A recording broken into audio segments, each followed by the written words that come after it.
見て見て見えだよ Hi. Hi everyone. Hello. Hello. Hi. How's everybody? Hello. I feel like I'm too tall. Hold on. There you go. Hi. Yeah, let me see who's here today. Poki-san, konnichiwa. Hi, Viore. Harumataki. Mangala is me. Oh, it's Kiarabara Mama. Hi, Andrew. Hey, 안녕. Hi, Lloyd. Hi, Rabbit. Konnichiwa. Kaiden Tajiyen. Hello. Hi, Jokeris. QPT. Just want to say thank you for doing this shit. You're welcome. I hope you watched part 1. Dad, Andrew. Tiger Luna. Hello. Carrot. Carrot? That's a fancy way of typing carrot. Hi. Hey, Matt. Oh, Becker, you gonna be here? Of course you can be here. Of course you can. Hi, Starlight. Hi, Joka. You watched part 1 in its entirety? Oh, gosh. Those are 6 hours of a lot of information. I hope it wasn't too rough of a time to sit through all of that. I hope you're okay. I genuinely hope you're okay with having to sit through all of that, because it's... That stream was a lot of information to take in. Am I... Really? Am I... Oh, wow. I didn't realize that. Free super dig and now 3 badge. Oh, Andrew! Congrats for your 6 months. Hey, Rayless! Time for the 6 hour stream. Rayless, please, don't jinx me. I'm trying... I made myself a... What's it called? A note thingy? To make sure I don't talk too much or too little. Okay, oh gosh, Matt. Please don't get fired. But yeah, I made myself a list of things to talk about today so that I don't go over time that I plan to go on to. Like I'm thinking 4 hours, crossing my fingers 4 hours for the stuff that I need to talk about or I want to talk about, and then another hour so for like Q&A stuff. Right now the Q&A thing is too close to each other for me to feel comfortable ending it, so I'm gonna let that go on for a bit. Let people vote for a bit before I close it and decide what to do about the Q&A stuff. But the stuff I'm gonna talk about today, there's more than I thought there would be. You guys should see my notes. There's a shit ton of bullet points.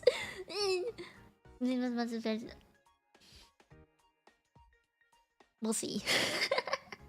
I just hope that the stream is helpful. Genuinely, I want this to be a helpful stream.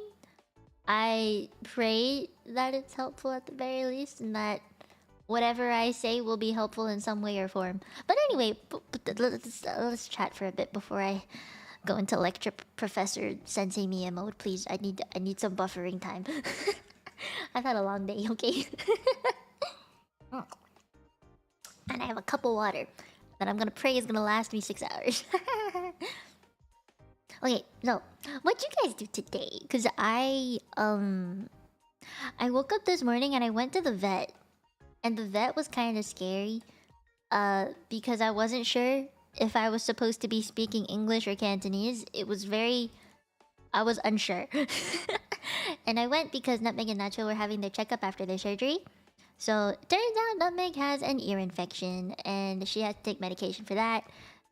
Nutmeg also got her stitches removed, which is nice, so we don't have to keep watching her scratch the stitches anymore. I mean, we should stop her scratching still though. But yeah. And Nutmeg has allergies to our entire house for some reason. I think it's the dust, because we live in a brand new area.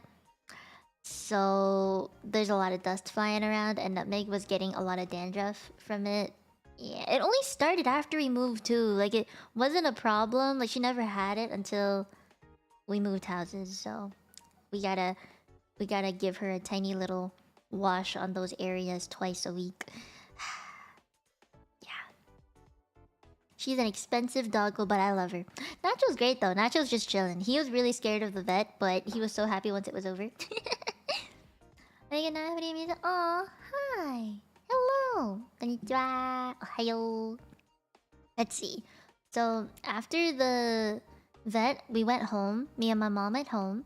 I took a little bit of a nap so that I could catch up on some sleep for tonight. And then I made lunch for my mom and myself. We had well, I had flatbread. My mom wanted instant noodles. Yeah. And I worked on the notes that I wanted to work on for today's stream in the afternoon. So I have sections this time, which means the stream will be better sectioned instead of whatever the shit show was last stream. Because last stream was the last one was very disorganized in my opinion. I thought I made it fairly organized, but no.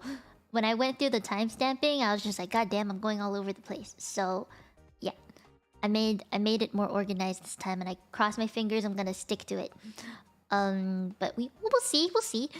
Yeah. So then I went to my grandparents for dinner tonight, and we had spaghetti and fish, and something that my grandpa likes to call baby coffee, and that's basically regular coffee with a shit ton of milk and sugar. Yeah. And then I came home and I brought my sister steak because she just finished her shift at the hospital. And yeah, I'm a good sister like that. Okay, now we're here. Hopefully I get to go through all this. Oh my gosh, I'm nervous.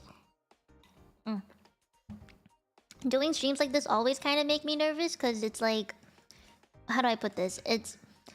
There's a lot of sensitive information that people may or may not agree with, and like, I just hope people realize I'm not telling you what to do. I am just speaking from experience of what I think may be good or may not be good. You know, I just hope people don't misunderstand that. And I know that for streams like this, chat typically goes a little bit faster, especially depending on whatever topic it is I am talking about. And I'm not gonna be able to read every single sentence, which kind of sucks, but I will try. And I hope, like, okay, because there might be things I missed or there might be input that you guys want to have, type that in, you know, because I guess people who are watching the VOD will be able to read chat more than I can read chat as I'm talking. So if you have like any input that you might want to put in, you know, feel free to type that in while I'm talking. Even if I don't read it, at least people who are watching later on will read it, you know? Yeah. But fair enough. Okay. Disclaimer. I am full-time, but I live with my parents who pay for a lot of the things that I need for daily necessities. I get to keep a lot of the money that I earn from streaming, and I save up a lot of monies from streaming. But like, not everyone has that support behind them. I am very lucky that my parents are supportive of my VTubing activities. So a lot of the things I'm saying today, please keep that in mind. I have a lot of support behind me financially, okay? And I cannot tell you how to be a VTuber. Everyone's journey is different. And I am speaking mostly from just my experience within the VTubing community and what I've learned from my time as a VTuber, as well as like what I've talked about with other people.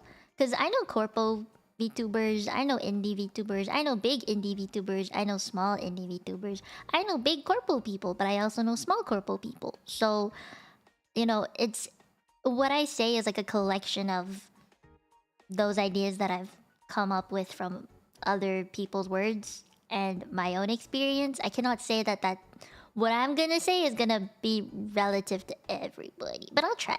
I will try. And what else is there that I need to tell you? Oh yeah, a lot of the stream is full of a shit ton of advice that I would give to someone who would want to stream in general, but not necessarily full time. It doesn't apply to everybody. I will try and make it as general as possible, but you can ask me more specific things, Q&A wise, that pertain to your particular situation if you really wanted my input, I suppose. But yeah, you don't need to follow everything I say here. Like, I've gotten people DMing me since the last stream, like, do I need to do this and this and this like you did to be successful? And the answer is no. Big no. This is just my journey. It may not be everybody's journey, but it was my journey. So, yeah. Okay. Disclaimer over. Okay, that part's done. At the very least, that was on track. Alright, okay. Okay, let me get the chat box. Not the chat box, the theme. There we go. Alright. This is a question I got asked so much right after I like finished that first part 1 stream. And is it worth it? Is it worth it? Is being a full-time VTuber indie and small worth my time? The answer is both yes and no. It's both yes and no. Is there any more? Yeah, yeah. There are things I might say that'll fit for some of you, some things that might not fit. So keep that in mind as you listen, I guess, and people who watch the VOD as well. Yeah. Okay. I already gave like a full-on intro to myself in part 1. I don't know if I need to do that today. Hi, I'm Mia. Nice to meet you. I guess we can start with that. Hi. I am Immortal Human, who has been a VTuber for 1 year and 6 months. I think it's been that long. Yeah. Question mark. I'm not actually sure. Okay. Oh, let me give you BGM before I talk about this stuff. Boop, boop. You guys can hear that, right? Maybe hasn't started yet. I don't know.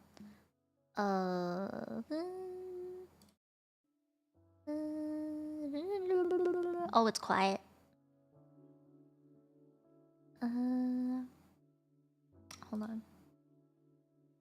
Where is BGM stuff? Okay, I want it to be really quiet, so this is as loud as it's gonna go.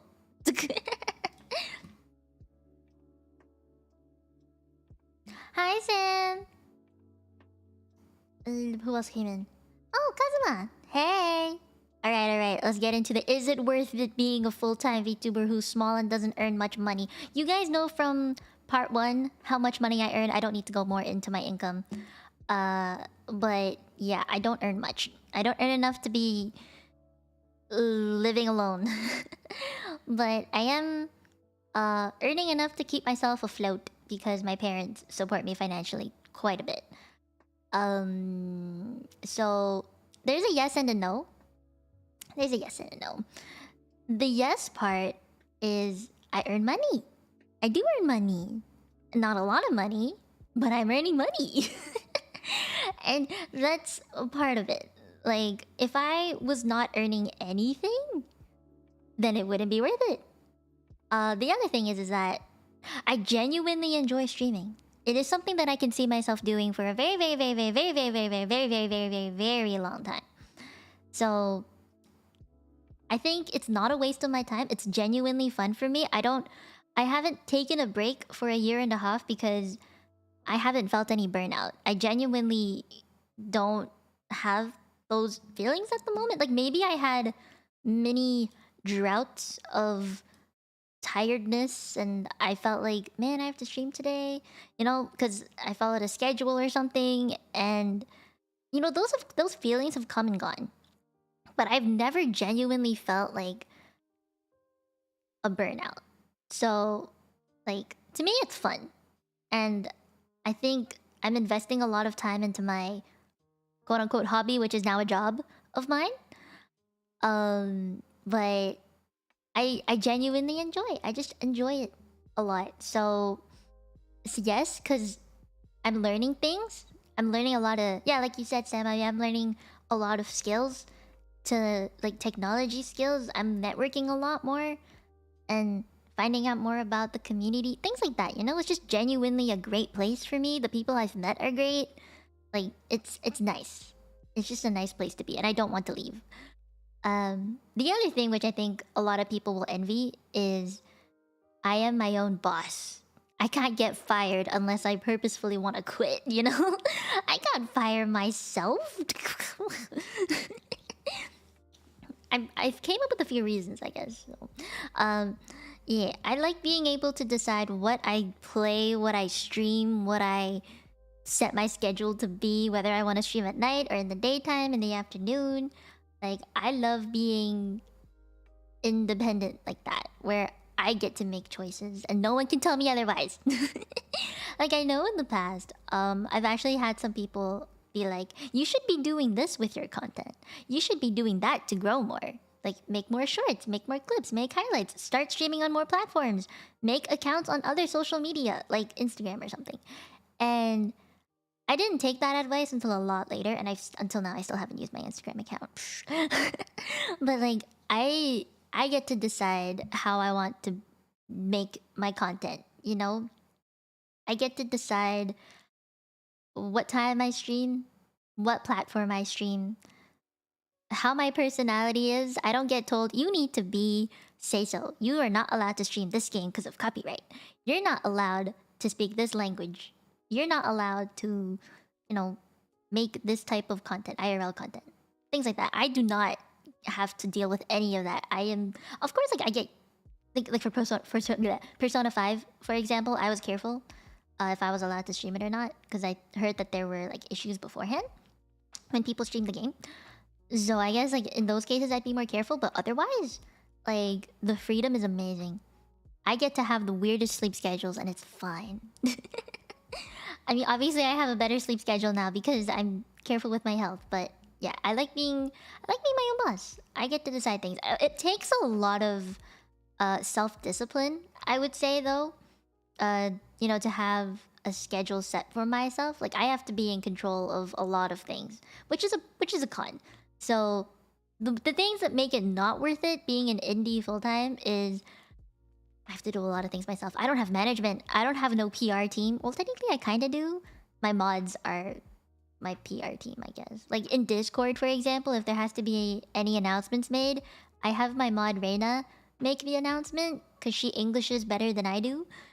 But like my mods do a lot for me, which I appreciate, like timing out people, making sure chat's nice and safe, and you know, hiding people and stuff. But like things like making my own schedules and deciding what to do or editing clips and stuff. I don't have an editor, I don't have a marketer, I don't have a treasurer to keep my finances in check. I don't have an accountant. What? No, what are those? No, I do that myself.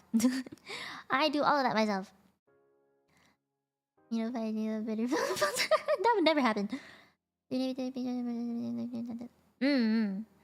It helps when you make a lot of shorts, but it does not necessarily translate into live viewer count. Sadly, I've learned that the hard way. Yeah, but anyway, it's a lot of responsibility to, you know, make my own stuff and work on things by myself. Can get a little bit lonely, but it's not like that lonely because I'm my own team sometimes. Like obviously with my mods and stuff, we can talk and shit about how to manage chat, but we don't talk about anything other than that. Things like what I do for my streams and times where I just make it myself, and if my mods are there, then my mods are there. If they're not there, then they're not there. Yeah. Another con is that I don't make enough money to survive independently. Yes, I make money, but it's really not enough to be living on my own in my own apartment and surviving, you know? I don't have that yet. I hope I will one day, but I currently do not have that, you know, luxury. The other thing is my family worries about me. Like if I was a bigger VTuber, I'm sure that they would feel more comfortable with me being a full-time VTuber or streamer in general, but I'm not. And if you guys don't already know, I have a degree in something healthcare related, so my expected career path was obviously not going to be in media. You would expect me to be working in some clinic or hospital or, you know, like, I don't know, insurance stuff, healthcare related things, but no, I am an anime girl on the internet. That's what I do for a living. Science? Not exactly. It's a science thing. I mean, sure, I took a lot of science courses, but I would just generally say it's a healthcare field that I got a degree in. So they worry that I'm not using my degree in the working world, and that kind of sucks. I don't want to make my family worry about me, I don't want them to feel anxious that my future and my career path is all wonky and stuff. I want them to be confident that I'll be able to just like live and survive on my own one day. So at the moment, I can't give them that, and I know it makes them worry. So I would say that's like a con to full-time VTubing. And I guess it's also maybe because I come from an Asian family. There's still a lot of stigma around having entertainment as a career, and I understand it.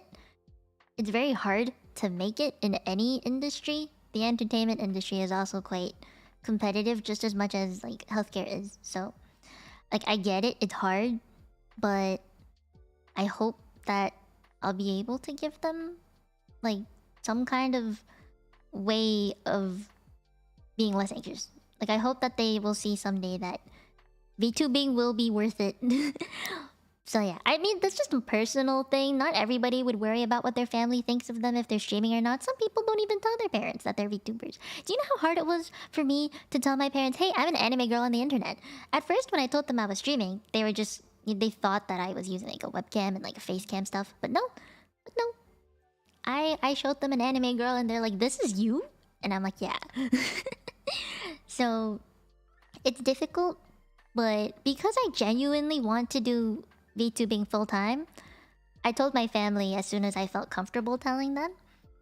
And it has led to some great things. And I know not everybody will have that feeling.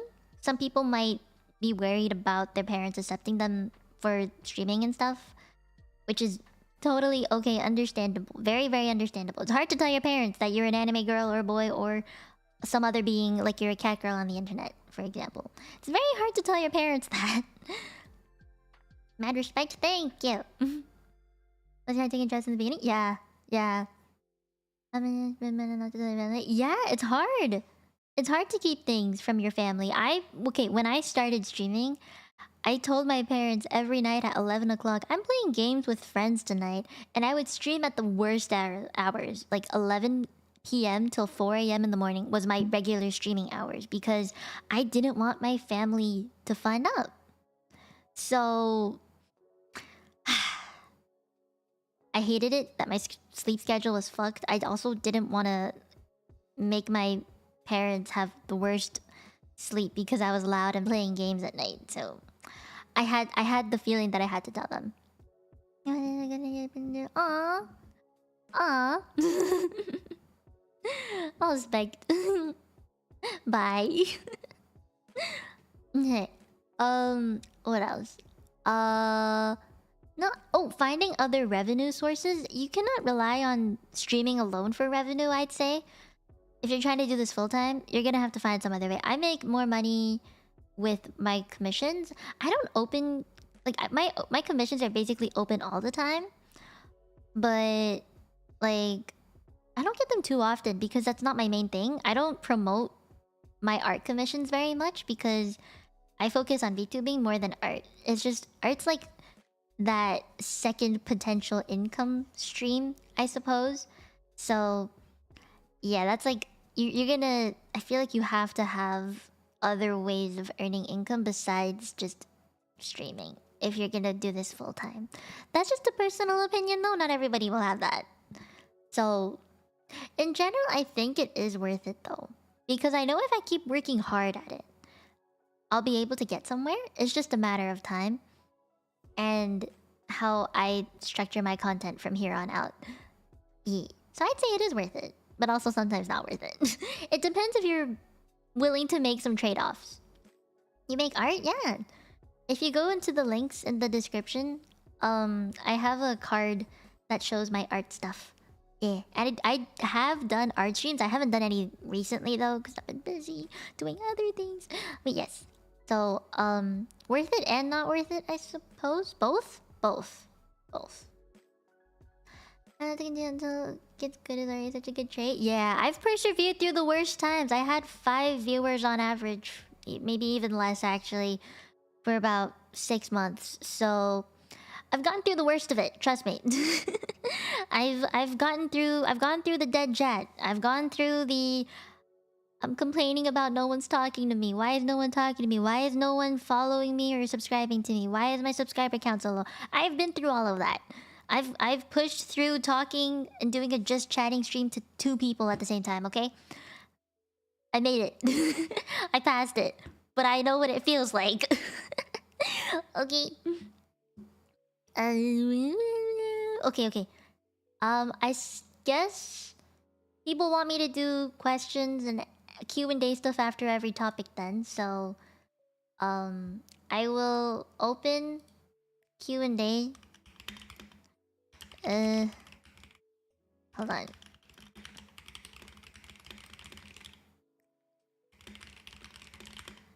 There. Q&A has been made. I just need to make sure that I check it from time to time. So let me get a pop-out window of that. Your work ethic is admirable. Thank you. You know why I think that I'm able to do this like for so long and actually keep at it is because I was in healthcare. If I wasn't in healthcare, I wouldn't be this dedicated to something. You have to be a very committed and dedicated person in healthcare. Like, you have to genuinely love and, you know, work hard for things. Otherwise, you're not gonna get anywhere and you're not gonna remember things. Or practically, like, you have to know theory and practice. So in theory, meaning like ways to talk to chat, research how to talk to chat, research branding strats and what's trendy and what's not, researching different types of models out there, 3D, 2D. I did a lot of the theory research and then I put that into practice. And I think that is why my work ethic is what it is. It's because I put the same mindset towards VTubing. I did a shit ton of research. I went on a binge of Raylus's VTube studio videos. I looked up other VTubers, like, ideas and types of streams they did to see if I could do something like that, or if it was something that I was open to trying. So once I saw it, I was just like, maybe I could do this and this instead. You know, it was a matter of a lot of research. I did so much research for, like, the full-time VTuber stuff. I did research on myself. Okay, I went back in my VODs to see what I was like, just to be sure I was telling you correct and accurate information. Yeah. Are you doing it? Oh, hi, Sean. Hardest thing about VTubing. There's no one hardest thing. There's many hard things. I would say one of the hardest ones for a lot of people that I've seen and, like, that's very common is socializing and knowing who and how to talk to people, I would say. Yeah, it's probably one of the common hard ones. I need to work so hard and so fast. Oh yeah, gaming and reading chat at the same time. I actually have more about that today, so watch out for those topics later. Oh. Self-selection support? Yeah, it is. I did a lot of that when I rebranded, which I will also get into more later because that's one of the topics that I have today. Let's see. Do you consider being and growing as an indie is a step to become a corporate VTuber? Yeah, for sure. Cause there's this thing where if you don't have experience, it's very unlikely that you'll get hired anywhere. The only sad thing is I hate when you have to give it up. Like, you work so hard as an indie VTuber and you sign up and you audition for, like, you know, big VTuber agency. You have to give all of that hard work up for it.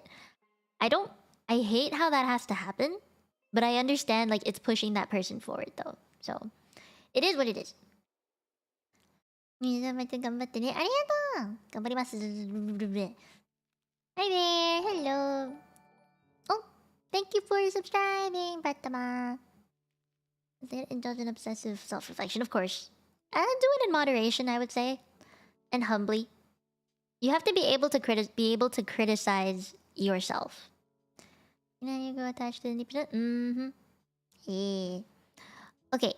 Next thing I wanted to talk about is why is this all in capitals? Scheduling stuff. Because a lot of people ask me about how you schedule things. Now, I already talked about like my daily habits, but I never really talked about making a schedule. I'd say how I would schedule things. Yeah. You got to, oh, I already read that. Oh, question. How'd you decide on your VTuber name? Well, you know what? Let me talk about that when I get to branding. That's after scheduling. I'll answer your question after that. How do you think you went from a dead chat in the beginning to an active one later? A lot of time. It took a lot of time. I have more on that on growth, which is like at the end, I think. Yeah, I talk more about it at the end. I have my notes. I'm not gonna go off it. I mean, I'm gonna stick to the notes and not gonna divert from the notes. I gotta make sure this goes correctly. Okay. Scheduling. I never made schedules before. I talked about this last stream too, where I would always, what's the word? Like, I would always stream at a specific time, at a specific day. So when I first started out, I was only part-time. And I was still working in research at the time. Clinical research, too. So I was a pretty busy person. I streamed every Monday. I think it was Monday, Wednesday, Friday, or Saturday at 11 p.m. EST. And it was so consistent that I didn't really need to schedule my streams in advance throughout the week. I just scheduled the stream maybe 15 minutes before. I would make a thumbnail. I would title and description, everything, you know. And I would put that up 15 minutes or so before the stream started. And that was good enough because my viewers already knew that I would be streaming at that specific time.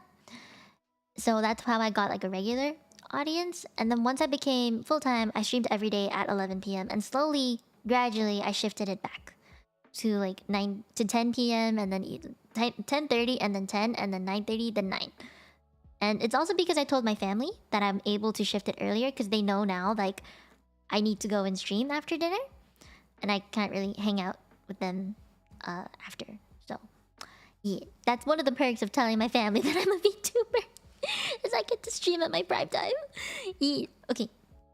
But anyway, scheduling stuff is one of the most important things, I would say, to have a consistent audience in general. Finding time to schedule is very important. Hi, Mickey Water. Hi. Okay, now the next thing is timing. Timing of your streams. You can tell what the ideal time is for you to stream through the analytics in Discord. Not Discord, I mean YouTube Studio. Blah, blah, blah, English. But yeah, YouTube Studio will tell you, if as long as you like stream often enough, what time your viewers are mostly on YouTube. Like, you'll see a section that says many viewers are watching YouTube at this hour or time, or like some of your viewers are watching YouTube stuff at this time. It will tell you. That is how you know when your prime time for streaming is. And say like you are so used to streaming at nighttime, right? It is very possible that if you're only part-time, you might have like a IRL thing happening, and your timing for streaming has to change. You can't stick with what you were always doing. So in that case, maybe your usual streaming time has to shift around a bit. Maybe you usually stream Monday, Wednesday, Friday. Now you have to stream Tuesday, Thursday, Sunday, as an example. So when that happens, you could get really worried that your audience is not gonna be there for you. But there is a very easy way that you can just slowly shift, is that like your audience to that ideal time that you need to stream from then on is just slowly move your hours back a little bit if you can. Like, instead of suddenly changing it to like you stream morning and then now you have to stream at night. Like if you make that flip instant, it's very hard to transfer your audience over. And a lot of your loyal audience won't be able to keep up. Because they'll be like, okay, wait, why am I missing so many streams? It's because, oh damn, you're streaming at another time now. Oh, I didn't know that. So you would have to slowly integrate it into that schedule before keeping it completely there. Like for me, my ideal stream time when I first started was 11 p.m. to 4 a.m. But I slowly shifted it back a few hours, and now my ideal streaming time is actually 9 p.m. to 2 a.m. So, yeah. Really, like, you can shift it. It can be changed. Don't feel like you're locked and you have no choice but to stream at a certain time. It can definitely be changed. Over time, again, like, you can't make the switch, like, instant. Otherwise, it's gonna mess you up a lot. Just make it gradual. You have to ease people into it. That's what I learned anyway. And, yeah, you can definitely stream on your phone. I know Frey did that recently. Oh, Matt, you have a question. How'd you go about it? What was that process? Oh, I have a thing on that.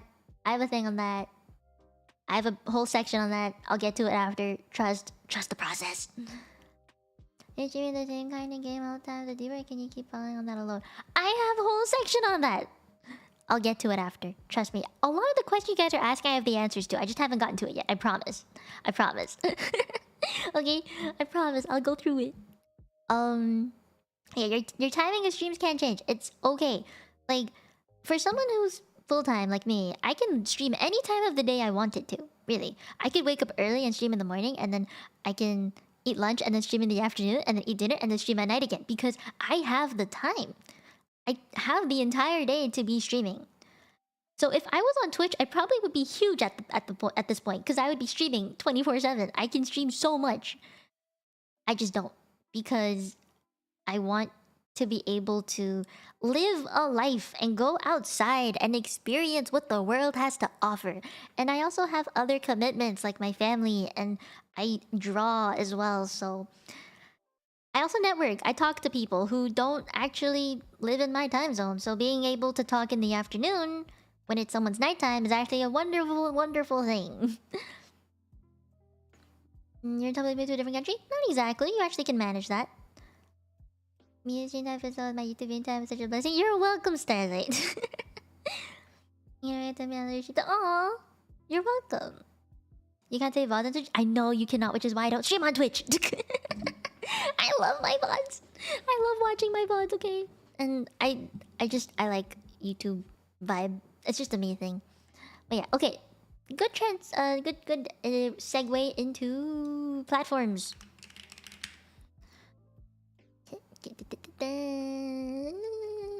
Okay, I purposely put this particular section of the stream with scheduling because some people like to stream on both YouTube and Twitch, and sometimes even Bilibili, or actually heard there are VTubers on Facebook, which I thought was very surprising. I usually to navigate and find people. It's more discoverability, I would say. Yeah, I would say it's more discoverability. So, in my opinion, spreading yourself out onto different platforms is totally okay. When you're trying to bring an audience from one to another, it is ideal to focus on this one main platform and say, okay, like, you know how Twitch was going through a lot of stuff and some people were trying to move their audience over to YouTube. Some people just dropped Twitch entirely, canceled their affiliate status, and just went straight into YouTube instantly. And just prayed that their audience would go over there with them. That is probably one of the worst things you could possibly do to your audience. Because they're so used to seeing you on one platform. They're like, oh, you're gone? Okay, time to find another VTuber who's still on Twitch. You know? It is very hard to transition over like that. Like, to bring a steady audience flow into another platform. So, I would say, if you're trying to do that, like, make sure it's gradual.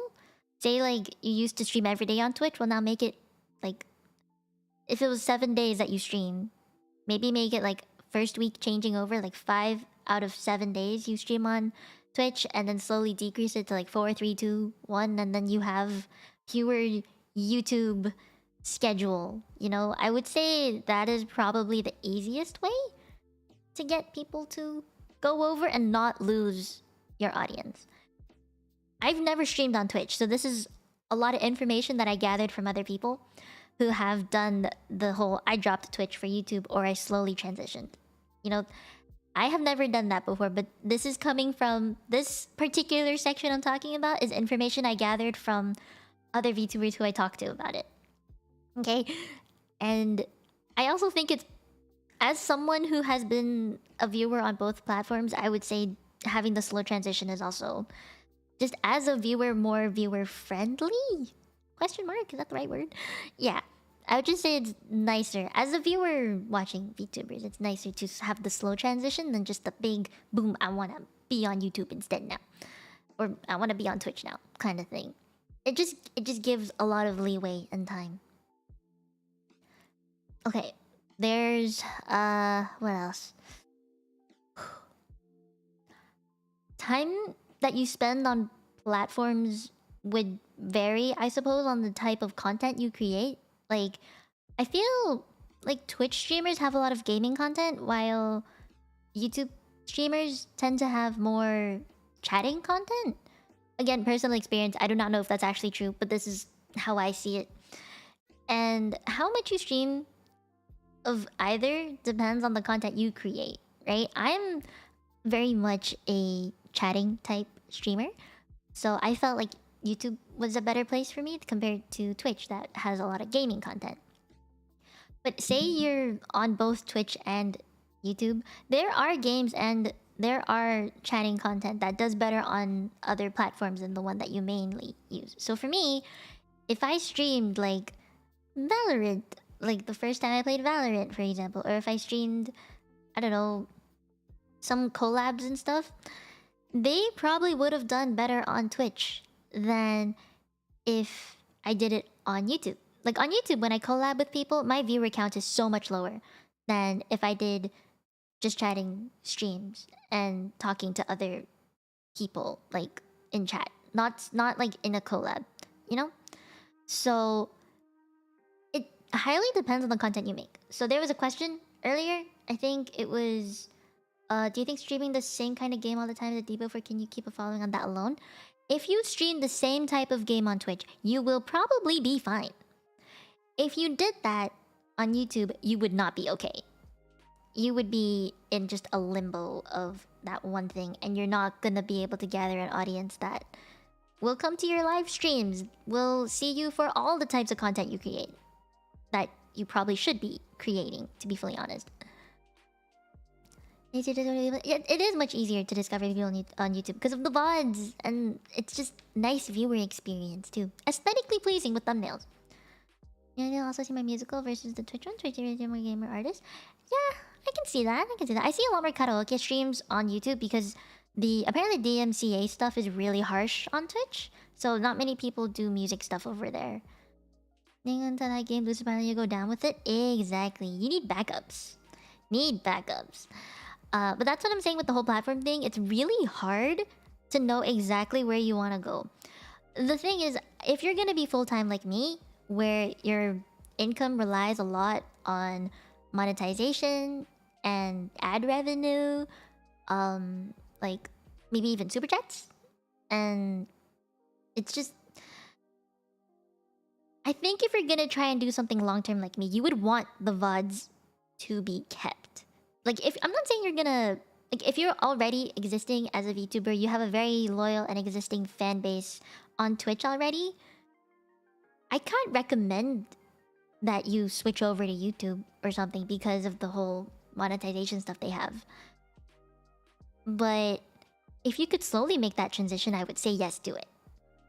If you're willing to take the risk of having to start over a little bit, I would say take the risk because the revenue split's better.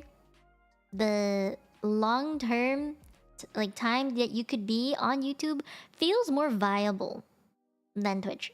Again, personal opinion here. Yeah. Well, to get volunteer, but you have to hide them before they expire. Yeah, and I don't think I would want to do that. I don't want to have to do that for every stream. Streaming shouldn't be complicated like that. I'd rather just have it one and done, you know? And I guess it's also because the type of content I create is very YouTube suitable compared to Twitch. So I have a very strong bias towards YouTube. And monetization options are nice. It just feels cleaner as well. Like the way that they structured it. And YouTube has been doing a lot more for their content creators lately with the whole membership stuff, super thanks, stickers, super chats, clipping stuff. Oh, hi Lauren, thank you for subscribing. Yeah, YouTube has stepped up its game. I would say so. I love the different tabs now. It makes it look more professional. You have more options to monetize your content now. Twitch is very much you stream and you stream only. YouTube gives you options. And if you're trying to do it long term, I would say like long time, full time, then you need those options. You can't do that with Twitch. Very difficult to do that with Twitch. So many people I talked about this last stream where a lot of people do Twitch streams and then they take the highlights and turn them into videos on YouTube. I don't think you need to do that anymore because Twitch has that, like, hasn't given you any more than that besides streaming. YouTube has given you the option to take clips from your streams and share them. And if you have a live tab on your YouTube channel and then you have a videos and shorts tab too, people can easily find that. They don't have to like Google you on an entire, like, they don't have to find you and search you on an entirely different platform just to be like, okay, I saw this guy's clip of them streaming, I don't know, Valorant or something. Time to go find them on Twitch. Entirely different platform. They're gonna have to Google it and open it up and too much work. Give me that live tab. I want to see what they've done on YouTube instead. You know, it's just so much easier. So as someone who's doing it full time, I would suggest YouTube. And if you're starting out now, don't even bother with Twitch. Personal opinion, please don't hate me, Twitch. But like, it just seems so much better to be starting out on YouTube now. And maybe that's why there's a bunch of corpos on YouTube too. Yo, okay. I have been rated by Corpo VTubers. I have rated Corpo VTubers. And it has given me so much growth, which I greatly appreciate. I wouldn't have that opportunity, that chance, even if I was on Twitch. So, I'm gonna be fully honest and transparent. I got a shit ton of clout thanks to being on YouTube, okay? I need to admit that, and I wholeheartedly admit that. It is wonderful. It is a wonderful thing. But yeah, that's a me thing, okay? That's a me thing. Not everybody will have that chance. I just got lucky. I got damn lucky. Okay, yeah, platform-wise, I clearly have a bias toward YouTube. But I know a lot of people who do well on Twitch. It just takes a lot of effort and time. If you're trying to be full-time, I do highly suggest YouTube though. Because there's so many freaking options to make content. It's not even just streaming on YouTube anymore. Like, you get to make other stuff. Because you're better than you go live, it makes it easy to get new streamers. Exactly! Yeah! You can be start streaming on YouTube. I just don't know how to set up stuff like emotes, especially. Emotes you get after you get monetized. So only worry about it then. Like, if you can push through to get monetized, your life will be so much easier on YouTube. At least from what I've been told. Getting to a partner on Twitch is so difficult, but getting to monetization on YouTube is not as difficult. It's harder than getting affiliate, but it's not as difficult as partner on Twitch. They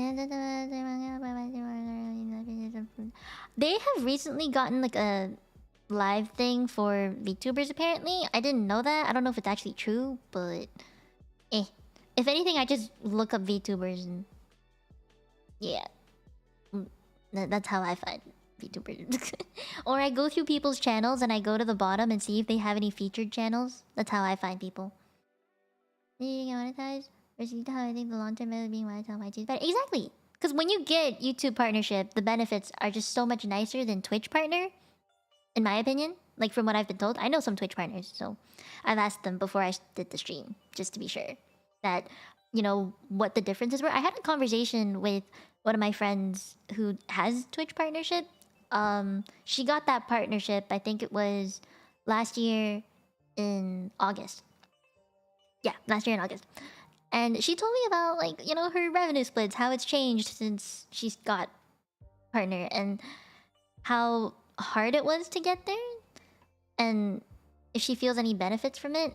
And from what she says compared to what I have to say, like controlling the ads, controlling the type of content, the way that you structure your content, YouTube has so much more freedom, and you don't get restricted as much, I think, with the type of content. So long term, full time, I highly suggest YouTube. Push through to get monetized, and it will get easier for you from there. Yeah, that is true. Okay, wait, let me go through mini Q&A. Let me go through mini Q&A. Okay. I don't know what this says, I didn't read it. Maybe too broad of a question, but do you think ENVTubing is hitting saturation? My sense is that debuts are coming faster than the audience can grow. So I would say yes in some way, because there's a lot of small corpos coming out, but there's also still a lot of small indie VTubers coming out. And if you guys remember, there was the big VTuber boom. You guys remember that? Hi Gabs, hello. Yeah, there was the VTuber boom, and I actually debuted after the VTuber boom was coming down, you know? So I would say yes, it is getting saturated, but streaming in general has always been a really saturated place. And okay, I actually have a story. So when I was in university, I had two not friends, frenemies. Let's call them frenemies. I actually have to call them that.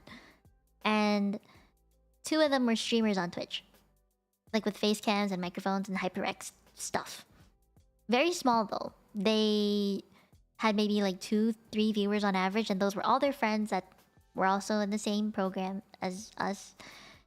And they tried to make it on Twitch, and they kept streaming.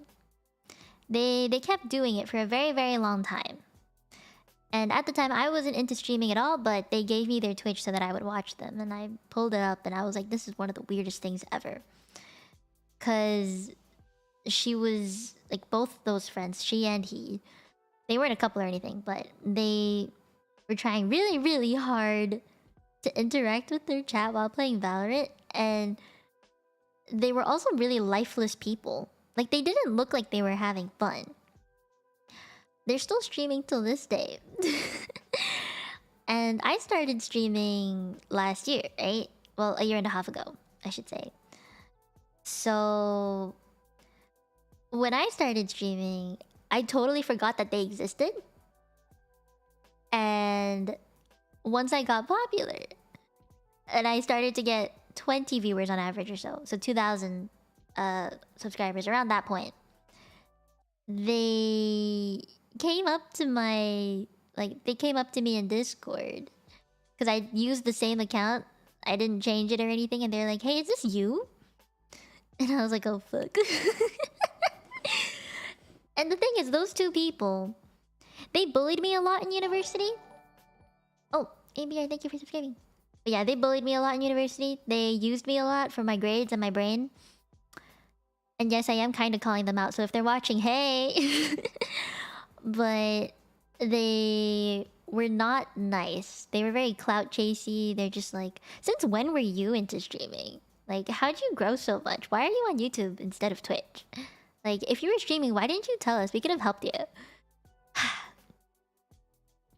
So yeah, I would say, like, in general, streaming as a whole has always had people in it, good and bad. I've met some great people since streaming.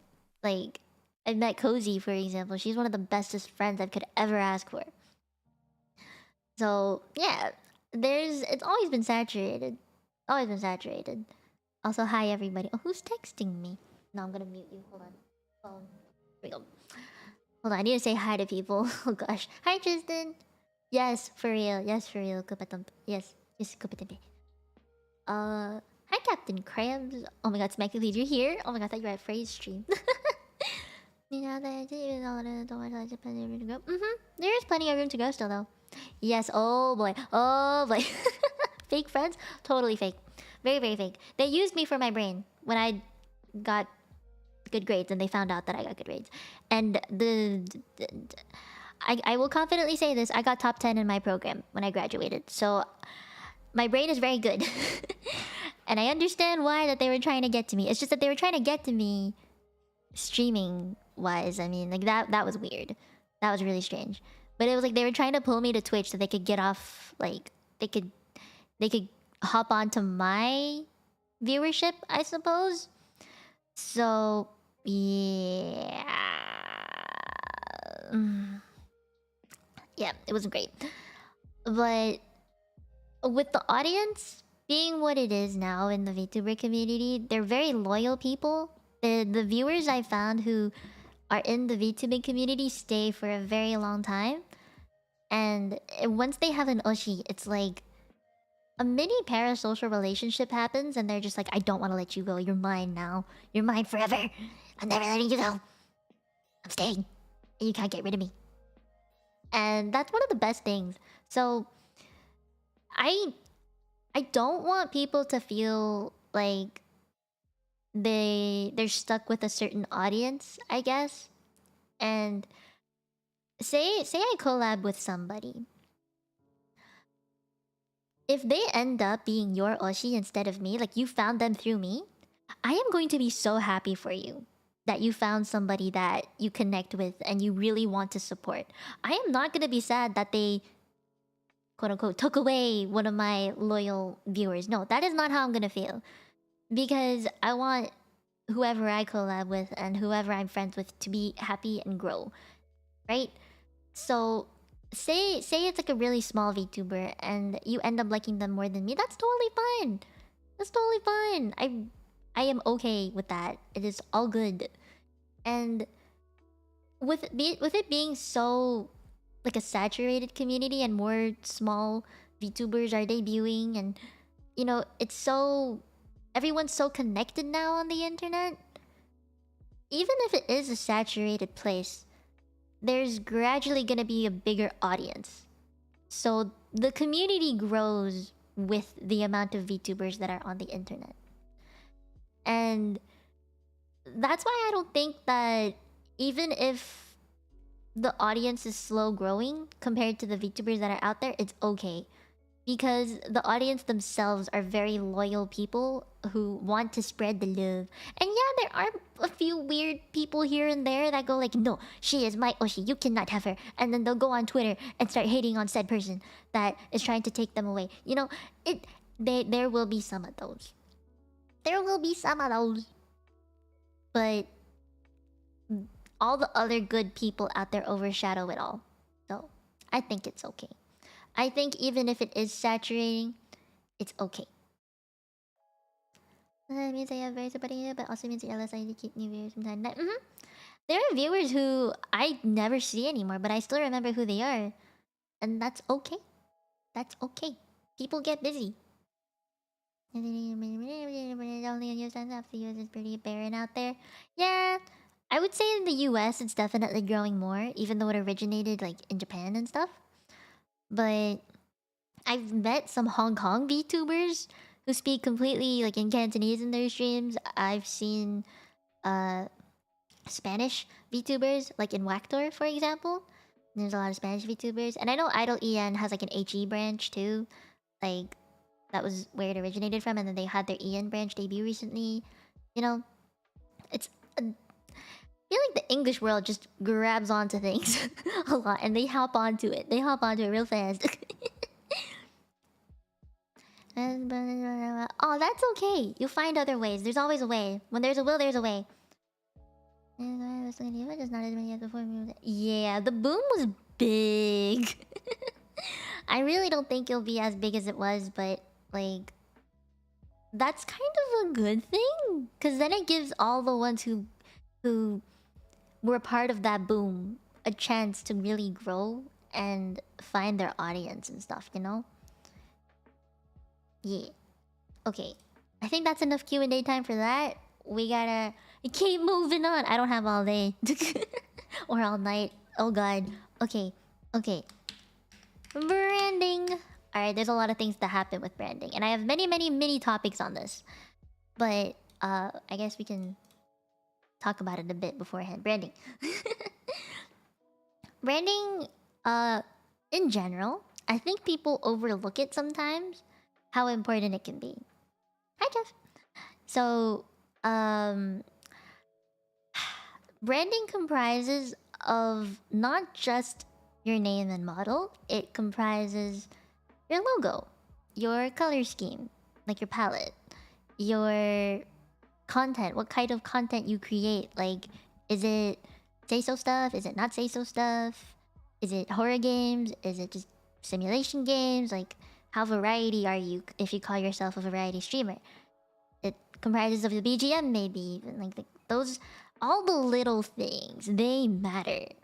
And even your Twitter account, say you have a Twitter account or an Instagram account, the way that looks is part of your branding too. What kind of banner do you have on your YouTube channel? Is it scuffed? Is it not scuffed? What kind of thumbnails you make if you're on YouTube? That matters as well. That is all a part of the branding. And oh yeah, voice too, I would say. You're right, I would say voice is pretty big. Voice is definitely pretty big. And how your voice matches your model too, I think that is also part of it. You hate making thumbnails? I got used to it. When you've been doing it for as long as I have, you get used to it. You save all the PSD files and just edit the PSD files. Yeah. Yeah, oh, thank you! And you're welcome, I think. The match is kind of difficult to find nowadays, yeah. I don't know how to brand, but thank you for all this. I randomly stumbled on the shit, but I'm glad I know that I think it's hard. Yeah, I got you, I got you. Grieverblade, thank you for subscribing. Doesn't that sound super easy or awful? Okay. So the way I do it, breakdown of how I make thumbnails quickly before I get into the rest of the stuff where I talk more about all the things I just said. Get a background from Okumono or from a game that I'm gonna play. Grab a screenshot of me and my model or PNG, like an art PNG, or even just me smiling in a really nice cute way or making a weird expression with my model. Grab a screenshot of that. And then put it on the thumbnail. Always avoid putting text on the bottom right corner because that is where the time is. Like how long your stream or VOD or whatever it is. That is where the time is. So if you put text on the bottom right corner, if you're on your phone, you won't be able to see what that text says. So keep it to the right. Like, I mean, keep it to the left. All the text, try and keep it to the left or top left. Top right or on the left. That is the best way to structure thumbnails, in my opinion. Like, if you're gonna put a picture of yourself or something, put that on the right. That way, you can put the text on the left. I mean, obviously, there's exceptions. Sometimes I have my model on the left and text on the top right instead. Really depends on you. But yeah, that's how I do it. And then I add like a cute little white outline and shadow to make it look like a sticker. Yeah, that's just how I do it though. Not everybody does it that way. It's like my aesthetic for thumbnails that I've come up with over time. Yeah. Okay, but yeah, branding is... There's a lot. There's a lot to branding. And the main thing I will go over is models, because I've gotten a lot of questions about models. So let's talk a little bit about the models. And if you have questions while I'm talking about it, feel free to leave it in the Q&A section, because I will talk about that as I go forth. Once I finish the whole thing, I will go and check that. Okay? Okay, branding, particularly in models. Cannot believe I've gotten so many questions about models in DMs. Like, it's insane how many I got, man. I didn't think that I'd get this many. Tsunade! I'll be liking because I'm studying. Okay, good luck on your finals. Good luck, good luck, good luck, good luck, good luck. Married. Do you have to trademark your model? Not particularly, no. I guess it depends on your situation. I didn't have to do that. My art mama gave me like PSD file and stuff, and we talked about it. So, like if I could make merch and stuff off models and stuff. So yeah, we're good. But that is very dependent on who you commission. So ask that when you commission. That's one of the first things. One of the first things you should ask for. And check people's TOS. That's always very important. Yeah. How close do you think branding and models have to match? Trust me, I'll get into it. I have a whole spiel about it ready. Hang out with human instead of animal hybrid girl? Because I like being human.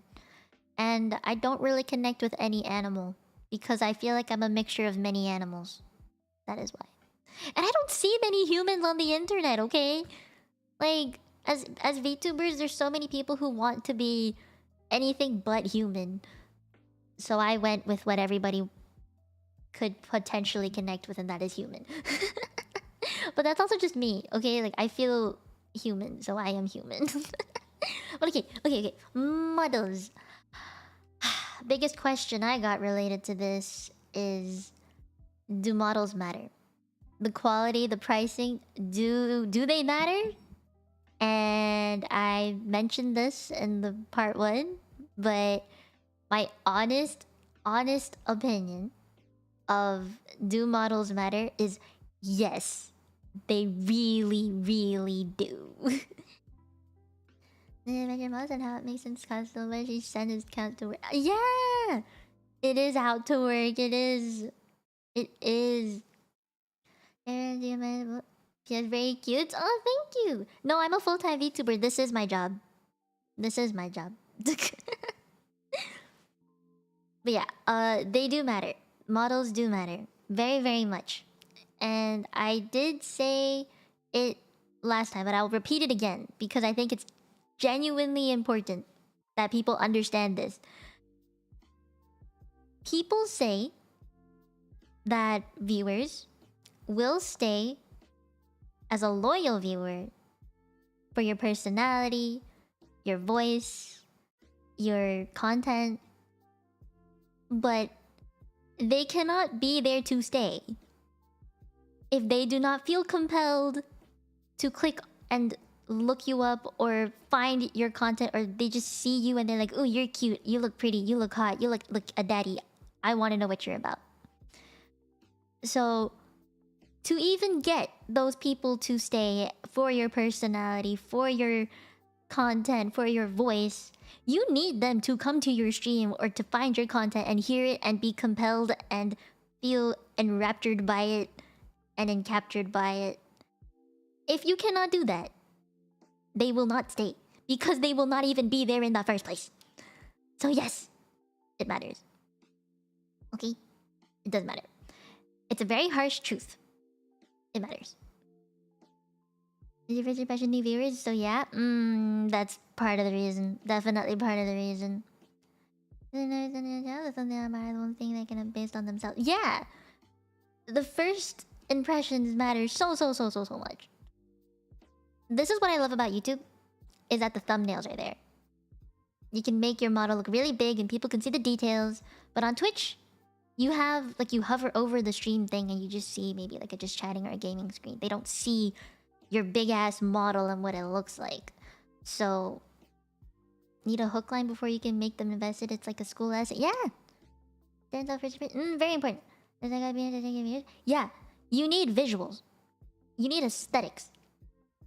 And models are...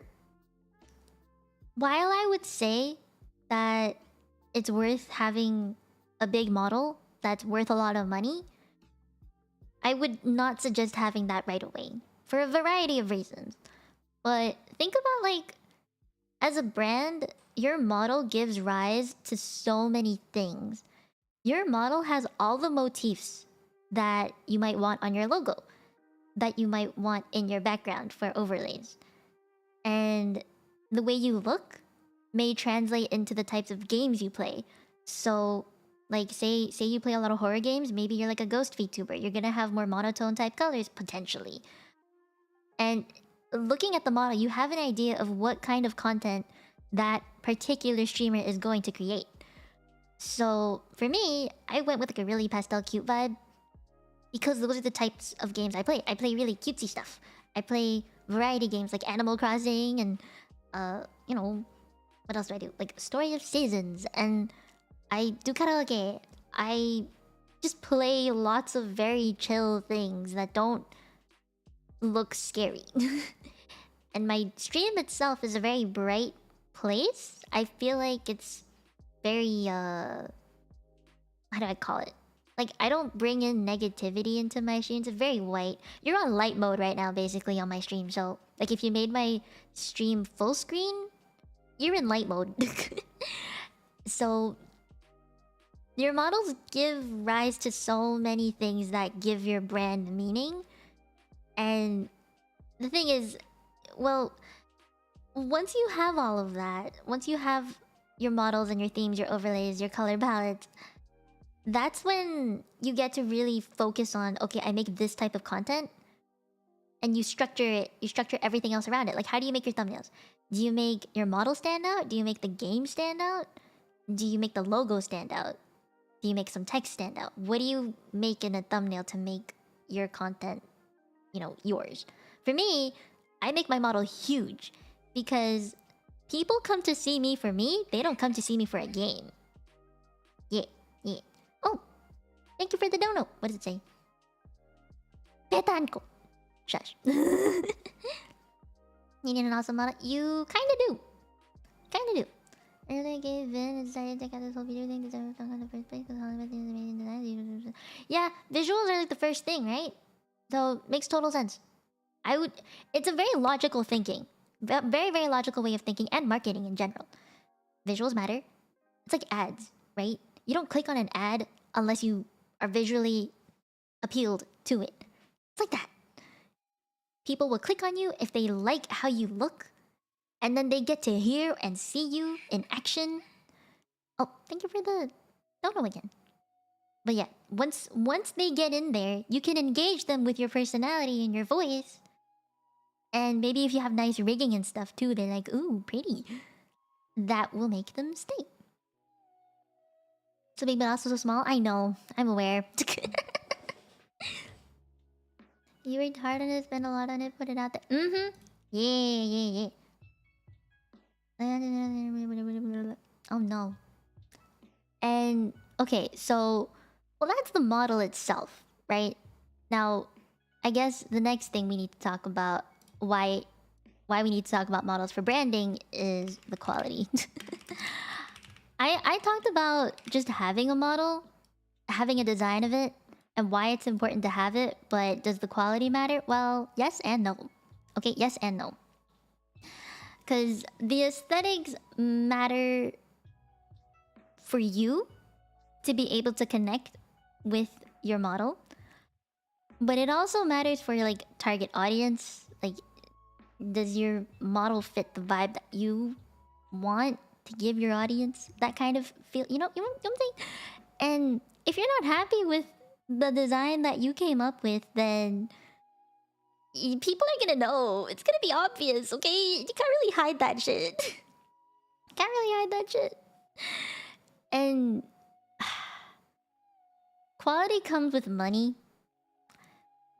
Not everyone has the money, which is why there's a shit ton of free things out there, and there's a lot of like pre-made models that you can customize and stuff, which is wonderful. Thank you, VTuber community people who have made all the free stuff and all the nice customizable models that only cost you $70 in USD.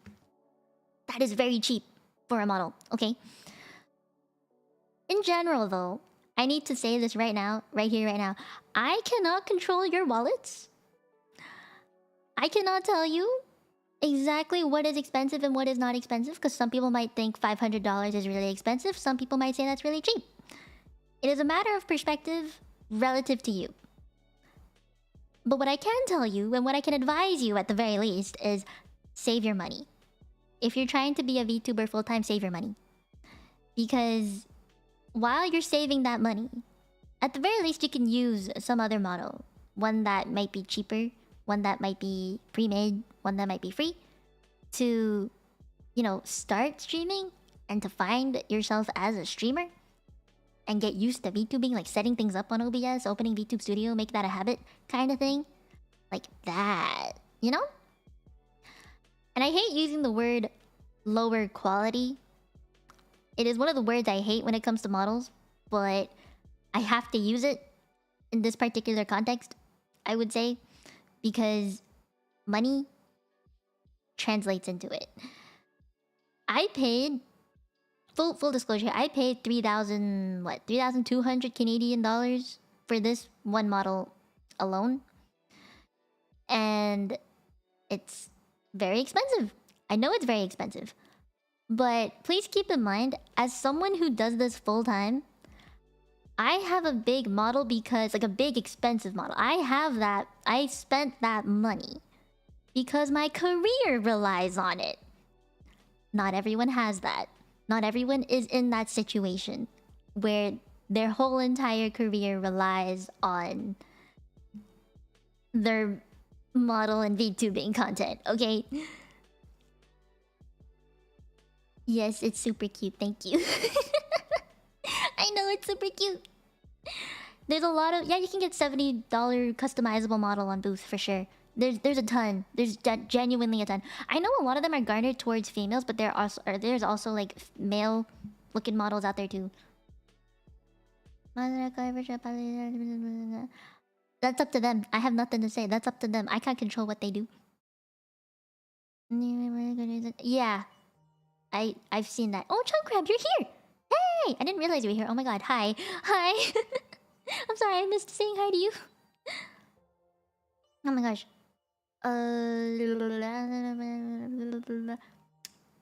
Craig, I have answers for that later. Trust. Good cute over. Yes, I did. It's okay. Oh no, it's not.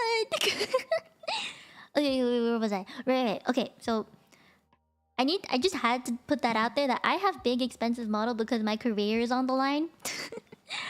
I rely on people clicking onto my thumbnails because they think my model is cute as fuck and that I'm adorable, and you know, my rigging is also damn nice because I want people to enjoy my chatting streams and not me being like a stiff person the entire time. Because I'm not gonna lie, I've had models that are more stiff in movement than this, and I'm not saying they're bad riggers. No, I'm not saying that at all. I loved all of my other models before this one. They were cheaper, yes. They were of quote-unquote lower quality, yes. But they were very much worth it for me because when I had those models, when I used those models, I was able to build an audience, find out what kind of streamer I really wanted, really wanted to be, find out if I liked being say-so or unsay-so, find out what games I hated. I collabed with people using that model as well. And it helped me see, like, as someone who looks like this and sounds like this, does it fit with other VTubers? Does it look right? Does it feel right? And my answer to that a lot of the time was no, it doesn't feel right. Yeah. Yeah. When you have... I hate saying this. Lower quality models, you learn to value a lot of things. Because okay, I paid for like $100, $200 for my other models. Compared to $3,000, the difference is huge. And time is money. I waited about 6-7 months to get this model. The previous models only took a month or two at most. So I know my money was well spent. But like I said, not everybody will have that money. Not everybody will be in the situation where I am, and their entire career relies on the quality of your aesthetics and rigging or tracking. It's very, very individual and dependent on who you are as a VTuber. So yes, I cared a lot about the quality of my model. Like, I can't say that the other models weren't as nice, because they really were not as nice as this one. But I still love them a lot. I still love them a lot. I will remember them forever. And I will cherish them. I'll never delete them. Because they were part of my growth. And they were a part of my journey to get here. And I'm very glad that I got them. But I'm not gonna lie, I love having big, expensive models. I have to be fully honest and transparent about it. It's wonderful. It's wonderful. Being able to see such nice, accurate, sensitive tracking is nice and beautiful. But in general, like, if you're not happy with your aesthetic, if you're not happy with listening to yourself talk and the model move at the same time, if you don't think it matches, something is wrong. Something is very, very, very wrong. Like, I've had people say, like they have this OC and they want to make that OC their VTuber model. But once they've gotten that VTuber model done, they're like, damn it, it doesn't fit me. So, just because you have a certain aesthetic you love and like, does not mean you're going to be it. Like, I love Onechan models. I love how they look. I love how they can be so sensual and like the smiles, the smirk, like the... I can't do it. But like, I love it. But I know I could never be that. I've created OCs like that before too. I know I could never be that. I had to find something that suited me. The center giant mouth and eye Chinese immersion. Thank you. Yeah, the viewers can appreciate the better quality. But again, not everyone has that money. There are really good riggers out there who don't have expensive prices. Like, you don't have to spend $3,000 on a single model like I did. I did that because I had the money. I saved up the money and my career relies on it. But if you're not gonna do this as seriously as I have, then you really, really, really don't need such an expensive model. I really don't think it's necessary. And if anything, learn how to rig it or draw it yourself. That's the only other thing I can tell you to do to save money. So you have to be comfortable in it before you feel right for it. Yeah. Yeah. Toughest thing for you to think of. You gotta think of something. I can't think of it for ya. Yeah, there's so many programs. I think there's like a reality thing. A reality thing? Yeah, so you say Juhuro model and stuff. Yeah. Some models can be really cheap. Some can be really expensive. I just happen to have an expensive one because, like I said, I'm full-time. My career relies on a nice looking model because that is fundamentally what a VTuber is. Nice looking VTuber model tracking and aesthetics and anime girl on the internet. You know? Yeah. Okay. I have to say though, there are big VTubers out there who don't have the best tracking.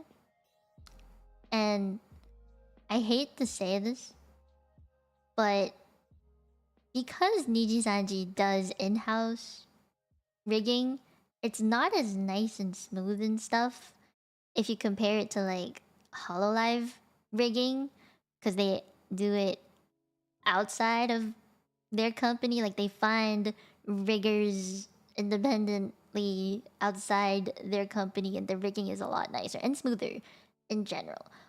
But I can understand it. And I've accepted it for what it is. But it goes to show that rigging isn't everything. I think I personally love nice rigging. Again, that's just a personal thing.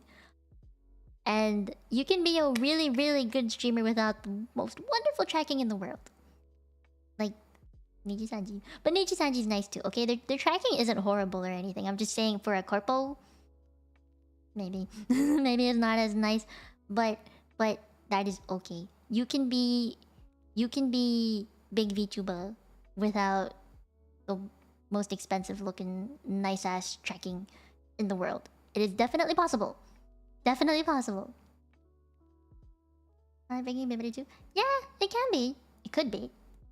In any way. There's all models could be improved in any way and form, really.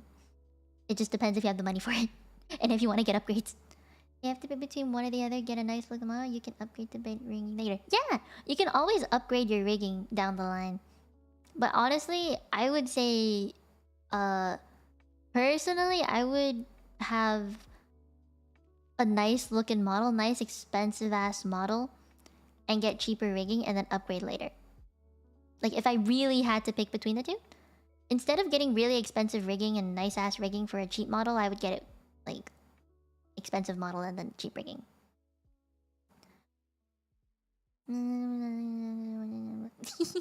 I like the cringe though. Try to make the best thing can be an upgrade if you make the monies, right? Yes! Save up until you know that you can do it and get good. Get good.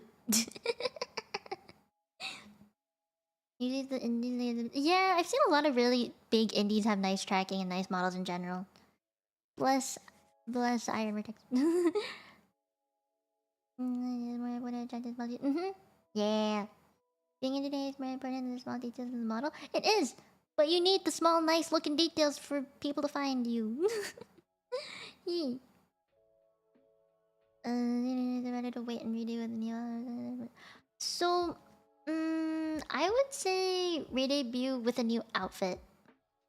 I'd say redebut with an outfit. New outfit. Oh, hi Fade! How much high quality? Some people spend $15,000 on it. Some people spend $5,000. Some people like me spend $3,000. Some people spend $1,000. Hard to say. Hard to say. And I'm not gonna lie, a lot of Corpo VTubers that I know who get given models, they don't even know how much their model costs because companies don't tell them.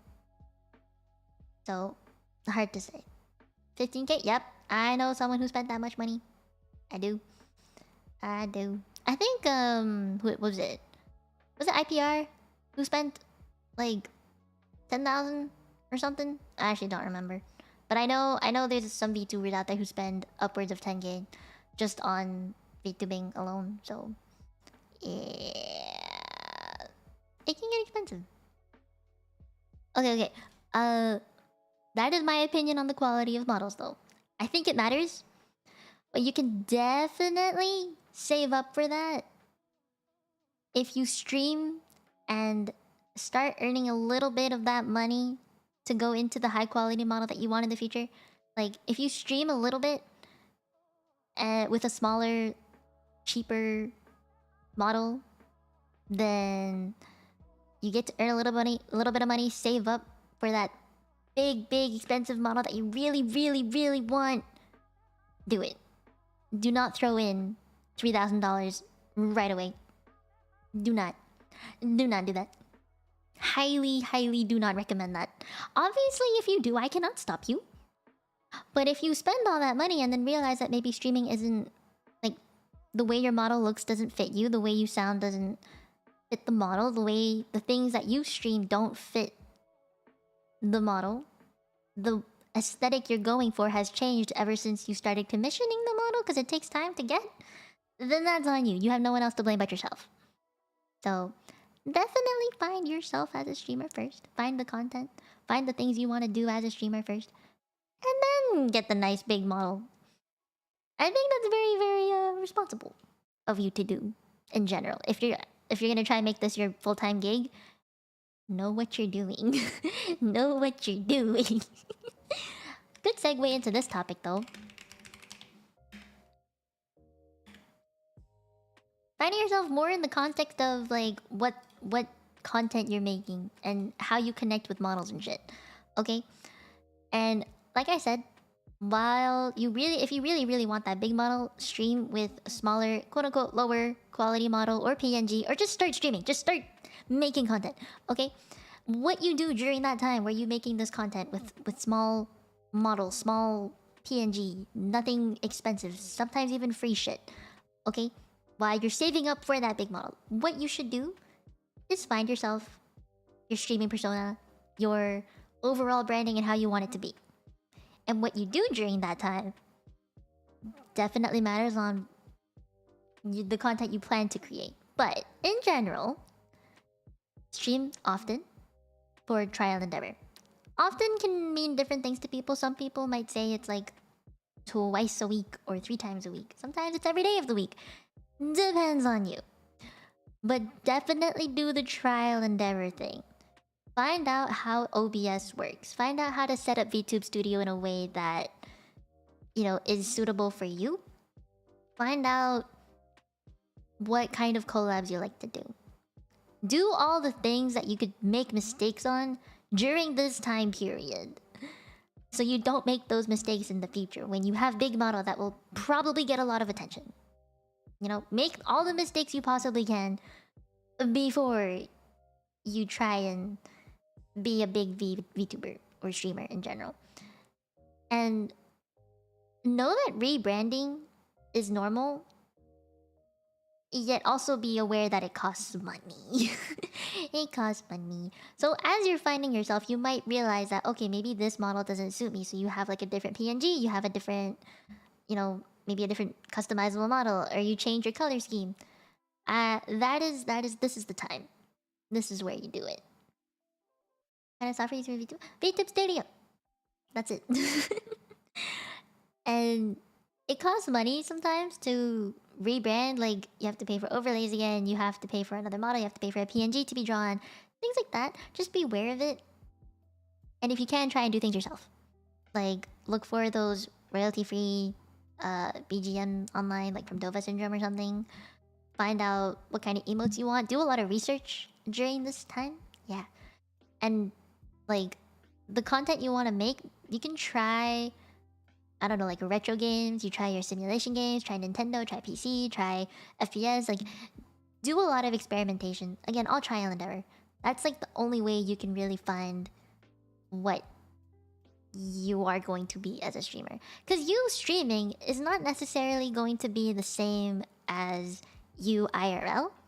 Like maybe in real life, you prefer to play games that are FPS or more like open world.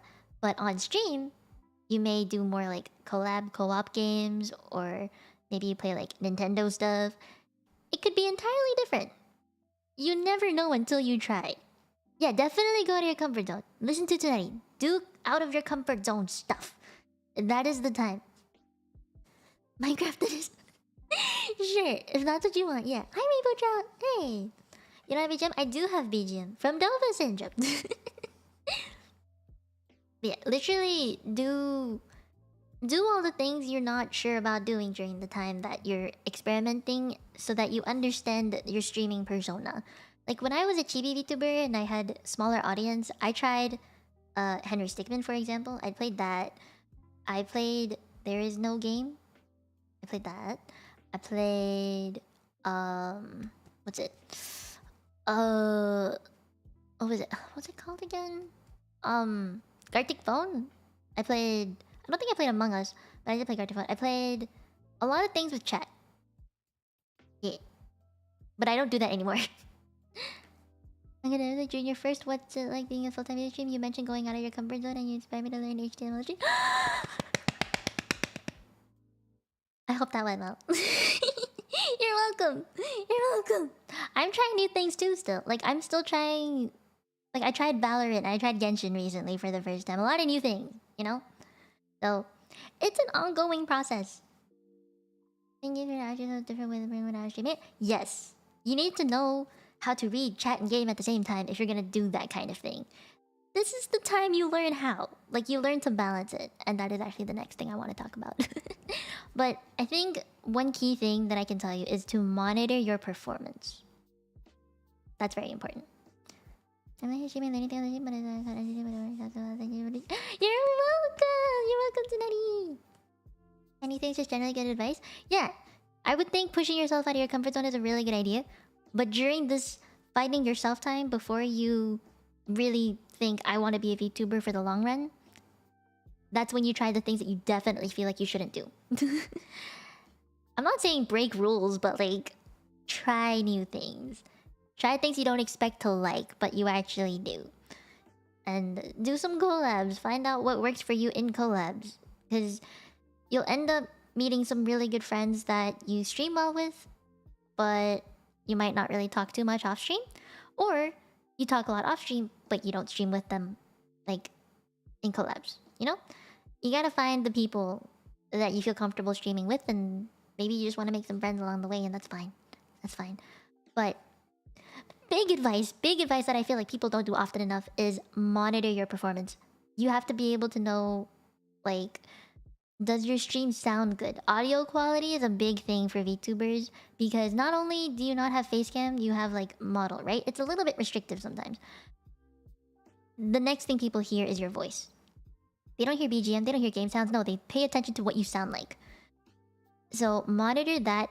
Like once you finish a stream, maybe, or do a bunch of test streams. Does your audio sound okay? Are you peaking? What are some filters you can put? Like noise gate, limiters, compression, gain, EQ. Like find all of that during this time period. And good segue into the next topic actually is how much do you engage with your audience? How much do you do that? That is very important. Because if you're watching your own VOD and you realize, hey, are you talking to chat? Are you entertaining your chat? You don't know that unless you watch yourself.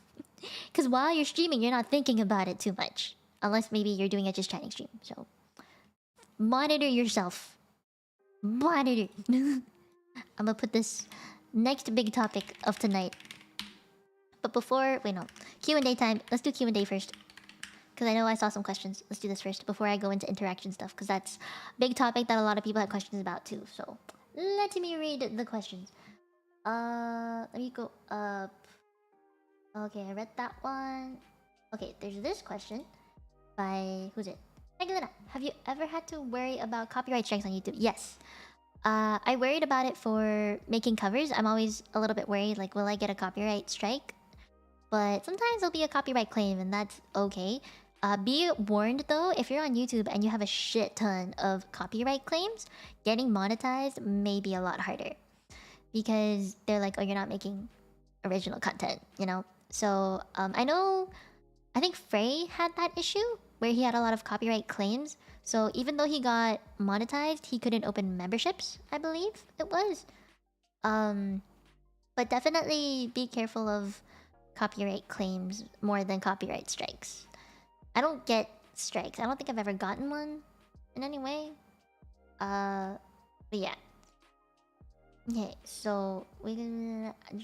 Strikes are harsher. It's like a warning to your channel, basically. Claims are just telling you that maybe you can't monetize on something, or like you're not creating original content type stuff. There's more on that. Like if you just Google it, you'll find the answers. I don't know. Like I can't give you the entire thing in one stream. I gotta stream on the stream. I'll jump into the stream where the streamer is constantly engaging with us. Yeah, I do the same. Which is why you monitor everything. Okay, wait. Let me go through the rest of the questions. Okay, big question. What's your opinion to those who think the only way to get attention in clips is to have VTuber models and act that way despite there being more than enough of them? I would say that's up to them. Totally up to them. Like, if you want to make clips like that, go for it. Because that's the... You know what kind of audience you're gonna attract with that, and you have to be aware of that. You can't complain about being, like, sexualized so much if you're literally a LewdTuber with those kind of clips, and that's the attention you're gonna attract. It's regardless of what you say or do, you need to know that that's the audience you're attracting. So really, you can't complain. You can't complain. It's their choice to make that kind of content, and who are you to tell them not to? You know, if they're happy doing that, then so be it. So be it. Let them live. Let them live. They're not doing anything wrong. They're not harming you in any way. So let them be. Let the LewdTubers be. Like, I know there's a ton of them because, like, it's just an aesthetic, or maybe it's just the way some people want to act on streams. Some people are like the most restricted, or not restricted, like reserved people off stream. So on stream, maybe they want to let loose and do all the things they can't do off stream in real life. Let them be. Let them have a glimpse of freedom. They're not harming you. What are they doing? They're like, what? Are they tainting your eyes? Well, you probably clicked on their content, so you kind of... It's on you. That's on you. They're making the content. It's up to you to get into it or not, you know? But yeah, there's more than enough of them, sure. But let them be. It's like saying there's a bunch of, you know, cutesy pigtail, like, not pig, like pigtail, like me, you know, twin tail VTubers out there. There's plenty of those. There's definitely plenty of those. Still, I want to be that, so I am. Easy. Well, that's not actually... That wasn't that hard of a question. I thought it'd be harder to answer. VTubing got a lot of nations to pizza. Yeah! Like there's Ikenens, there's the boyfriends, there's the daddies, there's the bishonens, there's the femboys. My gosh, there's all the cat girls, the animal people out there, like the Nekorezoku type stuff. There's like dragons, there's freaking mythical creatures like unicorns. Like holy fuck, there's something for everybody out there in VTubing. So you know, let them be. Okay, let me. What was the next question? Oh, oh, that's so cute. It was just a message, and that's such a cute message. Oh my god. I just love the show, but I'm glad I found out this is generally some really good advice. Thank you. You're welcome. Okay. Let's see. Ooh, this is cute. Anytime you ever think I have to try this in my stream? Yes. Yes. I've seen people do cooking. I was watching Leo Valentino the other day. He was doing some cooking. And it was in VR. And I really wished that I had a VR headset and some sort of like VTuber 3D model. So I could do 3D stuff. But my gosh, I don't have that. So I kind of wish I could. Kind of wish I could be in VR chat with everybody and bounce up and down. That'd be so nice. But yeah, I've seen stuff. Like even karaoke. I've seen some people sing songs. I'm like, oh damn, I should try that. I should try sing this song on my stream. You know? Okay, let's see. This question. I'd like to hear your thoughts on reaching out for an audience outside the VTuber fandom versus trying to pull in people that are already VTuber fans. Ooh, okay. I think that's a great thing to do. To be honest, like VTubing is already a really big place, and there's still people out there who are trying. Not even trying, but they're like discovering VTubing nowadays.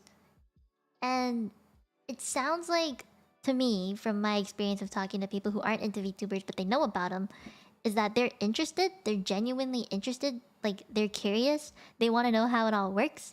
They're like, how do you stream like that? Where'd you get the model? How'd you get the model? How do you stream with it? How do you set this all up? There's genuine curiosity. And for me, to reach out to someone who isn't a VTuber is kind of scary because you don't know what their thoughts are on it. I know a lot of them are curious, but some people might be a bit judgy about it, and that's okay. It's just like, who do you go to? Because the VTuber community I found is so... It's not closed off per se, but it's definitely a community on its own within the wider world of streamers. So, to know who to contact and who to reach out to is kind of hard. I personally don't watch any any streamers besides other VTubers because that's what I do for a living. I kind of have to watch other VTubers to know what's the trend and like what people are doing. So I do something that is also somewhat similar to be part of the algorithm and grow. It's just how the world works in the VTubing community. Like if there's a new game coming out, okay, do I buy it or do I not buy it? Who's streaming it, who's not streaming it? I need to know. But trends in VTubing are not always going to be the same as it is in the streaming world overall. Like Pokemon was so big for VTubers, but I didn't see it be, you know, sought out as much among facecam streamers who aren't in the VTubing scene. I would personally like to talk to more people who aren't VTubers. I actually have an IRL friend who is a streamer and is looking to become a VTuber because he saw how I'm doing. So, like, I mean, I technically reached out to someone who's not within the VTuber fandom. So yeah, I don't know. I think trying to pull people into my audience who's like already a VTuber fan, like I feel bad for, what do you call it? Like, I don't want to steal people's audience. I'd like to find audience who just stumbles by me. I think that's really cute. I've stolen a lot of people's VTuber virginities, and I'm very proud of that fact. But not everybody is like that. So, you know, I would say reaching out to an audience that is not within the VTuber fandom is really cool. But it's actually easier to pull people in who are already VTuber fans. But the ones who are already VTuber fans don't stay very long. If you're outside the fandom and I'm the one who takes your VTuber virginity, those people tend to stay for a very long time. VTuber. I am the V card snatcher. The VTuber card snatcher. Yeah. Yes, no, it's not every VTuber for themselves. Oh my god. Yeah, it is in a way like voice acting. I don't voice act, but like, hey, if it suits you, it suits you. If it doesn't, it doesn't. Hold on. Oh, chat. Gosh, why did that suddenly zoom on me? I'm new here, but the title caught my eyes and been on it. Oh, hi. Hello. Hi, why not? You about talking about it with people who don't like it? Yeah, I understand that. I really do. I know some friends are like, oh my god, you love lollies, to one of my friends who's a really big fan of Gura. And I'm like, let the man live. I'm like, why are you calling... She's not a lolly, she's just a nice cute VTuber. Why are you calling her that? Anyway. Yes, Lumine. Yes, Lumine. You're sort of voice acting right now? No, not really. No. I'm very bad at voice acting. I've never done it in my life. I know I voice acted for the One-chan deep voice stream. That was... Man, my voice was dead after that. Okay. Let's see. Next question. Oh, Tsunami. What do you think is something corporate VTubers do that really good that you don't see indies do too often? Well, indies don't have a group, typically. They're very lonesome, and they have to... what do you call it? You have to network on your own, have a friend group. You have to find that by yourself. If you're part of a Corpo, you get to do a lot of group things together. Like, you get to release 1-year anniversary merch together. You get to release voice packs together. You get to do, like, off collabs, because sometimes you get funded for that. But really, like... One thing I see that they do more often, besides doing group collabs and stuff, and attending conventions... Well, actually, no, I guess the other thing they attend conventions together is like, how do I put this? They don't. No, that's more of like what they don't do more than what they do. That's really good. Well, I guess the convention stuff and the merch thing is already some parts of it. Trying to think if there's other things. Because I feel like... oh, covers. I think they make more covers and stuff. Just... From my personal point of view, indies will be either the type who makes short clips and video content and like highlights and stuff, but they don't stream as often. Or they stream a lot and they don't really make as many short form content like covers and all of that. So sometimes people call themselves V singers because they make more covers and short form content, like singing a chorus for a short, or doing the covers and stuff, compared to streaming where they maybe stream like once every month.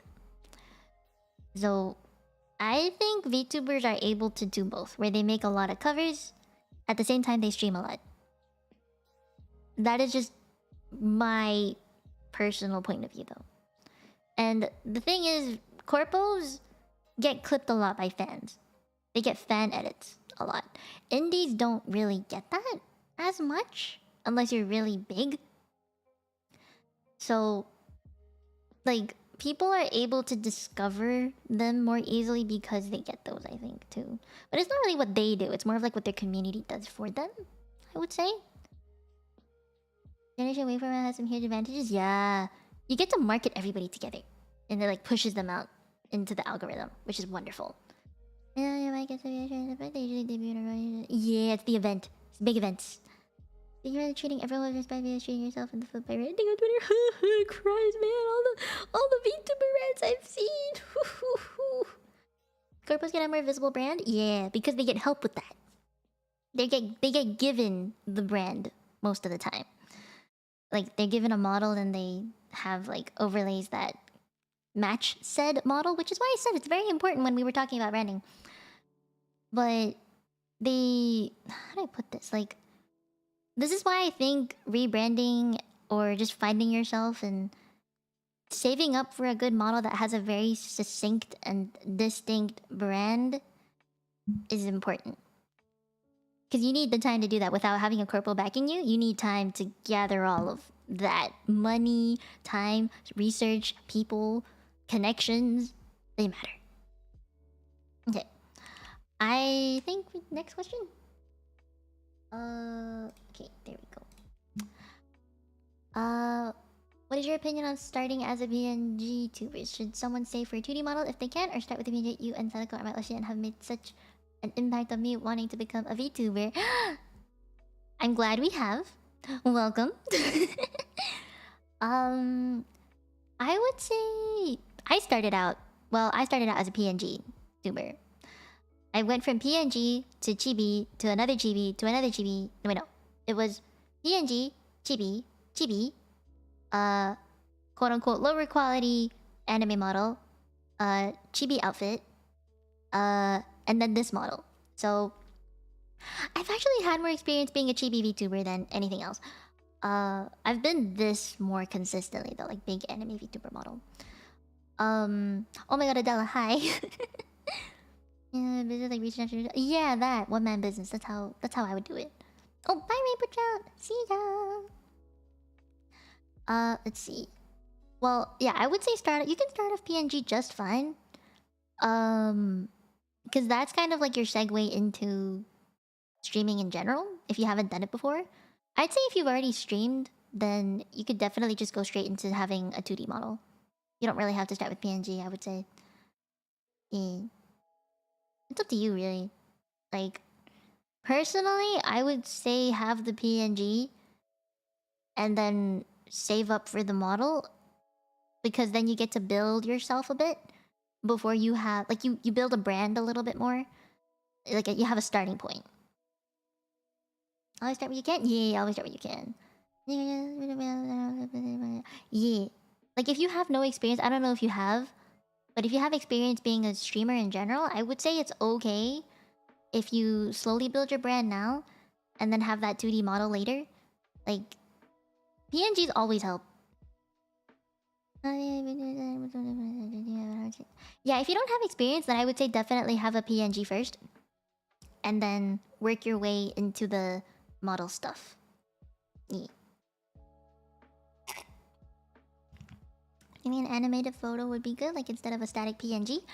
They're about the same to me, to be honest. They're about the same. Like if you have a GIF, for example, for a PNG, like I would say that's okay too. It really depends on what you want to spend your money on. Because if you want something animated, then that's more money. Other experience not much, but I'll get that. Yeah, okay. If you don't have much experience, then I would say definitely do the PNG stuff first, so you get to know the programs and how to set up reactive PNGs, because that's very important for collabs. Like getting into the swing of things, I guess is the way to put it.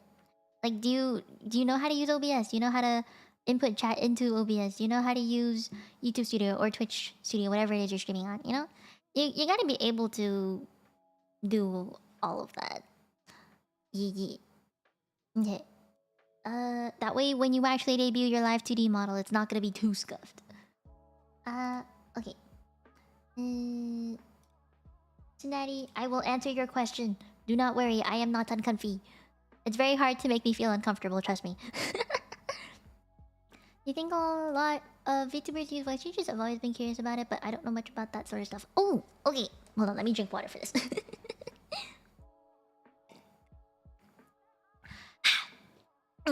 Okay. So, for me, in my opinion, I've only ever met one person who uses a voice changer, and it's very obvious that they use a voice changer. And I would say if you want to use one, then go for it. I don't see a reason to not use one. If you're not comfortable, obviously, like, everybody has their own, like, opinions on voice changers. But I think if you want to use a voice changer, go ahead. The only thing I believe is it might drag you down a bit in terms of, like, your viewership, or if people are interested in stuff. And there's genuinely nothing wrong with it. Like, I don't think it's a bad thing. But you gotta be aware that it might make people lose interest in you because it's not like a, you know, you can tell it's a little bit robotic. Yeah. Yeah. Yeah, it's their pitch maybe. I know some people use it to pitch their voice higher or lower. But generally there's nothing wrong with it. It's just like you gotta be aware that people will know if you're gonna use it. Like if you're using it, you have to expect people to ask, "Hey, are you using a voice changer? Because your voice might sound a little bit robotic or not as natural as it could be." And just expect that. Just expect it. I don't think it would hinder your viewership too much if like the viewers you attract expect and are okay with it too. But it might turn people away. I've heard that it does do that sometimes. So, yeah. Escape privacy. Yeah, it's okay because of privacy for sure. I know a lot of people who don't want to like.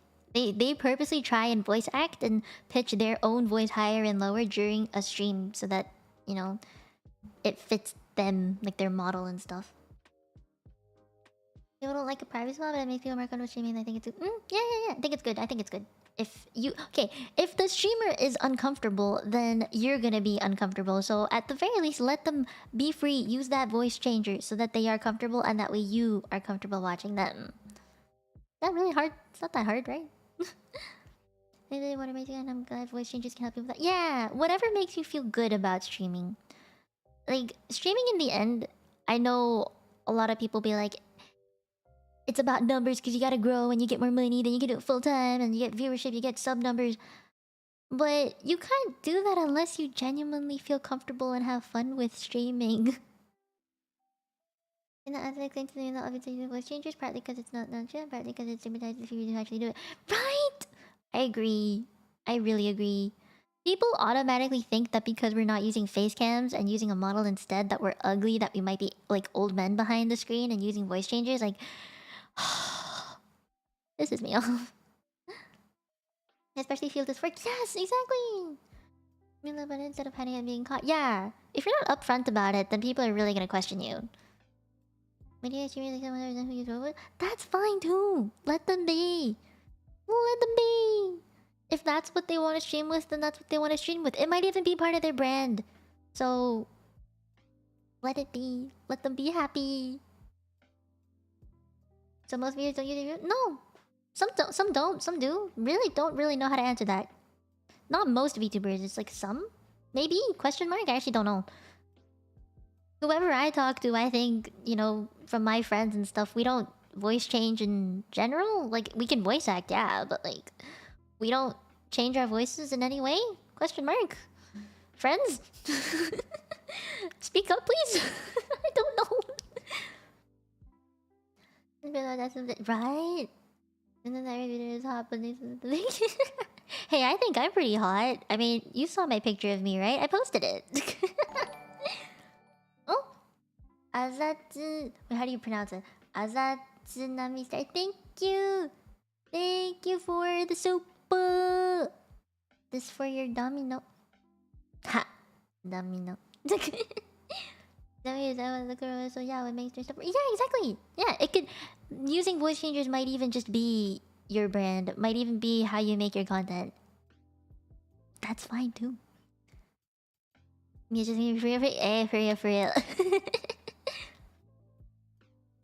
Where's your attitude? Tsunade, you are cute the way you are. Your personality, the way that you stream is already cute. Your voice included makes it cuter. If anything, the voice you have now enhances your content. Be confident about it. You should be. You can be confident about it. I've been in your streams.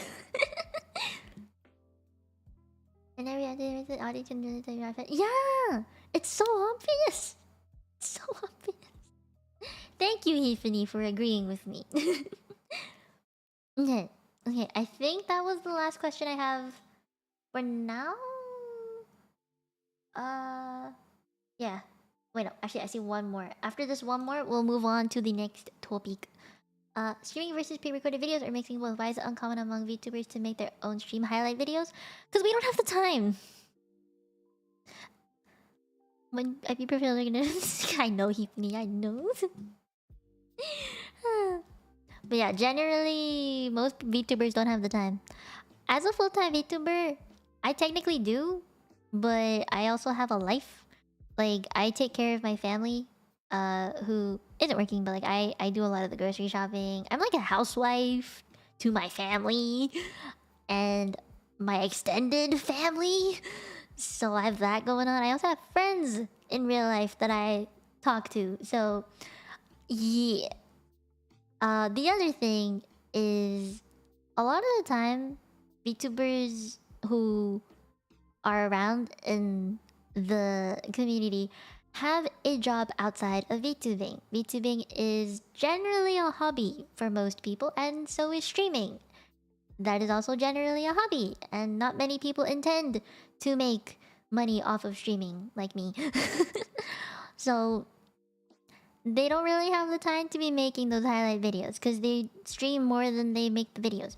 And that is totally okay. It's totally okay. But that's just my opinion. And I would say pre-recording stuff is time. And making videos is time that you could be spending streaming instead and connecting with your audience live. I am the type of person that likes to connect with my audience live. I pride myself on chatting with my chat and interacting with you guys.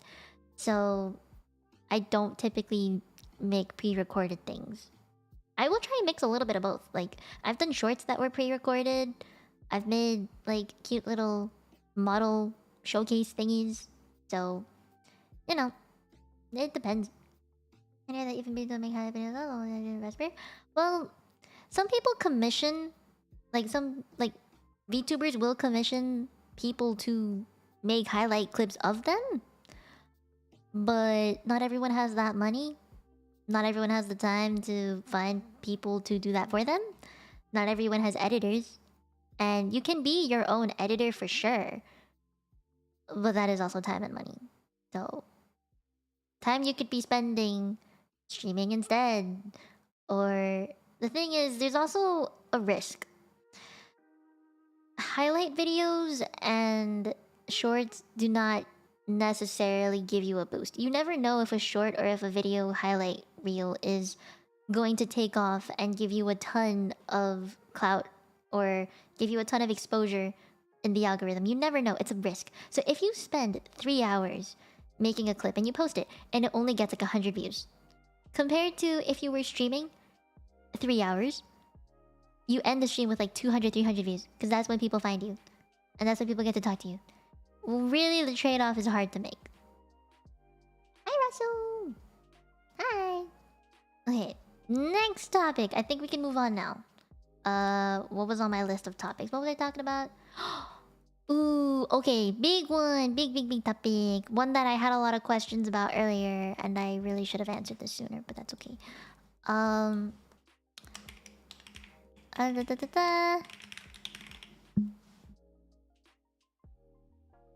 I capitalize the big topics and then narrow them down by making them lowercase later.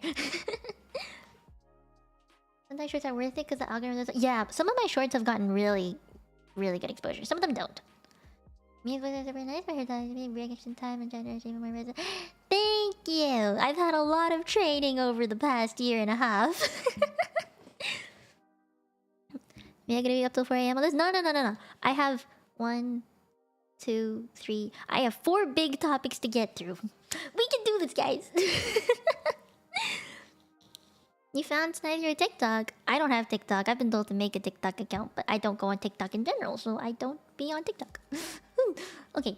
Anyway, interaction. Hold on, I'm gonna put my jacket back on. It's kind of cold. It's negative 10 degrees over here. I don't know what it is in Fahrenheit, but it's negative 10 degrees in Celsius, so it's getting kind of chilly.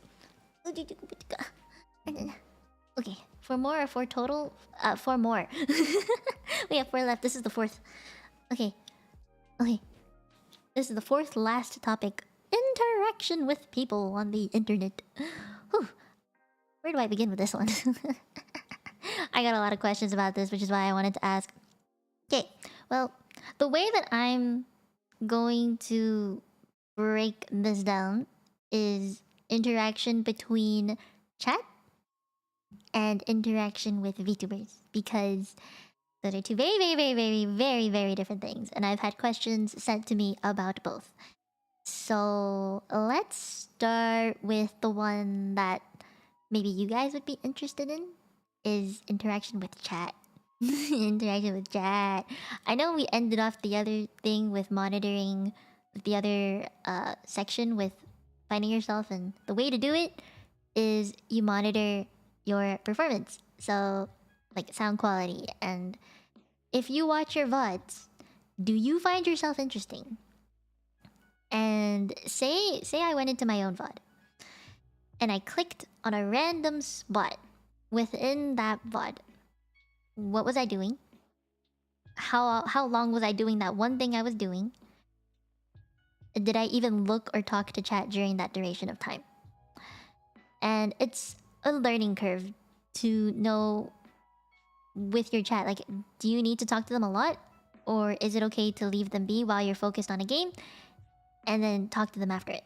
Really hard to find the balance, but a good way to know if you are engaging your chat, if you are interacting with your chat enough, is doing it yourself.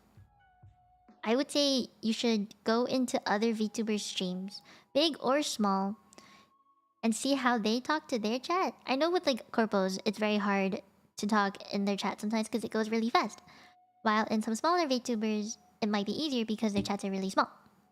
And the chat goes slower. Oh, what was that? Adrian, thank you for the super. Time to sleep. Good luck with the rest of the stream. Usually amazing. Thank you. Yeah. Okay.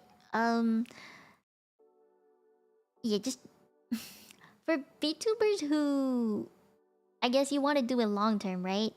You need to learn from your mistakes. Learn from your good times. Learn from your bad times. Know how to be critical of yourself, and then actually do something about it.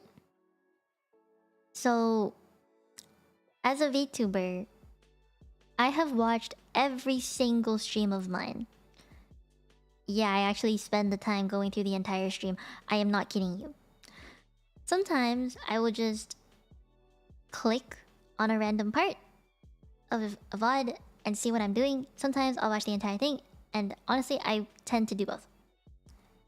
Oh, start! I finally get to see what this is. Hearing your voice, so good night. Good night. Good night. Good night. Good night. Rest well. Probably have like 20 seconds max to hook someone after they click on your stream before they click up. Exactly. You get me.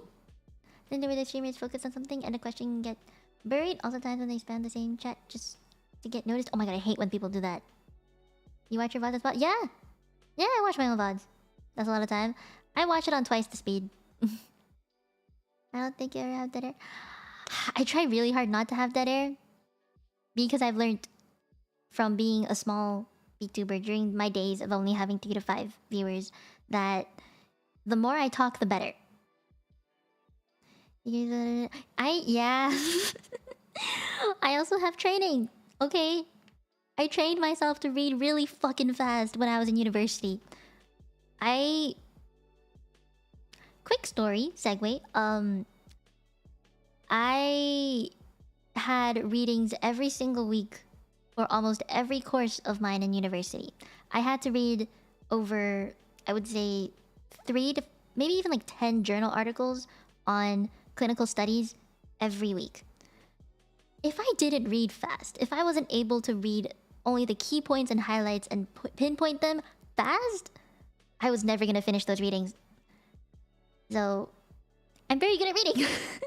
I have a very fast reading speed. And I try to read out messages so people know what I'm responding to, which is why I also mumble a lot. Anime watching sub training for me. Anime sub watching has helped. That is true. Did you find yourself funny then you have to... Yeah. I'm glad you finished the semester. Yeah. Oh, I forgot to change the title. Fuck. Okay.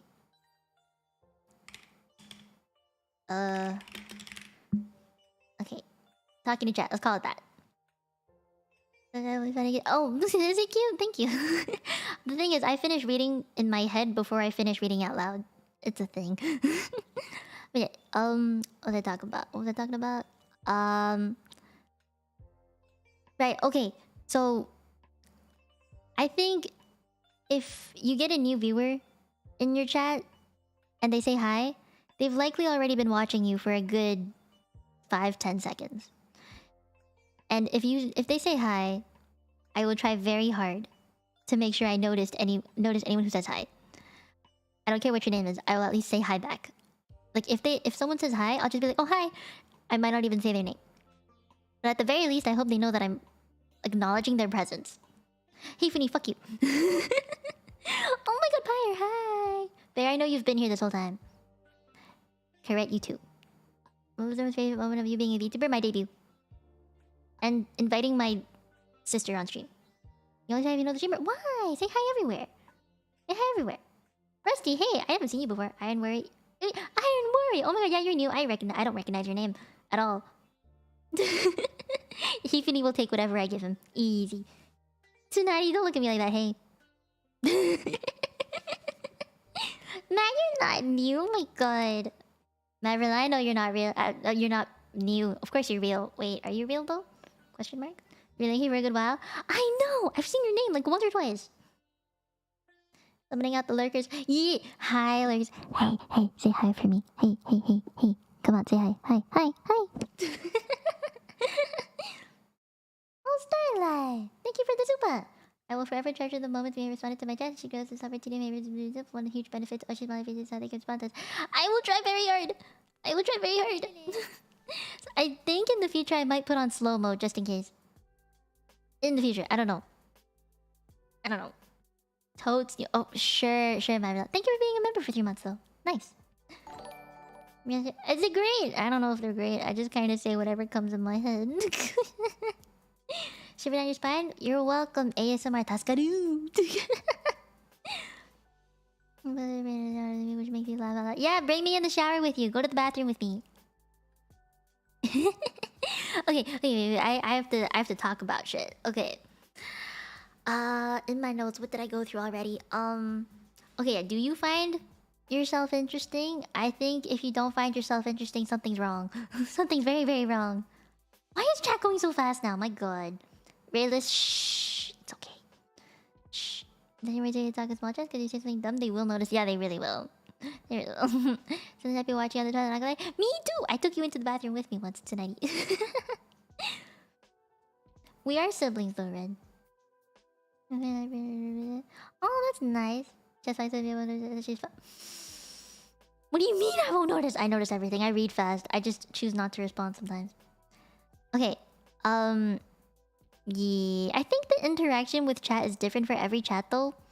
Like, if you're into gaming versus chatting, then you're gonna have a different chat. Although, I think it's expected, and I really hope that people understand this, but there are times where streamers are playing a game, and they cannot look at chat, and there'll be someone in chat that goes like, hey, hi, I'm here, and the streamer won't notice because they're so focused on a game that they can't look away from, and then the person just gets mad. And they're like, hey, notice me. Hi. Trying again. Hi. There's always someone like that. And those are the people that get hidden from chat. Trying to get someone's attention like that is probably the worst thing. But anyway, regular viewers and chatters will know that there are times where they can't look at you. For example, when I play Project Sekai. When I play Project Sekai, it's a rhythm game. I literally cannot take my eyes off the game, otherwise I lose. And then, you know, it just... Sad times for everybody. And... I'm glad my chat knows this. Like, they're very responsible about it. Like, if I can't be looking at you at a certain point in time... You'll know when you just send emotes to me and they're like cheering emotes like, hey, you can do it, ganbatte. Wonderful. Look at my chat message right now. I'm looking. People babe. Oh my god, I've been called babe before. I've gotten marriage proposals. Tiffany, bye. No, hi. Me with the house is looking for someone to know. Oh my god, I hate that. I hate that so much. I hate that. You forgot to send over 12 messages? Yeah, Tiffany, you forgot to spam it. Needy streamer game? Ooh, yeah. But yeah, I think like a lot of the time my chat is very good about it. But not everybody's chat is the same. And I think a good way to manage that as from streamer to streamer, alright, is if you're a gamer, at least talk to your chat between rounds of games. Like say you're playing Valorant, talk to your chat between the game rounds so that they don't feel like they're being ignored. If you're in a collab with somebody, have a button to mute yourself so you can at least talk to your chat without disturbing everybody who's in said collab. Do not ignore your chat during collabs. It makes people go away from the collabs because they're like, you know, it's like they're watching TV and they just leave it there and they don't talk. So even during collabs, do your best, I would say, to chat with your chat. Read. Ew, toggle mute is easy to step on. Yeah, mine is Alt Z because that is a combination that I never use anywhere else. And I play some MMOs which require other buttons across my keyboard, so I have to make it 2 keys, otherwise the things get fucked up. Yeah. But you should at least spend some time talking to your chat if you're a streamer. In general, not even if you're full-time or part-time, it's just if you're a streamer, I would say try your best to keep your chat engaged. Because if you don't, you're gonna lose that viewer count and you're gonna be like, damn, no one's watching the collab, even though I have this wonderful, wonderful popular streamer VTuber on my channel. But my chat's not engaging. They're not talking to me. They're not talking to the person I'm collabing with. Well, why do you think? Because you're not talking to them. Because you split your attention with the collabers in the game and what you're doing and chat. Exactly. It's very hard, but it's possible. That's why I don't do many collabs. I need to learn how to juggle both chat and collab partner better. It's very possible to do, but it is very difficult. No, it's not for me. I don't have a GeForce, that's why. The thing that makes streams not just feel like background noise is interaction. Yeah, being able to talk to your chat. It's very difficult to do 3 things at once. Okay, so you have to talk to your chat, talk to your collab partner or partners, depending on how many people are collabing with you, and then just streaming yourself, like actually doing things, like playing the game that you're playing together, right? It's hard. It's very hard. But as someone who's been streaming almost every single day since day 1, a year and a half ago, I can do it no problem. It will take a lot more energy. I am not gonna lie. It takes energy out of me. I feel really tired after streams like that, where I have to read fast, I have to play games, I have to talk to people at the same time. It is hard. But that is no excuse. You're a streamer. You signed up for it. Deal with it, man. Get good. And the other thing I'd like to point out is something that people don't want to hear, I think. But you sleep like a rock, I do sleep like a rock. Okay, harsh thing that I think some people need to hear. If you are a game-focused streamer and you do not interact with chat because you're focused on said game, you cannot expect a fast chat. Don't complain about a dead chat. It's expected if your interaction is low. Especially on YouTube, actually. So, if you have a dead chat, maybe think about why instead of just complain about it. Yeah, I get it. You wanna game for a living. You wanna stream and game and earn money for the rest of your life. I get it. That'd be nice. That's the dream. But you can't get there if you don't have people to support you. How do you get the people to support you to get to that point? Well, talk to them. Care about them. Get to know who they are. Find out what they like. Find out what games they want to see. Maybe it's not the game you're currently playing. Try something new that your chat likes to see.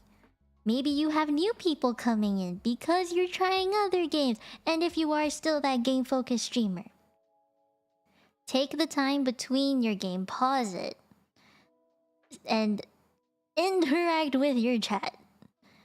Ask them, hey, did you like what I just did? Did you see me get that headshot? Did you see me do this? Did you see me do that? What do you think of this? What do you think? What if I try this? Set up polls for your chat to answer while you're playing something so they have something to think about or do. Ask them a question. Let your, while you're playing a game, maybe ask them a question. You don't have to look at the chat.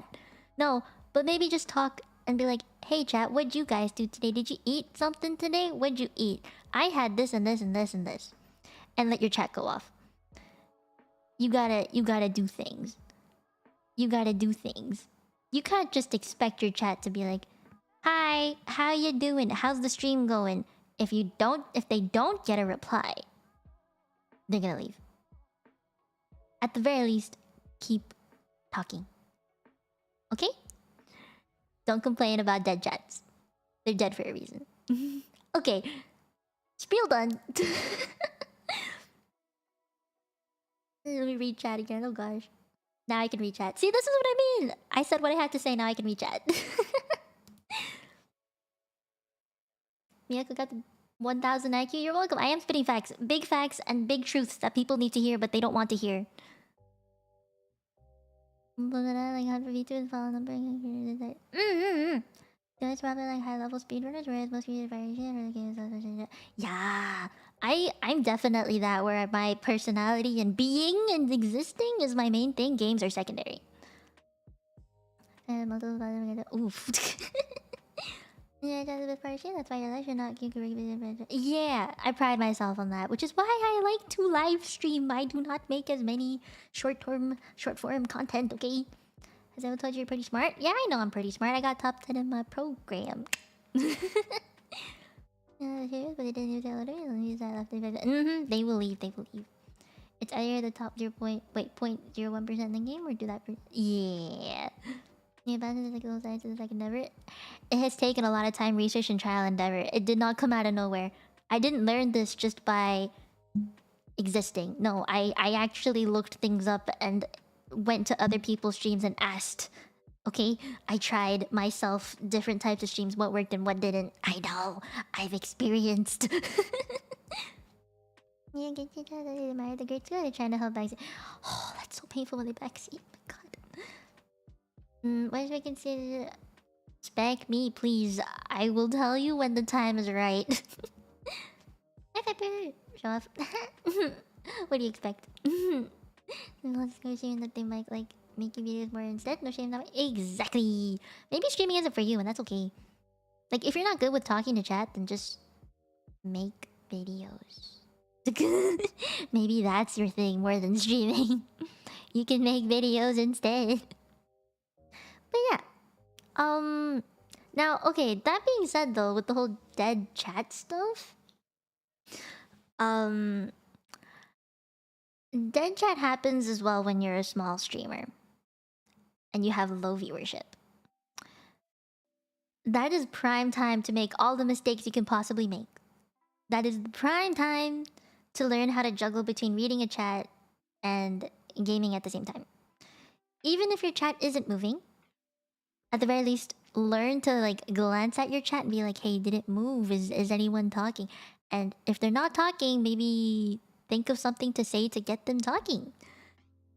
At the very least, you can get into that habit, even if you have a slow, small viewer count. Oh, hi Jacob. Hello. Like, the reason why I'm telling you all this too is like for the other for all the other VTubers who are watching this VOD in the future, I suppose, is that you can't become full-time VTuber unless you have a steady audience. And if you don't have the steady audience, no one's going to be supporting financially. But at the same time, like, will people come to your streams in general? You can't get to full-time if you don't at least have that much. So that is why I'm talking about it. I'm not saying that this is a how to be a VTuber type stream. No, This is how you get to be full-time like me. Oh, thank you for the...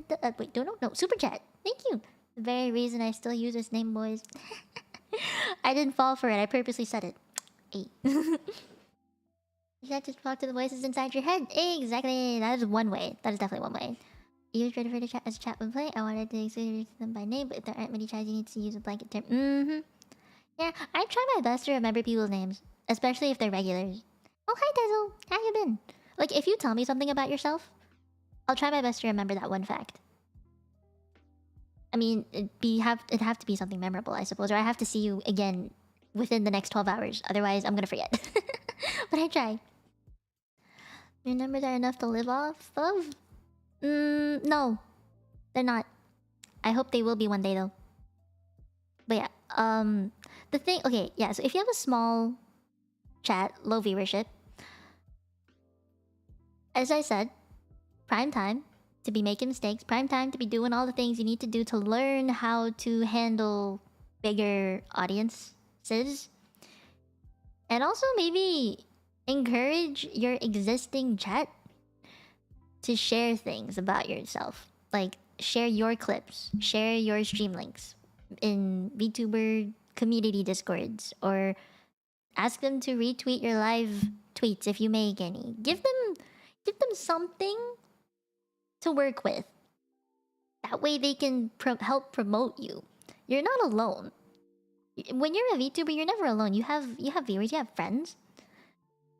And you need to give them something to work with. You don't have another job, right? No, I don't. You mean social like you're providing roguey people around you to make them talking to make a good conversation? Yeah. Like, read...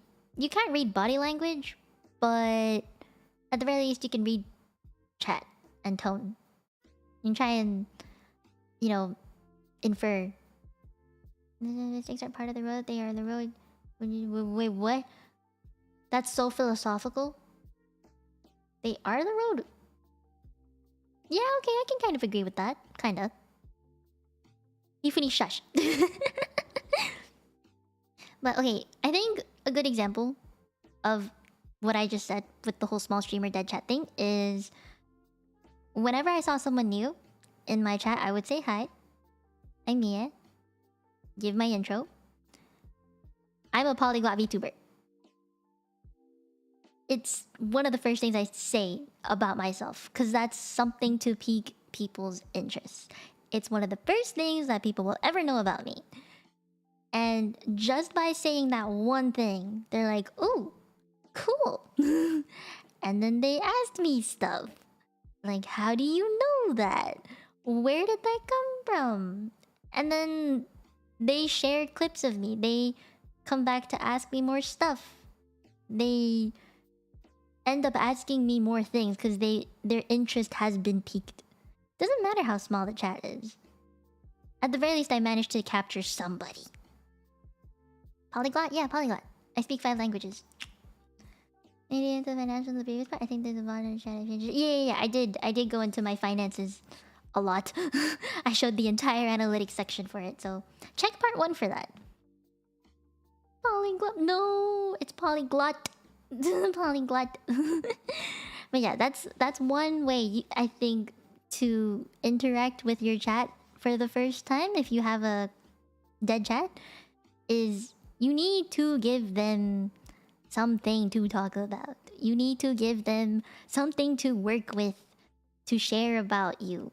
Like, I know people who came into my stream that I said that, hey, I'm a polyglot, I speak 5 languages, and they went and told that to somebody in a VTuber community server and be like, hey, I found this VTuber who's like this and this and this. And then they all just came into my stream at the same time. And that alone boosted my channel up a good 10 to 20 subscribers. It's a very good way to build yourself at least some numbers. And you earn a loyal viewer who's gonna come back to you because they're interested in you in some way or form. So find your thing. Find the one thing you can say that will pique people's interest. Instead of just saying, hey, I'm Mia, nice to meet you. Like, I really had to think of what What is something that makes me stand out compared to other people? That is the way.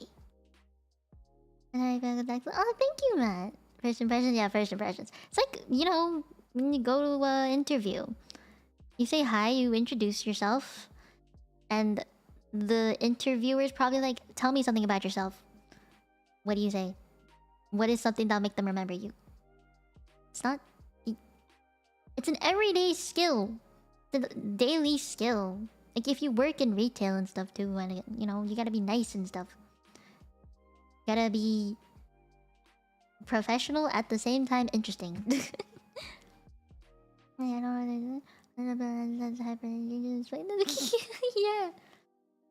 What in the heck is that name? Footstool? Are you actually? May I step on you? Question mark? I was born at a very young age. No. No, some people as a VTuber aren't. They're just they pop into existence like a star, for example. Some are reincarnated, so they're not actually born at a young age. Some of them are like already in their 30s mentally. Yeah. It depends on the lore. Very good businesswoman. I hate business. I never took business in school. My mom was just like, you're gonna hate it, so I never did. Okay, what is the other thing I have on my list here? Okay. Another fact that I hate to say, but is true. Personally, I value chat interaction because, well, I am told that I'm very good at it. I pace myself well, I interact with my chat a lot, I read really fast. But it's also because I full-time. Chat literally supports my income. You are my income. You are my money. I hate saying that, but it is true. I interact with you guys a lot because I genuinely care about you. And it makes you happy. And if you feel happy, you like the content I make. You may feel compelled to support me in some way or form so that I can continue what I'm doing. And you do that with supers and memberships, gifted memberships, donos, watching the ads in full if they're not too long. I personally would never sit through anything that's more than like 15 seconds. But they are, you know, ways to at least help me continue streaming. To help me think that what I'm doing is worth doing. Like, I want more donuts, I want more super chats, I want more members, but it's never expected, okay? Like, just being able to receive one in any stream, like one member per stream, one dono, or one super chat per stream, it makes me feel like what I'm doing is something that's worth giving up my healthcare career for. Okay? Oh, thank you for the super. Super, you mean like this? Yes, I do mean like that. And thank you for the super.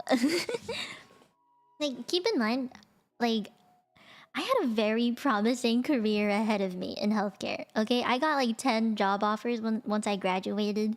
I was in clinical research and I also worked at a clinic. I was earning like tons more money than I was before I was a streamer. So those things make me feel like it's worth it. Oh. Am I getting raided? Who's raiding me? Who's raiding me? Respite barrel raid. Hello! Hi, Lucky Oreo. Hi, Winterfriend. Numbers! Hi! Lady Jane, hello! Pokefan, you're a Pokefan, same. Why do you follow the career and do this VTuber still? I'll get into more of that later. Hi, Ryan! Hi! Hello! Hi, Raiders! Hi! Welcome, welcome! If I was a very sleep, I could explain to me the raid message chat so I could blame them for it. Okay! Perfect. Blame chat. That's all good. Please get some rest, though. I appreciate you for raiding me. Thank you, thank you! You hate it? Nah, okay. So, I used to work in clinical research. I used to work in a clinic itself. Before I also worked at a hospital. And I was seeing patients every day. I was working every day. I had papers to write. I was part of an entire research thing. And I have a journal article that's actually published out there. So I'm one of the people that you have to cite when you do APA format. Yeah, that one of them is me. I'm part of the first two names and then et al. All right, that is me. I'm part of that stuff. I make your life boring. I know. if you're in if you're in the healthcare field or science field, and maybe you I am one of those journal articles you have to cite. And I I loved it. I loved being able to help people. I loved being able to see people heal. I used to work in long-term care at one point, and seeing people get better over time. I've worked in palliative care before. I've worked in the pediatric section department. I had like 2 days in the ER and I hated it, so I was just like, switch me out. And I've worked with ultrasound as well. I've worked with physical therapists, occupational therapists, speech therapists, very multidisciplinary stuff. And I had a very, very promising career path. I really did. But I gave that up for VTubing. And the reason why is, well, I wanted some time off from all of that because I never had a break when I was in university because I took summer school all 4 years. The only breaks I really had was in the winter, and even then it didn't feel like a break because it's so short. And it's incredibly stressful, yes, depending on the environment you're in. When I worked in a clinic, it wasn't as stressful, but it was more personal. I had to do a lot of one-on-one examinations with others, and very close team, I suppose. So a lot of communication things. And when I was in research, it was both working with patients and working with healthcare professionals. Oh, thank you for subscribing! I don't know how to say your entire name. What should I call you? Give me a name. I'm gonna call you Footstool. Yeah, so it was... I had a lot of different types of experiences. I did a lot of, like, online stuff. I know for a period of time, my research job had to be remote. So I've done all the Zoom shit where you wear pajama pants and the fancy blouse on top. Yeah, I did all of that. I've been there. And while it was fun, while I could feel that I was genuinely helping others with clinical trials and doing research, also working with patients and connecting with people in general, it felt nice and I got a lot of money from it. But I didn't feel happy. I could see me doing that long term, yeah, but I wasn't happy. And it also just so happened that after a while, my family from Hong Kong moved to Canada, and I was in a position where I felt like I could quit and take some time off while my sister was still in school and my parents were both working. So I stopped working. I focused more on my family. I started VTubing instead as like a side hustle thing so that I would have, you know, a little bit of income during the period of time that I wasn't in the healthcare field. And I liked VTubing so much that I was like, nah, I'm gonna stay here. I ain't going back. Not anytime soon. At least for now. I do want to go back one day though. Like, I will job hunt occasionally just to see if there's anything I genuinely like out there. But if there isn't, I am perfectly happy where I am. Because, you know, studies like maybe want something simple, honestly. Being in healthcare in general is like a lot of information. It's a constant learning process. It never ends. There's always something more that you can get. So it's rough. It was really, really hard. But even though I'm not earning as much money, I am 10 times, 100 times happier here than I was when I was working in healthcare. And the reason is, like, I have people to talk to. Like, you guys in chat, I genuinely want to get to know you and talk to you. And it's nice to be able to do that. Even if I don't go out during like, I don't touch grass as much as I used to. There are things that I can talk to you guys about. There are things that I want to talk to you guys about. There's games I want to play that make you feel happy and you love it. Like, I want to be able to give you the best that I can give. And yeah, while you guys are my money bags, technically, it's never expected that you're gonna give me the money bag. Hi, Chloe. I love you. I hope stream is going well. I love you too. In-stream is going wonderful. But I really do think I'm gonna be here for more than 4 hours, okay? I should've known. I should've known. Yeah, especially after what we went through the... Mm-hmm. Yeah. Yeah, it's been a... Oof. It's been a rough couple of years, man. I'll be your money back any day. Hey! I'm genuinely really happy where I am, though. Like, I got my degree, and I can always fall back onto it. Like, there's always a path through me. I studied so much, I did so well in school, and I can very, very confidently say that I did well. Like, I'm not just... I'm not lying through my teeth. Like, I got my high honors, I got a scholarship, multiple scholarships, I have a GPA that's very high, I got top 10 within my year, my graduating class. Like, I know I did well. I don't want to tell you exactly what place I got, but I got top 10. So I know that I did and could have done even better in the medical field. But I really, really didn't think that it would be as satisfying and fun and fulfilling as VTubing. So, I have to say, interacting with you guys, while it is fun for me, and I genuinely care about all of you, I also have to keep in mind, you are my income. And that is why it's so unstable. Like, being... Oh! Rollerstone, thank you for subscribing. Being a VTuber is not earning me as much money as it was. Like, as I was as a healthcare professional, for sure. But I am definitely much happier, and I don't want people to misunderstand that. Like, streaming, you can't do it for the money. There's no way. I wouldn't still be here if I was doing it for the money, and I think that shows.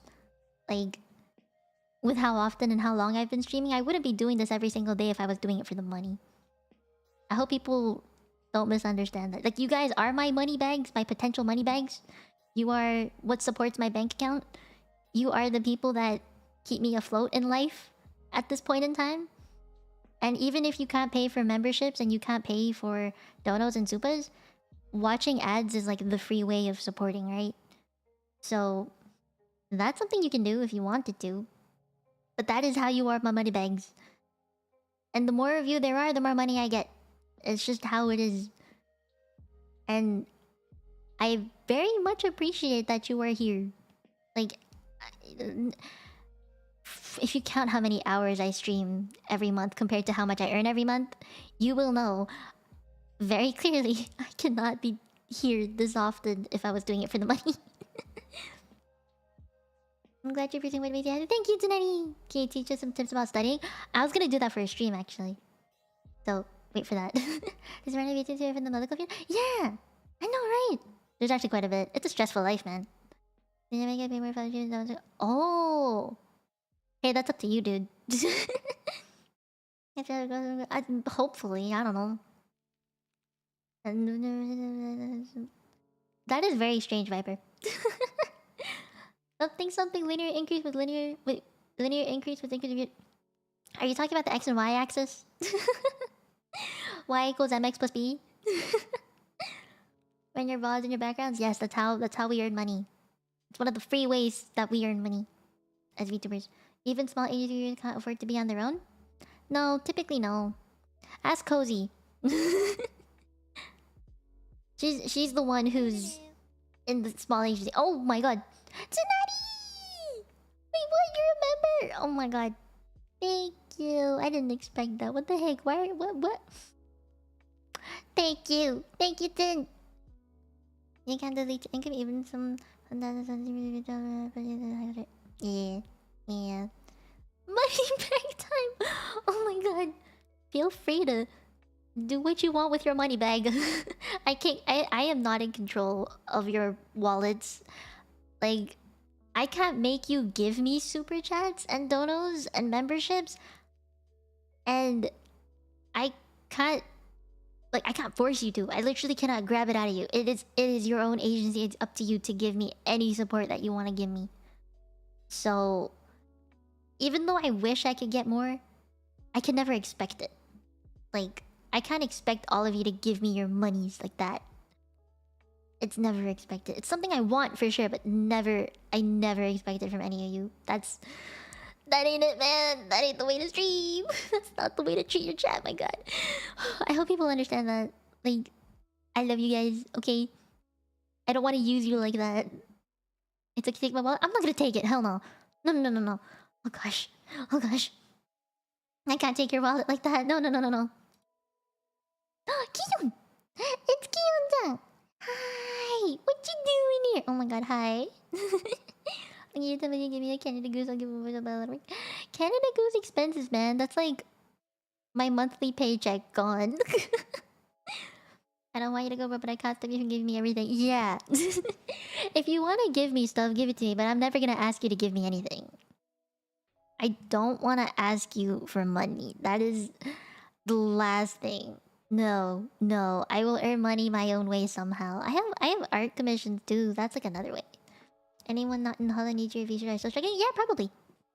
They can't do it full time. Why do you think that a lot of VTuber application forms, audition forms, say streaming this and this amount of times per week after school or work is fine?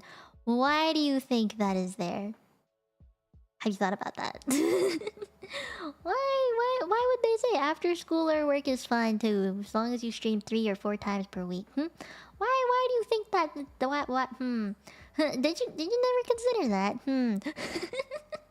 Like in the end, a lot of big corpos are like they end up just fine because they earn enough. But not everybody is gonna be like that. Oh, Lab Devil, thank you for the donut. Here's some money anyway you stream. Good.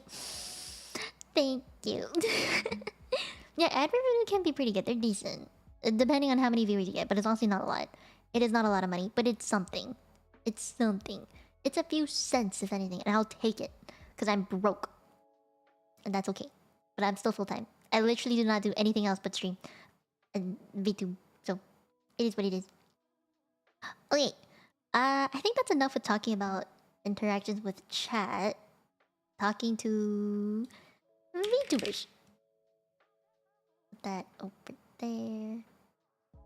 Hi, broke. I'm not saying that. Wait, I need water. I haven't drank anything. Okay. It is like having no Patreon. See, that's what a lot of people think. Most VTubers do is that VTubing is the side hustle. VTubing for me is my full-time job. I am not doing it as a side hustle. For a lot of VTubers, it's a side hustle though. Okay. Talking with VTubers, this is a big one. Well, I talked about networking last time. Hi Hamza. Yeah, I talked about networking a lot last stream, and I guess a quick recap would be what did I talk about? Clout. Oh, I talked about Clout. Yeah, like being careful of Clout chasers and appearing Clout chasey. Generally, just be polite. Know your chat etiquette. And just when you approach people, you don't show up and be like, "Hey, I love your content. Can we collab one day?" When you don't even know if they're down. Like, they just be polite about it. And DMing people individually is very different. There's people who respond in an instant. Some people who don't respond for a month. That doesn't mean they don't care about you though. Sometimes it does. Sometimes it doesn't mean that though. And you cannot force a friendship. Yeah, you may like someone's content and you think you can be their best friend and you can totally stream with them. But you cannot force that person to be your friend even though you think you could get along really well. Hi, Mr. Leaf. How you doing? I'm doing great. How are you? Dr. J? Yeah, Dr. J. Think I really... No, that's not true. Some of them end up being really good friends. But there are times where I've heard like some Corpo VTubers, they'll get into not arguments but like conflicts, I should say, of like certain opinions, like they want this or they want that, or like I'm just saying you really cannot force a friendship. Like if you have nothing in common, then what the heck are you gonna talk about? It's hard to, you know, get along with people you feel like you can't connect with. I mean, generally in like big corpos, I've been told that in the end, you are coworkers, you are friends, and you are coworkers. So teamwork, collaboration, communication, and all that stuff when it comes to teamwork come to play. You have to give and take and compromise. It's all about that, especially if you're forced into a group together. And for me, this is one thing I love about indies, being indie VTuber in general, is I can easily talk to someone, determine if they will be a good friend of mine, and if they're not, then goodbye. I'll let you leave in peace. I will leave in peace. And no strings attached, no hard feelings. But in a group, you can't really do that because you're kind of all together. So, yeah. A lot of friends, some of them are not. Some are just coworkers. It's just the same as IRL, really. Yeah, you have friend groups, right? You have your close friends, best friends, and then maybe you have some acquaintances. And say you work in a company, you have like people you work next to. Maybe you have like a office seatmate or something, office neighbor. And then you have people who work in different departments. Like, you know each other, but you're not close. That kind of thing. Those situations still apply. Remember, corpos and agencies are companies, right? They are places where multiple types and different types of people gather, like people who are in marketing, editors, clippers, Photoshop people, like people who make your thumbnails, people who network and they get you collabs, they get you the nice merch. There's merchandising, there's accounting, there's treasurers, like so many different types of people you have to work with. Even as an indie, I see those kinds of people all the time, everywhere. And ow, I hit my mic, my bad. But they're everywhere. You can't avoid it. And it's all about the collab. And if you're able to really connect with them and have a fun collab that your viewers are gonna enjoy. But generally, when you reach out to someone, if they're not down to start a friendship with you, then don't force it. It wasn't meant to be. Like, maybe you'll connect later down the line, but at the moment now is just not the right time. At least that's how I see it. Yeah. Hi, Lars. Also, don't expect when you'll get more popular, so it's best to want to actually be friends for... Yeah. Every time I I collab with someone, my viewership count is actually a lot lower than doing individual streams. And people think that's weird because they're like, well, don't you have like another VTuber? Shouldn't you, like another VTuber with you? Shouldn't their audience come to your stream? Well, no, because there are times where I don't interact with chat as much. Maybe they're not interested in the game we're playing. Maybe they don't like the VTuber that I collab with. And that's totally okay. That is totally okay. And there might even be times where the collab isn't good. You know, you don't have as fun of a time as you think you're gonna have. And that's okay. I like to think... This is some weird funny analogy, I guess, but... I like to think collabs are like sex. You know, you get consent, and you have the right to say no at any time. You gotta have open communication and make sure you're all on the same page, right? Okay? The bed is the stream. It's a comfy, fun place where the stuff happens, right? And then condoms and protection are like the rules and boundaries that you set. Once they're in place, they stay. But they can be changed at any time, right? And you know, kinks are like chat, where they're always there. They're mentioned sometimes. You gotta be mindful that they're there. And you check in on them once in a while, right? There you go.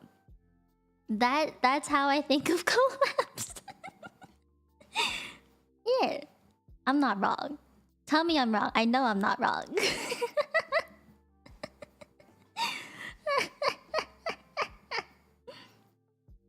Yeah. Yeah. Are you reading the notes? No, that's not in my notes anywhere. Anything other than enthusiastic, yes or no? Yeah. Yeah, if you're hesitant about something, talk about it. Understand why you're being hesitant about something. Yeah, like, are you scared because it's a horror game and you've never played a horror game? Are you scared because you've never talked to certain people within that collab? Are you hesitant because you're afraid your PC can't run it? You know, things like that. Things like that.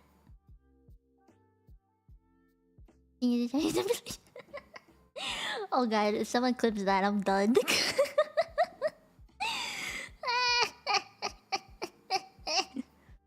But it's true.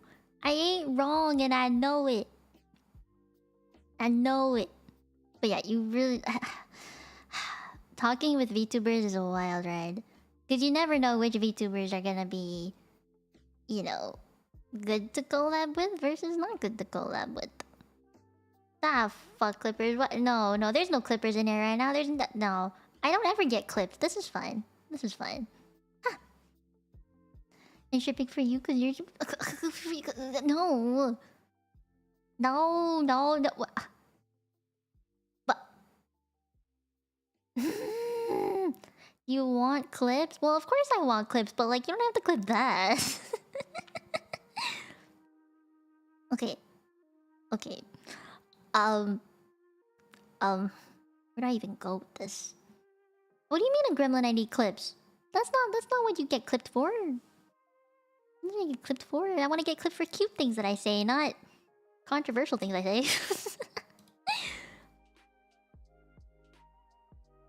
What do you mean, bruh?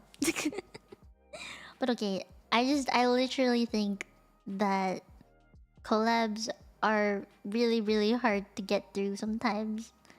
Like, especially the ones that last for a long time, and it's with people I don't know too well? Question mark. So yeah. The other thing is, I don't want to appear clout chasey on the internet. I like growing on my own accord. I said that last time. I like to see the results of my hard work come to fruition. So clout is the last thing I need. It's the last thing I want. I like seeing my hard work grow. So yeah, I just be careful of all of that for sure. Oh, Azalea, thank you. Thank you. That's respectable. Thank you.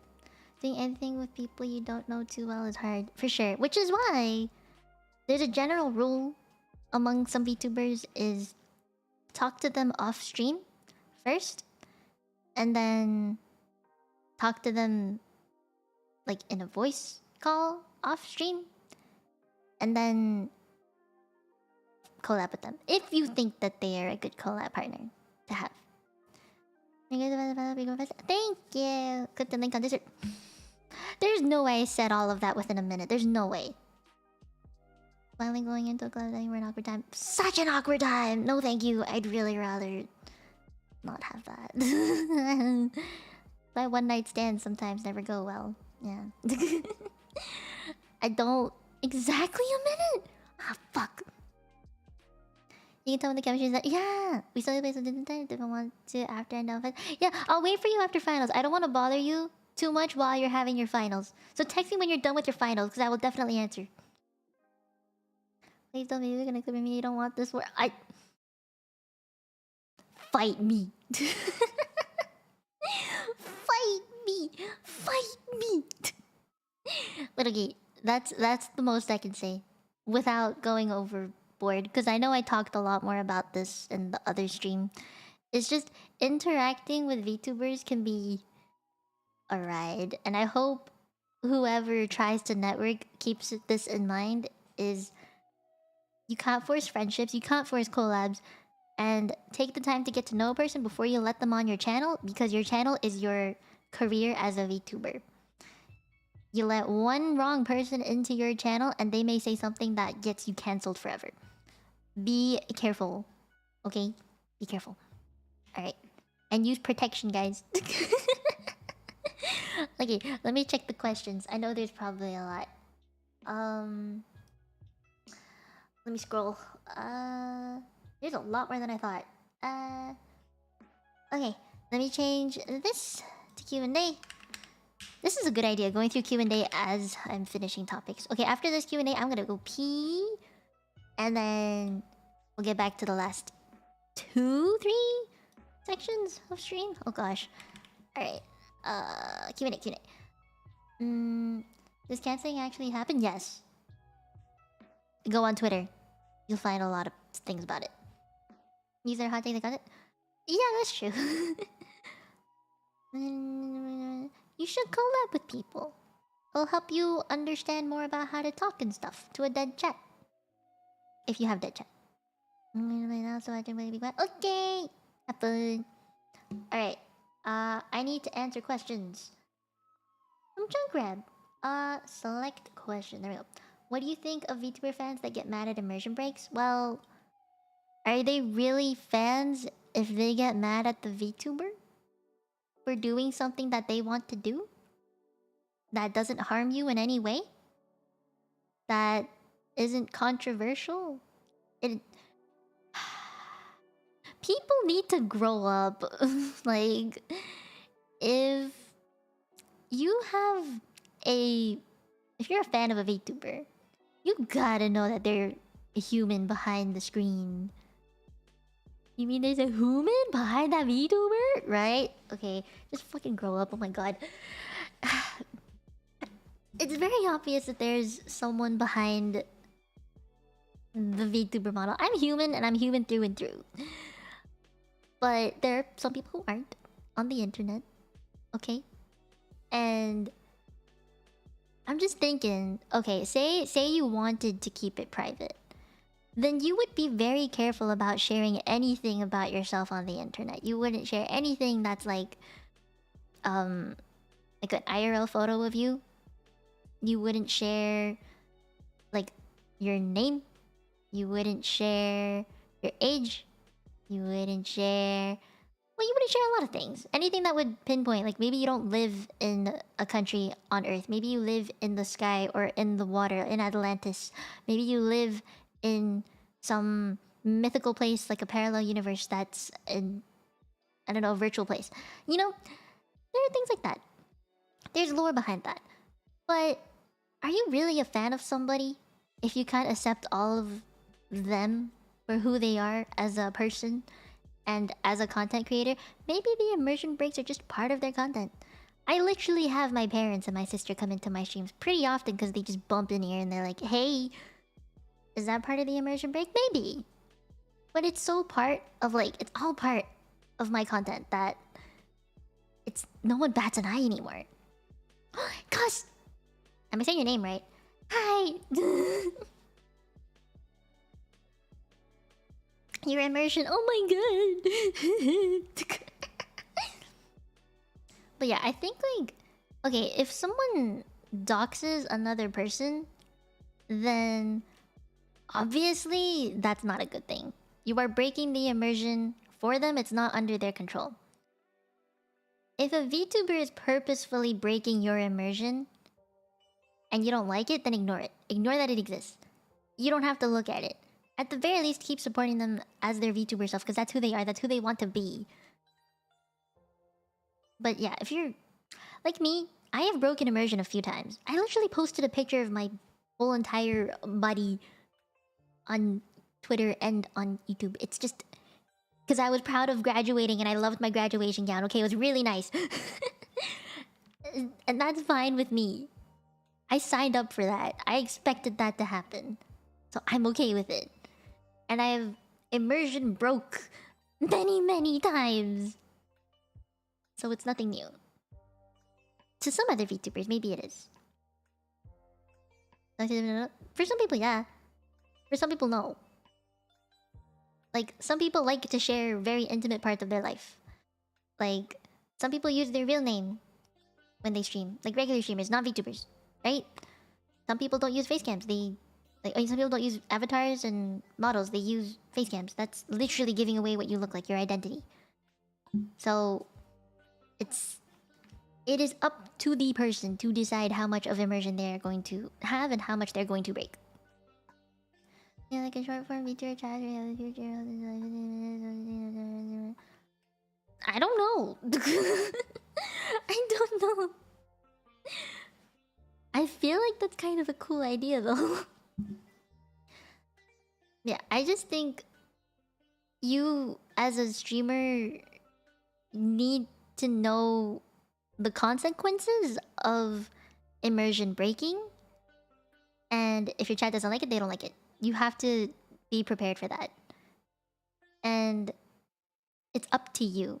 Ultimately, your chat, your mods, your managers, your whoever's should not have that say. I mean, I guess if you're part of a company, then maybe yeah, they should, because you're part of their thing. But as an indie, it is really up to you in the end. You have no one telling you what to do. You have no one telling you can't say this, you can't say that, you can't post this, you can't post that.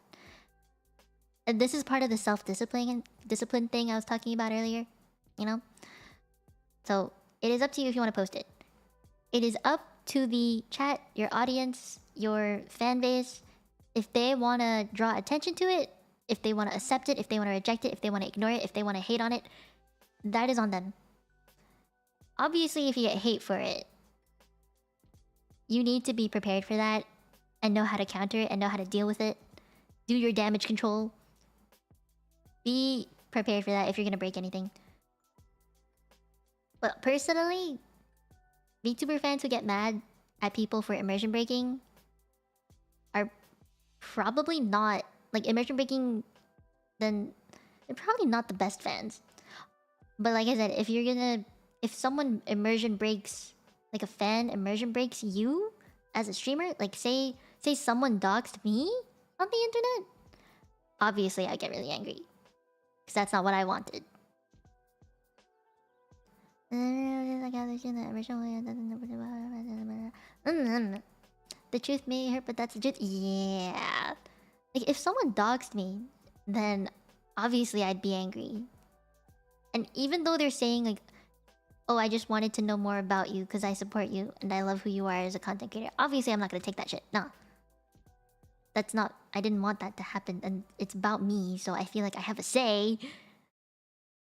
But if I did it myself, if I posted something myself, if I, you know, IRL face picture, if I put out, like, my feet, then I have to expect what's coming and I have to deal with whatever consequences it comes with. I think that's a pretty normal, logical mindset to have. Doxing's never okay? It's never okay. Unless you want to do it yourself. Did you tell them not to play on the like that? I didn't tell them not to look at my VTuber stuff, because that's up to them if they want to look at it or not. I can't... My stuff is literally on the internet. It's for people to watch. So, you know, why not?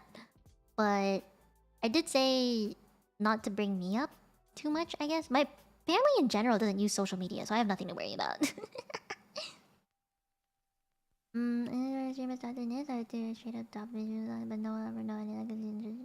Ah, see, that's what I hate though. I don't like that being put on to me. It's not your info. Yeah, it's not your information to give out. It's up to the streamer to decide what they do with that and what they're doing.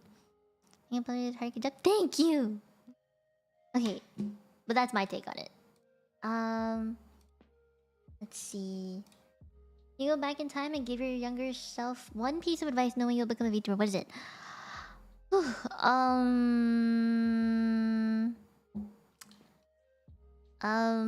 Let me think. Time travel question, huh? I'd say... get into it earlier. Get into it earlier. That's it. Just get into it earlier. Discover it sooner. Because then I'd have more time to build myself up. I'd have time to meet people. I'd have time to learn more. I have time to see the community grow. And I wouldn't say change your major. Don't study what you studied. Don't do healthcare. I wouldn't say that, because healthcare was the most stressful but life learning times I've had. So I wouldn't say that. But yeah, that's what I would say. Get into VTubing earlier. Okay.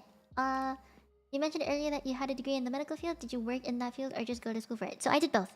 4 years undergrad was all healthcare stuff. I minored in physiology. I will not reveal what I got my bachelor's degree in though.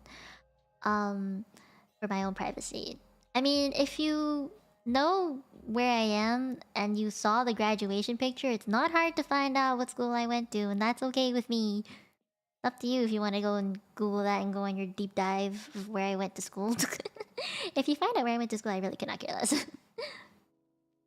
Okay, But yeah, 4 years in uni. I did 2 years in clinical healthcare stuff and then 1 year in research. So both. Okay. Contrast that one. Oh gosh. Let's see.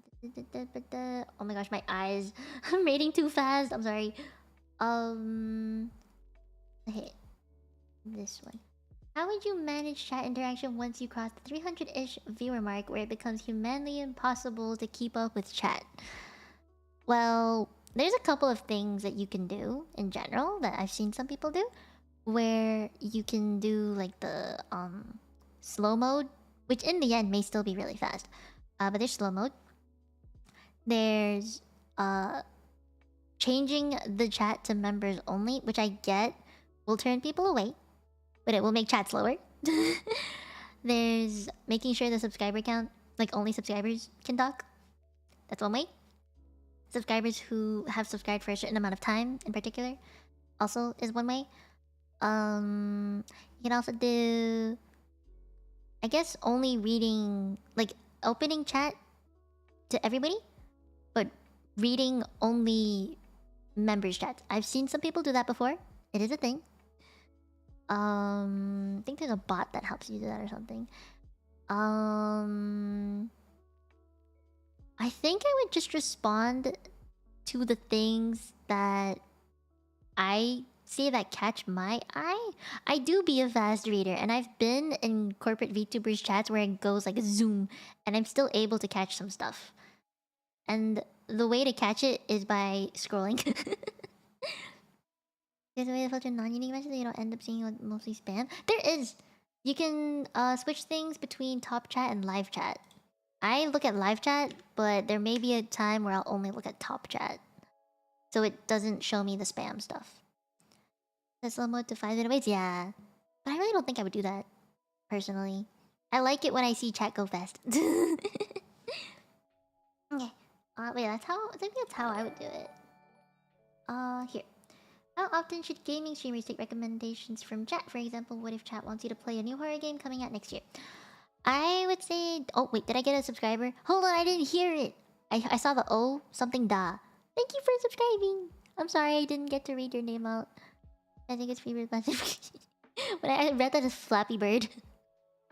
I read that as Flappy Bird, oh my god. Okay, okay, for me...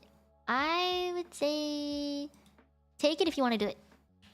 Taking recommendations from chat is never a bad idea, unless you feel uncomfortable with it. Like, I get asked if I can ara for you guys a lot. I always get asked, can you ara? Can you do an One-chan voice? Can you say okaeri? Can you call me Oni-chan? Can you do this? Can you say that? Can you say this? Can you say that? And you always have the option to say no. Now, if you're asking me in terms of like, if you take the recommendation from chat, will it grow? Will you grow? Will you get more viewership? The chances are probably yes. New games that you play tend to have better impact, and it's new, so your chat gets to see something you don't normally do. The other thing is, you make the current viewership, the current viewers you have, excited and happy that you're listening to them, and it makes them feel like they have, you know, you're interacting with them and you value their opinion. So I did that a lot when I first started streaming, and I played a lot of games that chat asked me to play, which made them really happy. I'm not gonna lie, it was very nice. But nowadays I've started taking less recommendations for what people want me to do. Instead, I do what I want to do, because I've noticed people watch me not for the game, they watch me for me. So it doesn't matter what I'm doing as long as I am here. But that might not be the case for you. Okay. Oh my god, I can't select the question. Why? Why can't I select the question? No, wait, let me select the question. Hold on, I'm gonna refresh. Is that why? Hold on. No! Hold on. I want to select the question, but it's not letting me select the question. Oh no, there we go. Nice. Streamer can do whatever. I'm here to be. Yeah. Okay. Oh, good night, man. For now, what time is it now? 12:50. All right, I got time. I got time. I got to zoom through this, and I gotta go pee, and then we'll go back to it. Okay. Why do you like to talk so much? Where did you develop this besides talking to the chat? I don't have another reason. I talk to the chat a lot. I talk to them a lot, guys. It sounds so sad to say, but I have talked to myself for a very long time. When I started streaming, my voice died 1 hour in, and I never streamed longer than an hour because my throat couldn't take it and I felt like I was about to die. Now I stream and talk for 6 hours and I'm okay, which is very weird, but it is what it is. I just talked a lot, really. And I guess one other way is I took drama in high school, so I know how to pace myself, I know what to enunciate. I did a lot of presentations as well. I talked to patients at some point, right? So, breaking things down, talking about stuff and explaining things is kind of part of the job. And maybe that's where? Yes. Question mark. Yeah, I strengthened it quite a bit.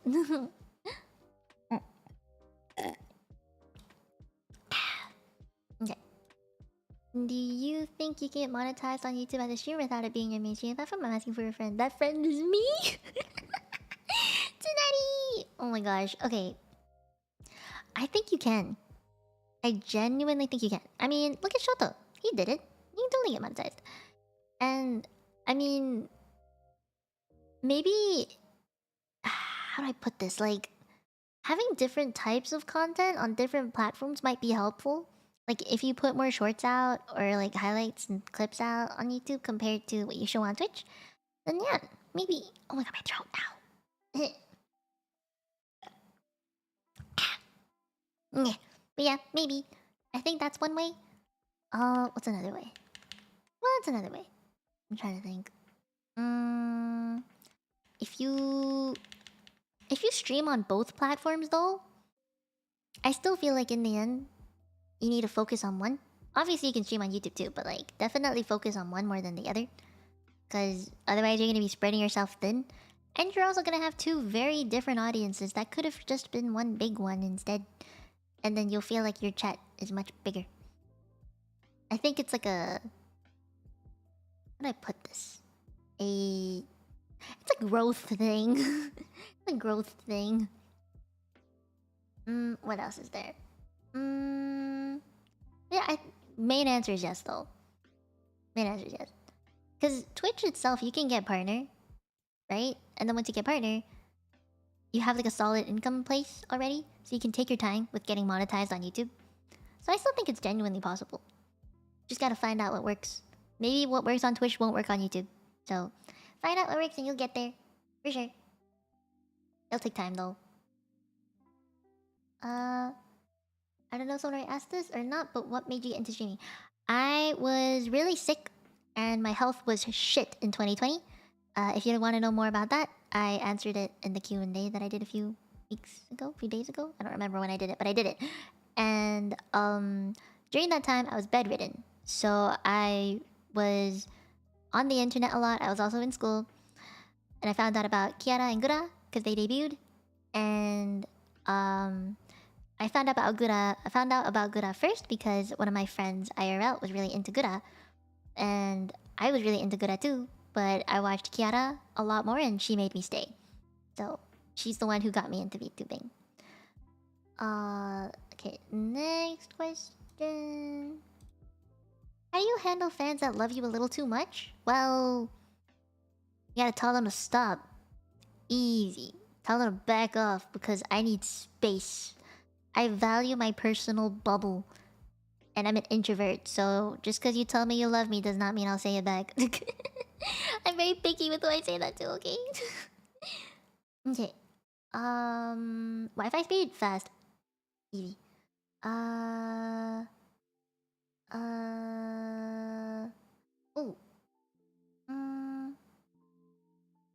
This question. Hold on. Why won't you? I need to refresh you again. There we go. I think I got it. Okay. What would you say if someone like a new streamer wanted to stream League, another streamer would game the shit for it? Don't listen to them. Stream what you want to stream. Do what you want to do. Why are you letting other people tell you what to do? Easy.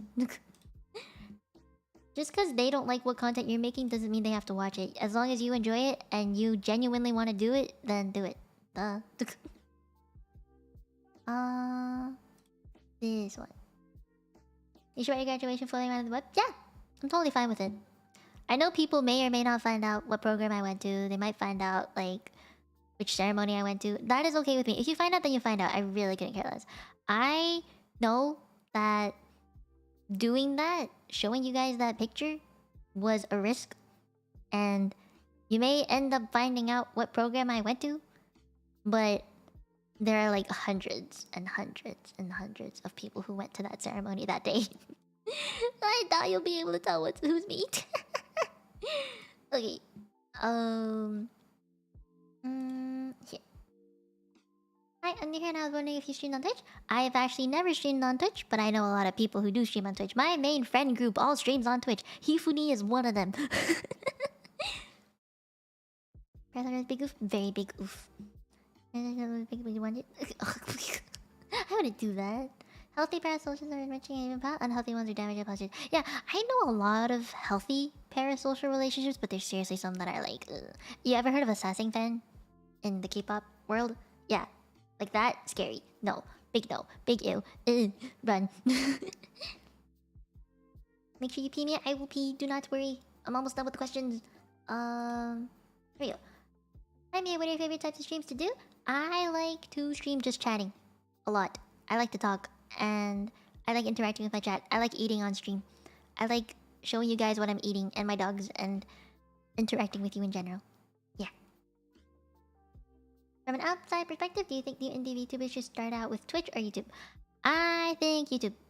Twitch is going down in flames, unfortunately. I know it's a very big place that a lot of people grew and a lot of people started, but when you think about all the things that YouTube has now, where they have like the ultra low latency, they have memberships, gifted memberships, rating or live redirects, and like, you know, all the integration stuff now, like you can definitely start with YouTube and you'll be fine. It will be harder to monetize, but there's third-party stuff you can use, like Stream Elements or Streamlabs donos. You can still earn money, and it's okay. You might not get ad revenue, but that's probably better if you're starting out, because people turn away from ads when they hop into streams. So, yeah. I would say you'll be okay. It will take a while. You will have to push through. But, yeah. I think YouTube is still a good place if you're wanting to start out and get into it. That is a personal opinion, though. There are people I know who start off on Twitch still, and they still stream on Twitch. They went from YouTube to Twitch instead of going from Twitch to YouTube. And that is A-okay. Sometimes people's content just work better for one platform compared to the other. Twitch ads everywhere unless you have script to block it. Yeah. Yeah. Getting monetized on Twitch is much easier because of the whole affiliate and then partner thing. YouTube only has partner, but I heard that they changed some stuff recently. I don't know what they are, though.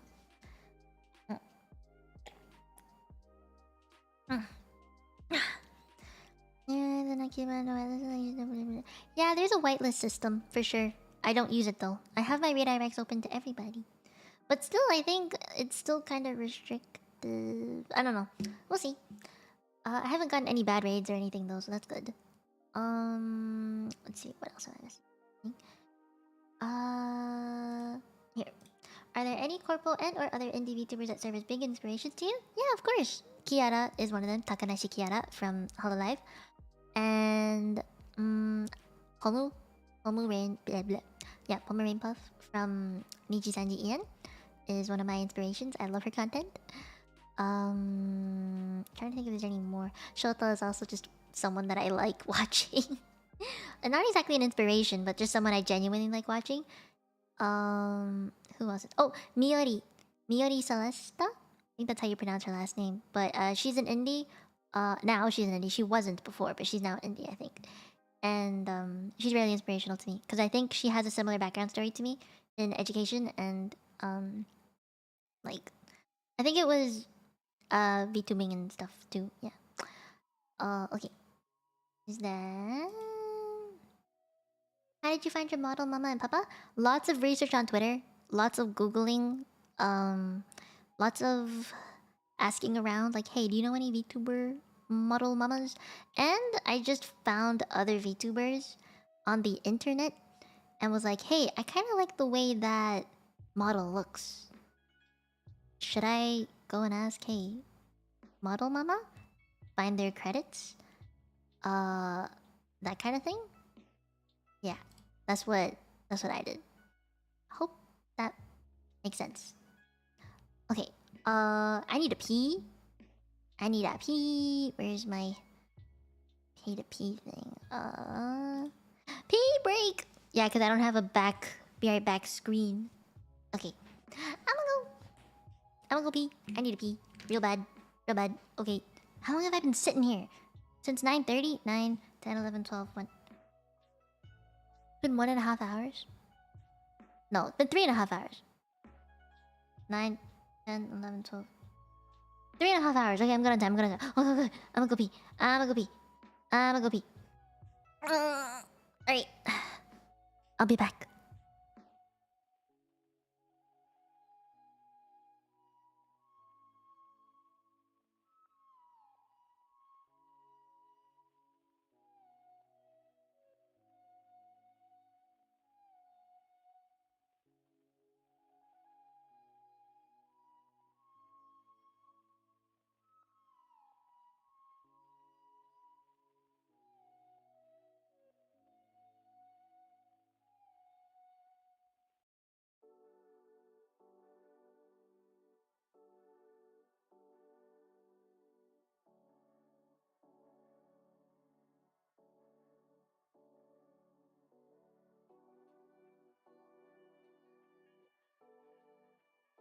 Hello. I have returned. Let me get rid of it. Oh, was there a bot? Whoopsies, I didn't see that. Thank you for killing it, Hefany. Okay. Okay. Did you wash it? Yes, I did wash my hands. I have a small bladder, okay? People always ask me if I wash my hands. I swear I do. And my bathroom is right there. It's really close. If you guys have watched my hand cam streams, you would know. You would know where my bathroom is. Very, very close.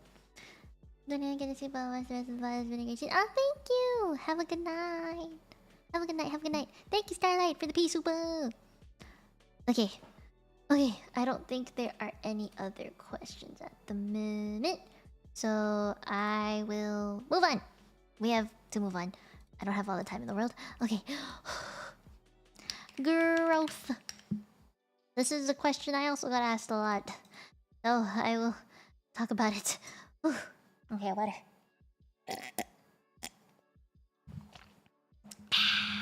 Oh yes, that's nice. There are... I can't even begin with this. There's so many different ways to talk about growth. Hi, Sadako. You came in for a burp? Okay, hold on. There you go. Was that good enough for you? Was that a good enough burp? Are you satisfied? I can give you another one if that wasn't satisfactory. Okay. Not enough burp? Oh my god, okay. Is that better? Is that better? Is that clearer? Is that better for you? Is that enough? Can you speak a little Spanish? No, I cannot. Satisfactory burp? Okay. That's great. Thank you. You're welcome, Sadako. Okay, I got the okay from the requester. We're good. Cute burp? It's a fake burp. Okay. Need to talk about this freaking growth thing. I get asked about this a lot. So, growth happens in many ways.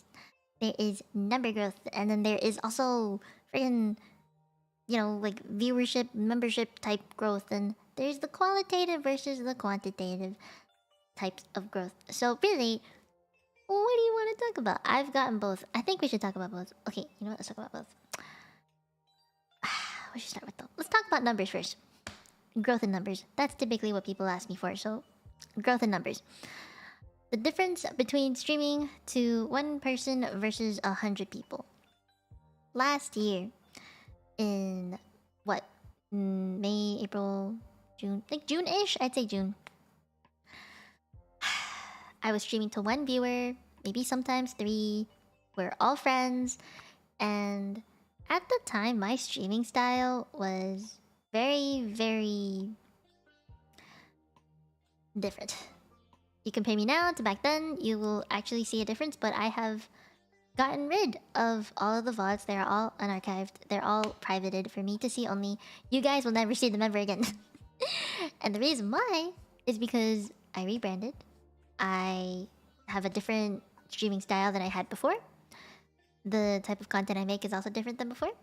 And I don't want people to be confused of who I am now compared to before. So they're all privated. They're all mine to see. You will never see them ever again unless I play them for you on stream. And I likely won't do that for a very long time. So I still have my own models though, like the old models. So I could show you guys, which I did in the part 1. So if you were there for the part 1, you would know. And I have grown a lot since then in both numbers and in personality.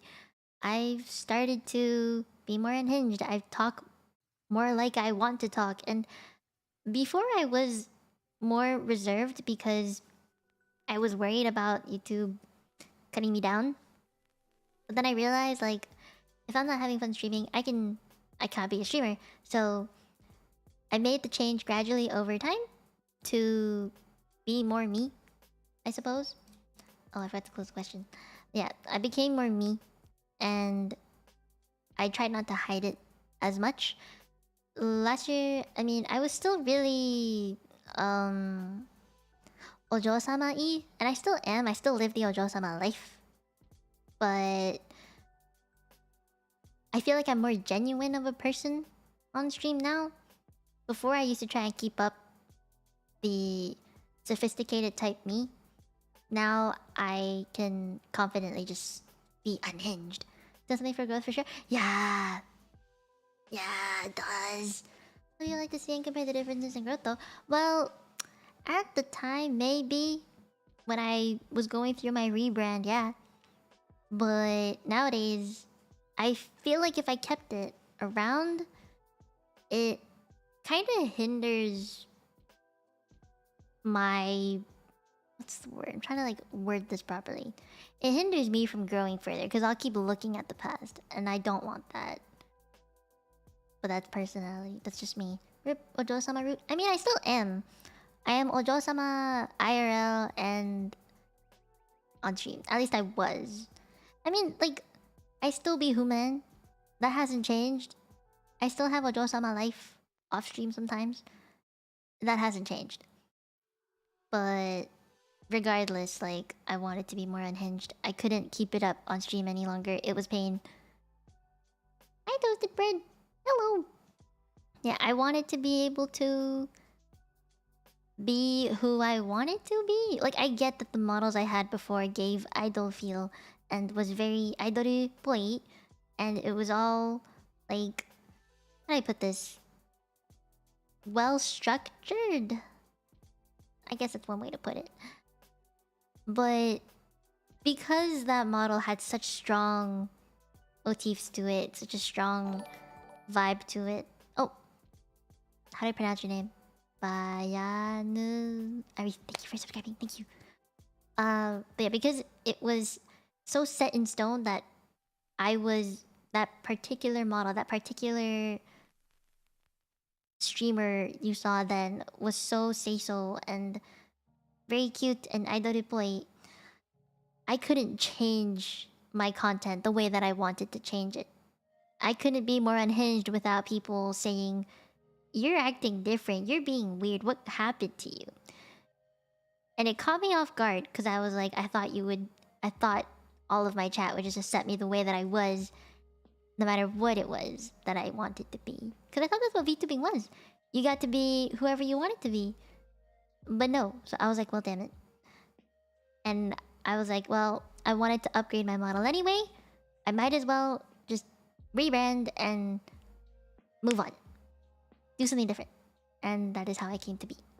So I found myself very late. I feel like some people are able to find themselves as a streamer within like the first 2-3 months. But for me, it took a very long time. And that's okay. Because I have grown from it and it has gotten me a lot it has brought me to many good places. Okay. Let's talk about numbers. Wait, no, actually I shouldn't put it like that. Maybe...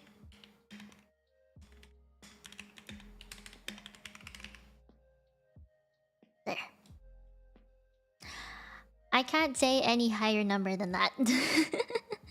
For 100. I've had 200 at some point.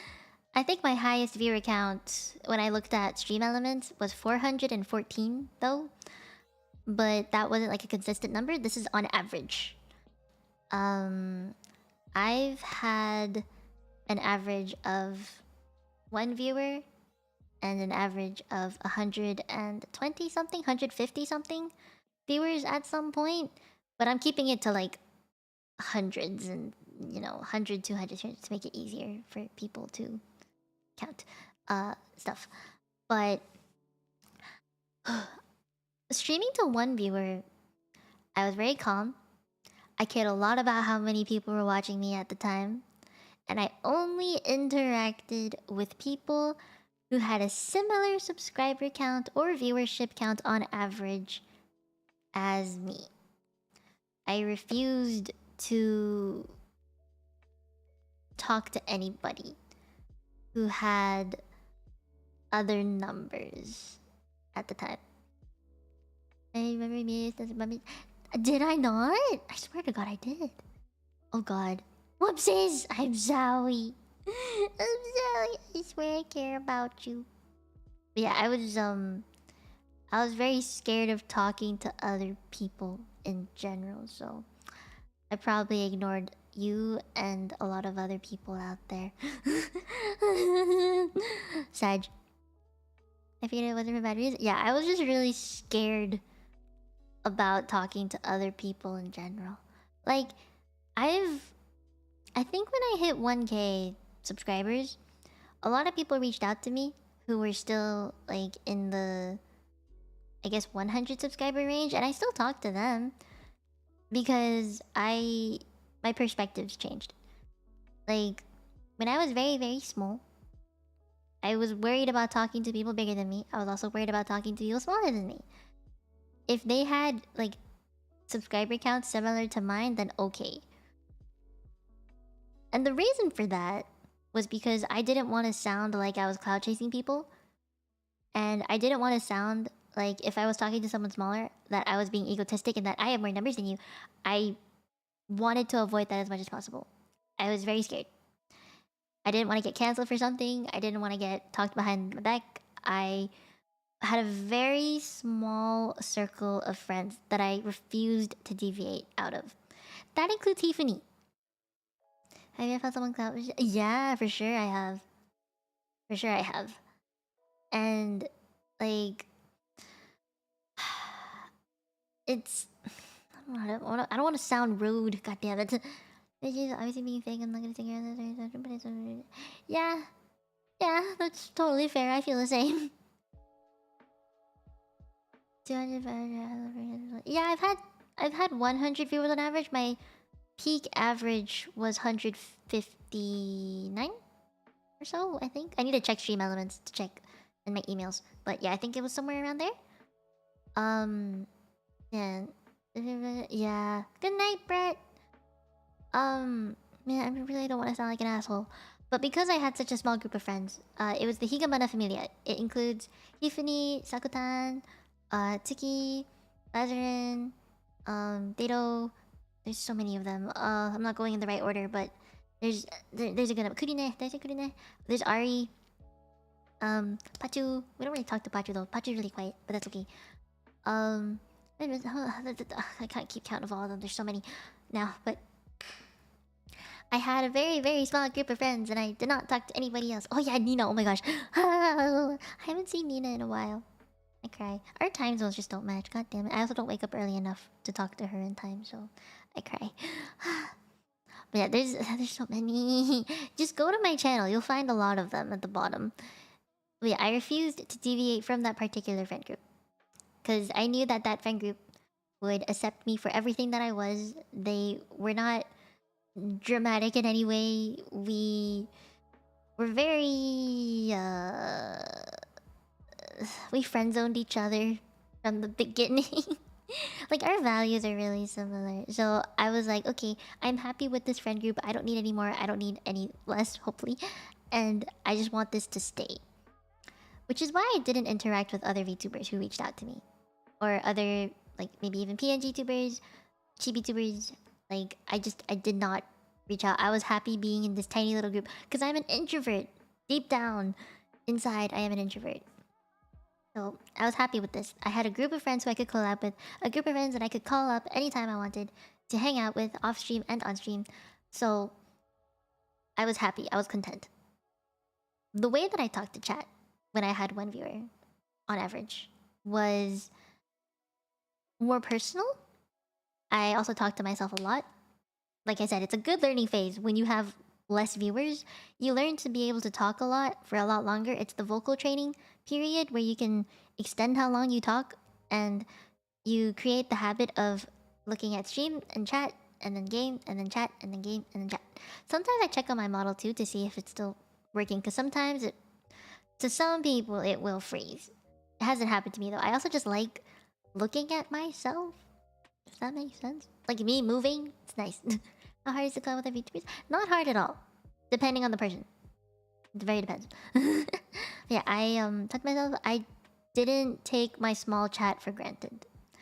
I took that opportunity to get to know my very first viewers.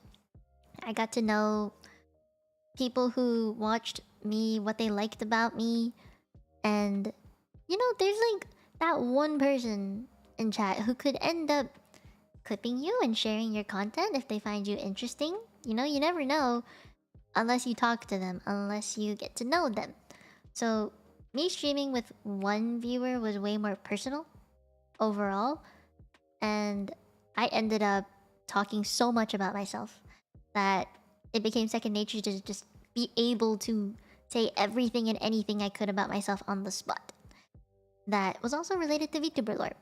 Like, I was able to integrate myself into VTuber lore and character very well during that process of learning with small viewer count. When I have 100 viewers or just a higher viewer count, that doesn't mean chat's gonna go any faster or slower necessarily. Like right now, there's what, 74 of you? My chat rate is around 4. When I had one viewer, it was 2. When maybe even 1 sometimes 0 even. The difference isn't too big. The fastest chat rate I've had, I think, is about 14, 15. Yeah. Okay, Viper. Yeah, I don't think my chat has gotten too much faster. And it's still like, how do I put this? It's still at a speed that I can interact with. So how much I am able to interact with you is like, I try to keep it the same. Like I don't want to lose that interaction with you if I can. But I don't care about viewership as much as I did before. Like when I had one viewer, losing that one viewer meant, oh god, no one's watching me anymore. With 100 viewers, if I drop down to 99, there's still 99 of you watching me, I'm good. Like I don't feel like it's too big of a deal. And I feel like I can only say that because I know the values of people now and numbers. They don't mean as much as you think they do in the long run. Like I still care about it, don't get me wrong. I care about how many viewers are watching me, but I really try not to look at it because when I do, I get anxious. So I don't know how many we're at right now. I refuse to look at it. Streaming when you have one viewer and that viewer is you. But yeah, honestly, like, just because you know I have more viewers doesn't mean like I have changed. I'm still me. I'm still like man, I don't know how to explain this properly. I'm still me. I haven't changed. People say they care about numbers. Yeah, people care about numbers. I still care about numbers. It's part of the growth. Numbers mean things, but you should not care too much about it if you're still trying to grow and learn. That is not something you need to be worrying about. As someone who's still trying to learn to be a VTuber, what you gotta worry about is, can you interact with your chat? Are you, doing your best to give them the best viewing experience? Are you not being scuffed? Is audio sound okay? Have you learned about what you like to stream and what you don't like to stream? Have you found what your niche is yet? Like, you don't need to worry about numbers until you know the answers to those questions. I feel like that's just more spicy Joe sometimes. Well, that's because I rebranded and I'm able to do that now without people judging me for it. I always had that in me. I just tried not to show it. Like I said, I'm more unhinged. I think the only reason why I'm more unhinged is because of the rebrand too. No, I don't care, but I think after bit putting it out of your mind, it's like fear, and I think it's something like that. Do you ever have a game which you usually play for quite a long time? Pokemon. This is an easy question. Lurkers also super money, even if they don't chat, they still enjoy the content. Exactly! Bless the lurkers. Hey lurkers, can you say hi? I wanna say thank you. Yeah, I bless the lurkers. Because without them, the number count wouldn't be high. And YouTube wouldn't push the stream out and recommend it to people. So lurkers are very, very important to have. Hi Red, hi Matt. Oh my god, Matt, you're still here. Holy. I thought you were... I don't know why, I thought you were at work. Respect me, please, you're still here. Oh my gosh. Hi Christopher. Hi Hadid. Oh, Andrew, you're like it. Hi. Zarfud, you're still here. Oh my gosh. I know. Vin! Were you in HoloLive? No. I wish. Hi Kim. Oh, Prime, you're still here. Holy. Lurker build. Yay! Hi lurkers. Hello, Net. You're not a lurker. You've been I know you've been here for hours, but like... I would have thought you'd come and go. Not like you're still here. Holy. Thank you. I appreciate you. Oh, thank you. You're very cool. You are very cool. Matt never sleeps yet. I've realized that. Every time I stream, Matt is here. It's kind of scary. Please sleep. But okay, genuinely, with 100 viewers, I'm actually more open to interacting with other VTubers of different sizes as I've grown. I wouldn't even say this is about the viewers. It's more like my comfortability in like how comfortable I am in the VTubing community. I feel like I've found my place in a way. Like I found my niche. I've garnered a very loyal audience who I appreciate very much. And the games I play are very solid. People know I never play horror games. And I feel like I know who I am as a streamer now. So reaching out to people is not as difficult because I know what content I'm looking for and who I'd like to collab with. It becomes very easier. Much easier. Very easier? Well, English who? Yeah. I try not to let other people's numbers bother me.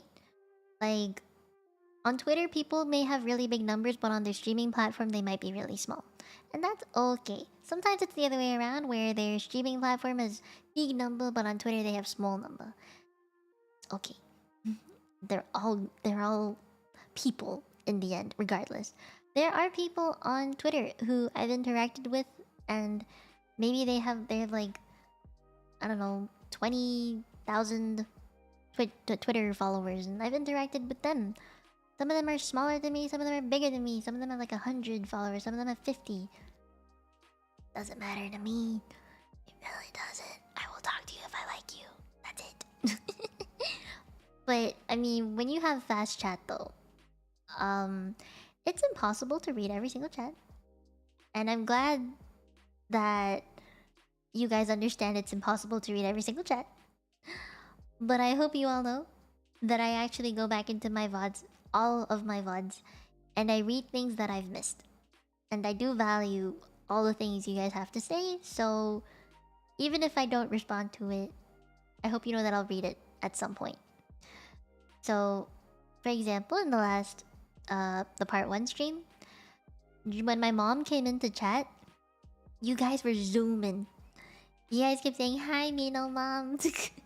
And you're all really happy that she came in the stream. And I wasn't able to catch all of you, like, saying hi and stuff.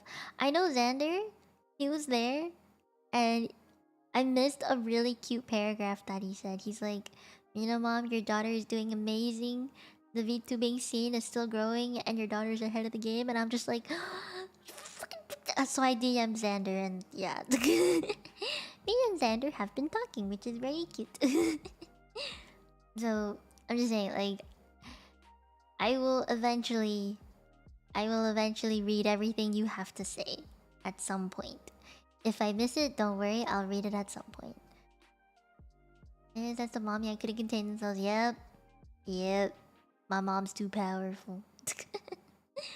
But I am glad that you guys are still willing to chat, even if I can't respond to it. Like, it means a lot to me, so I hope you know that. Yeah. But honestly, my personality between streaming to 1 viewer and 100 isn't different. The only reason why I say it's a little different is because at the time I was very say-so and I was very reserved. But as I've learned and grown over time, I've become more unhinged, more genuine of a person on stream. And it's like how do I put this? My opinions on things have definitely solidified. I'm not as wishy-washy anymore. So when I stream to more people, I don't panic. Especially because I've, slowly grown. It wasn't like a huge ba-bam. I was prepared. I guess you has 80,000. It is really fast. They do. I like how they make me chuckle too. Being more yourself? Yeah. Because before, it's not like I wasn't myself. Like, my voice is the same. The things I say may be more unhinged, but that's still me.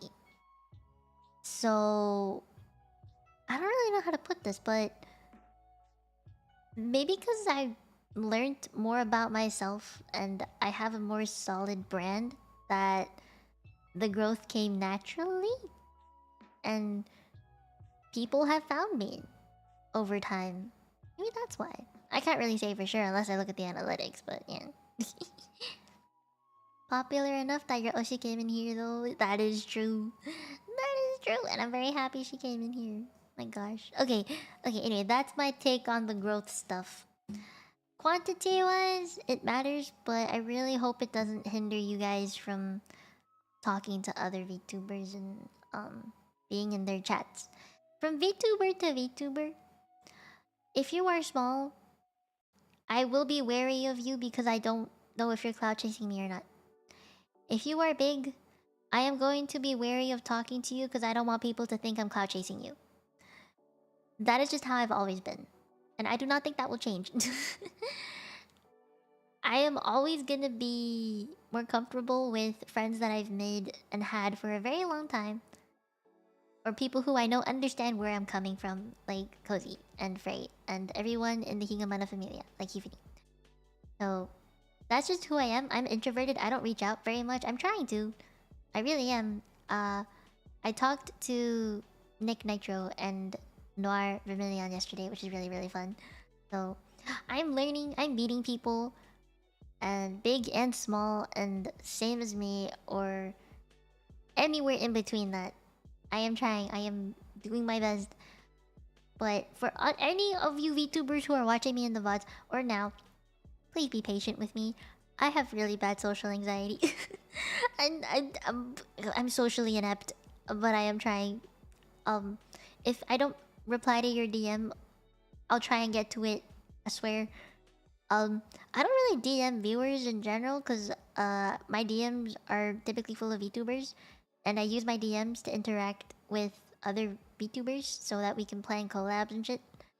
But you know, I'll try and reply. I really will. Oh my god, I burped. There we go. Oh, that guy been like it. Hey. I see in the VTubing news channels that you just popped up on my page. Yeah, I'm not in any news channel yet. Also, excuse me. Whoa. To attract a certain crowd. Where's the crowd? I wanna say hi. That was my entertainment. True. True. Okay. I think that's enough on the growth, and I will take the Q&A stuff now. Hello, it's me, the crowd. Hi, hi, Lumina. Hi, hi, Pokebear. Oh my god, there's people super into that. You can find compilations of it. Did I just? Oh, fuck. Okay. Ah man, I set myself up for that one. That goes here. Let me check Q&A. Okay, not too many, which is good. Here you go. How do you deal with the latency or lag problem in the OBS or Streamlabs? Well, if something's happening, then like if there's a lag happening or frame drops, I restart OBS. If something's happening with YouTube, I'll refresh YouTube Studio. And in the worst case scenario, I'll just completely exit OBS and open it through administrative mode or thing. Open as administrator. Now if we're talking about oh gosh, latency with chat. What do I do? Trying to think of what I do. What do I do?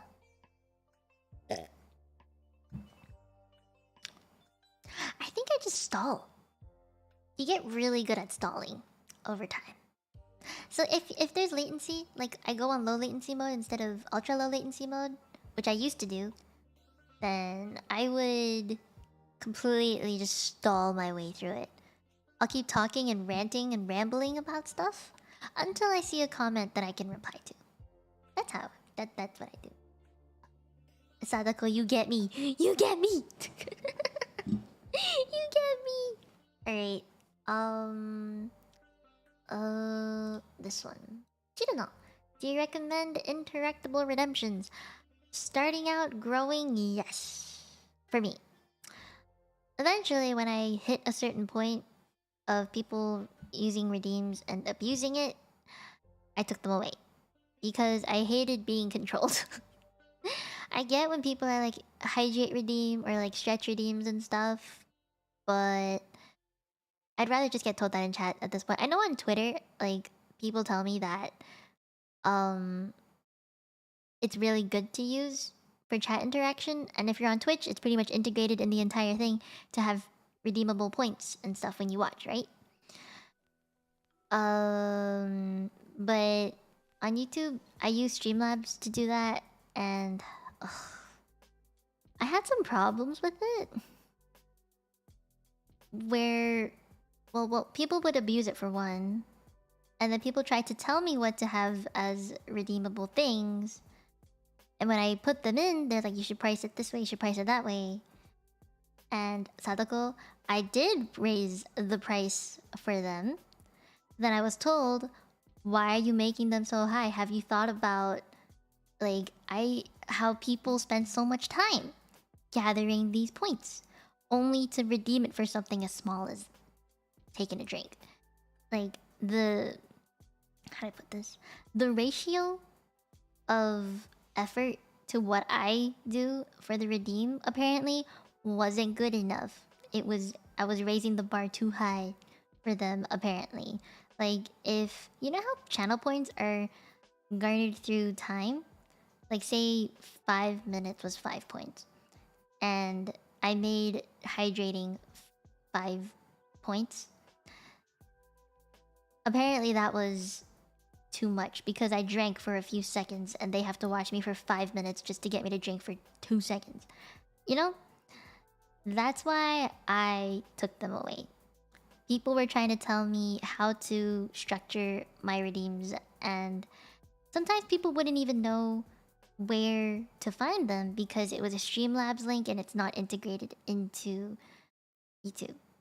So people could be watching me forever and hours, and yet the system, like Streamlabs, wouldn't recognize it because they weren't signed into it, or they didn't have an account to watch me through, I suppose. Like, they didn't have a connected Streamlabs account to their account they were watching me on. That just doesn't work. That too. There's no more bots walking around these days. There's less and less nowadays, which I'm happy about. But there's still some occasionally. You think because people forget to take care of themselves? Yeah, but I think I take care of myself pretty well. Is everything gonna do like that? The balls? I know, right? Chat in 7 days and die, they could be. Oh god. Double standards? Yeah. What are these redeems? So I had water stuff, stretching stuff, the Nico Ni thing. What else did I have? Something cute. I had a song redeem, karaoke stuff. I don't really remember the rest. Oh, working out was one of them because I wanted to be healthy, but I work out on my own time now, so yeah. I think I'd be pissed off the stream. I was pissed. I was really pissed.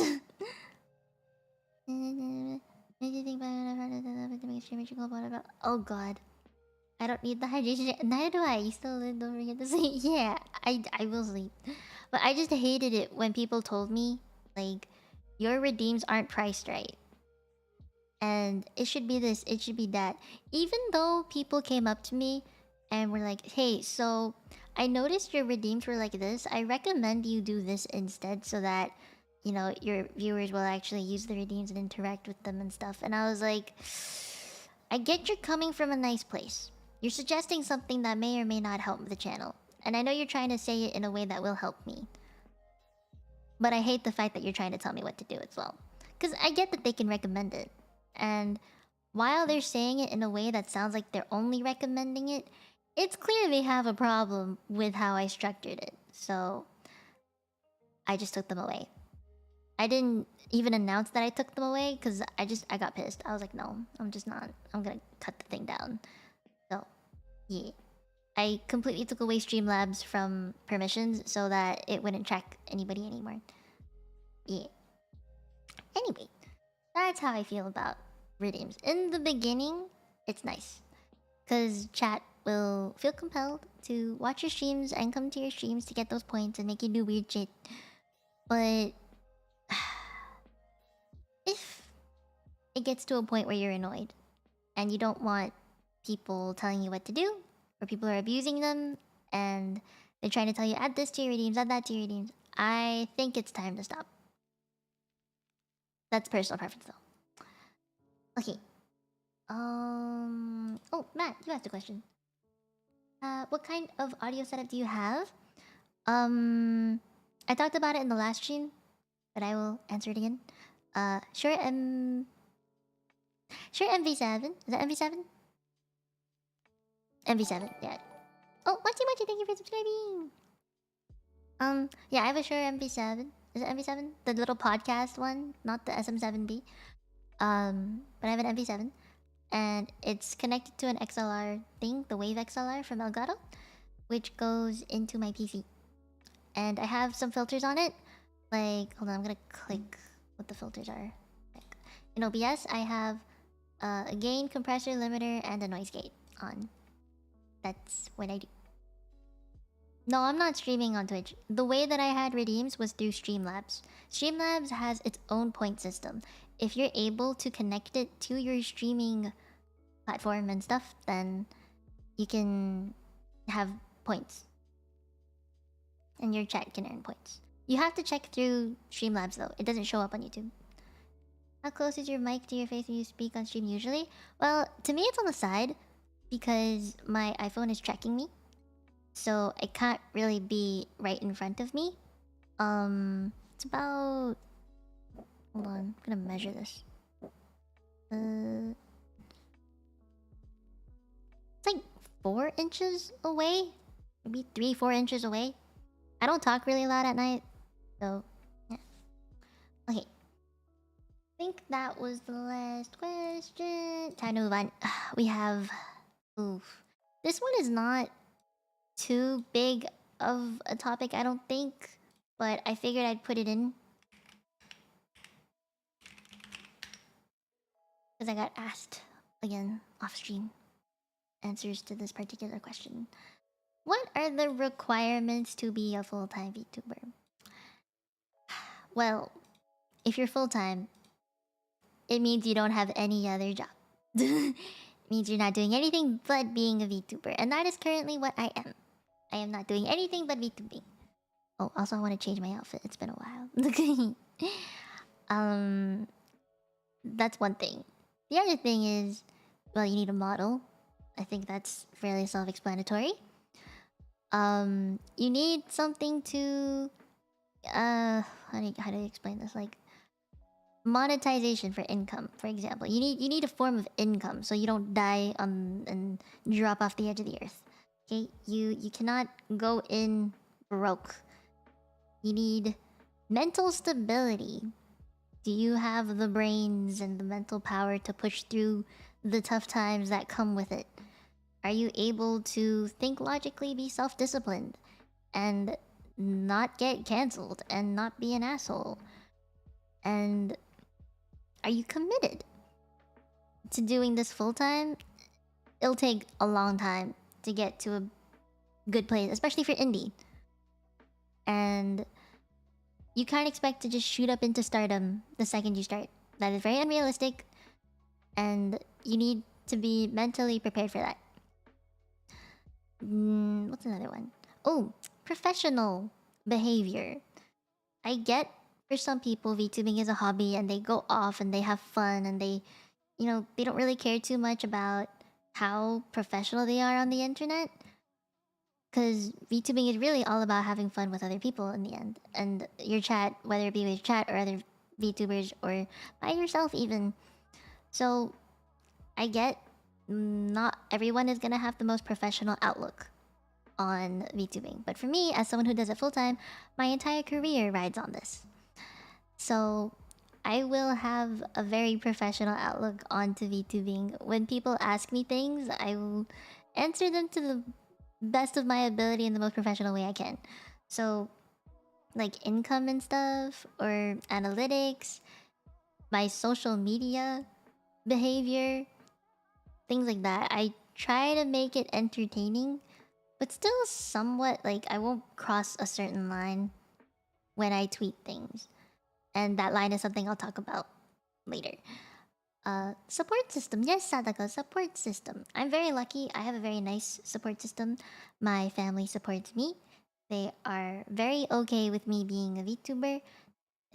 If not, they wouldn't. My mom wouldn't come into my chat. My gosh. But I have a lot of good friends that support me. I have good mods. I have good friends, good mods, good family, and the viewers I have are also generally very nice people who are very interesting and fun to have around. So I got good chat. I got good chat. Nice Mino Dutchies you are. So those are some things I would say are requirements. And the biggest thing I have to say though is commitment. Like, yeah, you can have the support system, you can have like a lot of nice friends, you can have the nice model and stuff, but if you're not committed and mentally stable to handle it all, then I don't think you can go full time. It is very hard otherwise. Oh, good night! That is a very long name. Gotta have big discipline too. Yeah, self-discipline. I think that comes with being professional. Like, your streaming hours, your behavior on social media, how you present yourself to other VTubers, I'll be the last VTuber standing 20 years from now. I'll be that one too. I'll be there with you, dude. But yeah, I just think that if you're not mentally capable of handling, people asking you things, handling damage control by yourself, clout. Again, I'm speaking from indie VTuber perspective here. If you're doing full-time corpo, it might be different, but as an indie VTuber, I have to handle a lot of things on my own. Like the clout stuff, whenever things go down the drain and I get pulled into something like drama. Or, you know, managing collabs and reaching out to people. That kind of stuff, you gotta be able to handle it. You've been in drama? Well, I got pulled into it, yeah. I didn't make a big deal out of it, but I got pulled into something. Yeah. It was more clout chasey things than anything. But it got big. Yeah. And I also like try to support people at the same time.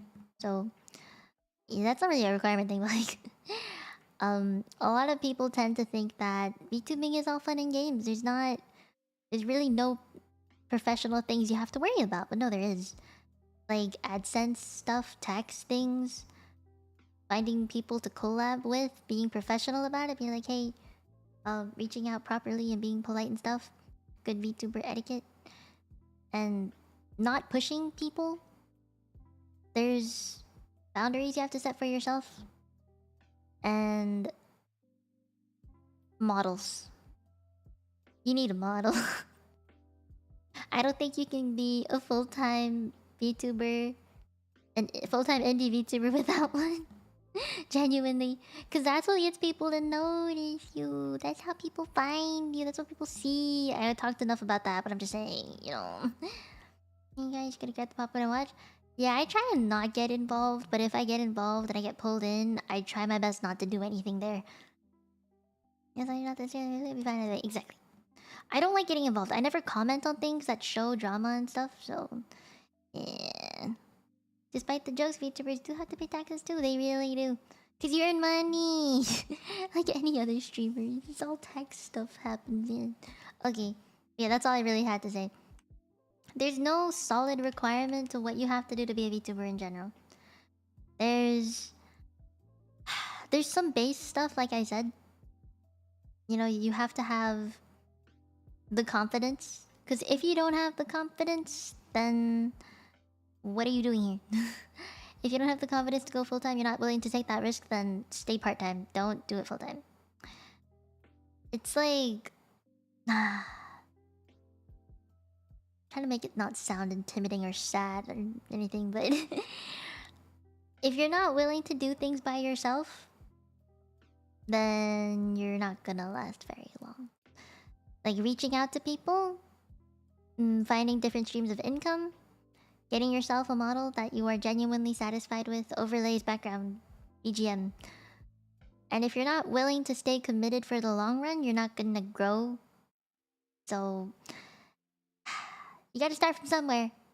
Y'all gotta start from somewhere. I started part-time, obviously, and I grew and I grew, and I was like, okay, full-time it is. So take your time. Take your time deciding to become full-time or not. I became full-time because I have the support system behind me. I have the time. I have the money to save up. I have the mental stability to actually continue. I still haven't taken a break. In the whole year and a half that I've been streaming, I have not taken a single break.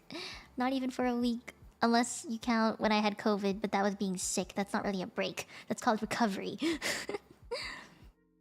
And you have to be aware of any consequences. Like, if you do something online, you gotta be professional about it when you handle it all. If there's a consequence that comes with it. Oh, Toto, hi! Hello! So I get to know that you're stable first though? Mm-hmm.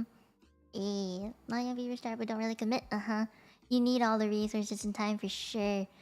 If you're not small and you learn from the beginning, then you're not gonna have any of those resources and the time to figure out what works, what doesn't, and who's there for you and who isn't. Yeah, there's a lot of people who quit for different reasons. Like school, even, is one of them. They're like, I'm gonna go on hiatus until I finish school so that I can focus on VTubing after. And that's totally okay. That means it's just not time for you yet. And that's okay. Oh, very... Is that lazy? Lazy. Thank you for subscribing. Yeah, that to me, those are the requirements to going full time. Obviously, there's more like learning how to use tech stuff, but I think that's something for every streamer out there. It's if you're going full time, then you would need monetization options, income of some sort. You have to be aware of how much income you're getting per month. Um, you have to have the right outlook into it. You can't just treat it as a hobby anymore. It's your job. Treat it professionally and be strong mentally. You gotta deal with hate, drama, anything that comes in your way. Deal with it. You gotta know how. Simple as that. That's all you get. Oh, then thank you, friend. Thank you for subscribing. Can I take a valid after this statue? Yeah, I get that. Not about the time to do other things. There are people who need to do other things. Yeah, we're all human. Behind the models in the end. Please respect that. So yeah. Okay. Oh, also, if you try VTubing full time and you decide it's not something for you, that is also okay. And just know that you had a shot at it and you tried and you took that chance and it simply didn't work out, and that's okay. Maybe it's just not the right time yet. Don't let that stop you. Don't let that make you say, oh god, I don't want to do content creation ever again. I don't want to stream ever again. No, maybe it's just not the right time, and that's okay. Let yourself learn and grow over time. Like, you really cannot grow overnight.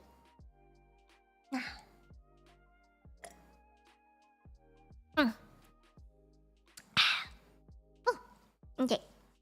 Any Q&A stuff I have to answer? Oh, just one. Okay, nice. Less and less questions. That means you get through this faster. Perfect. How much did your wallet suffer in the making of your model, or did you make it yourself? Oh, so for this particular model, like I said, it was around $3,000 USD, I think. Overlays and stuff were gifts, and BGM I found myself. Intro ending screen I made myself. So my wallet didn't suffer too bad compared to some other people how it could have suffered. I made all my emotes, all my badges also by myself. So I saved a lot of money there because emotes and badges can cost upwards of $100. So, it didn't suffer as much as some other VTubers out there. So I'm grateful.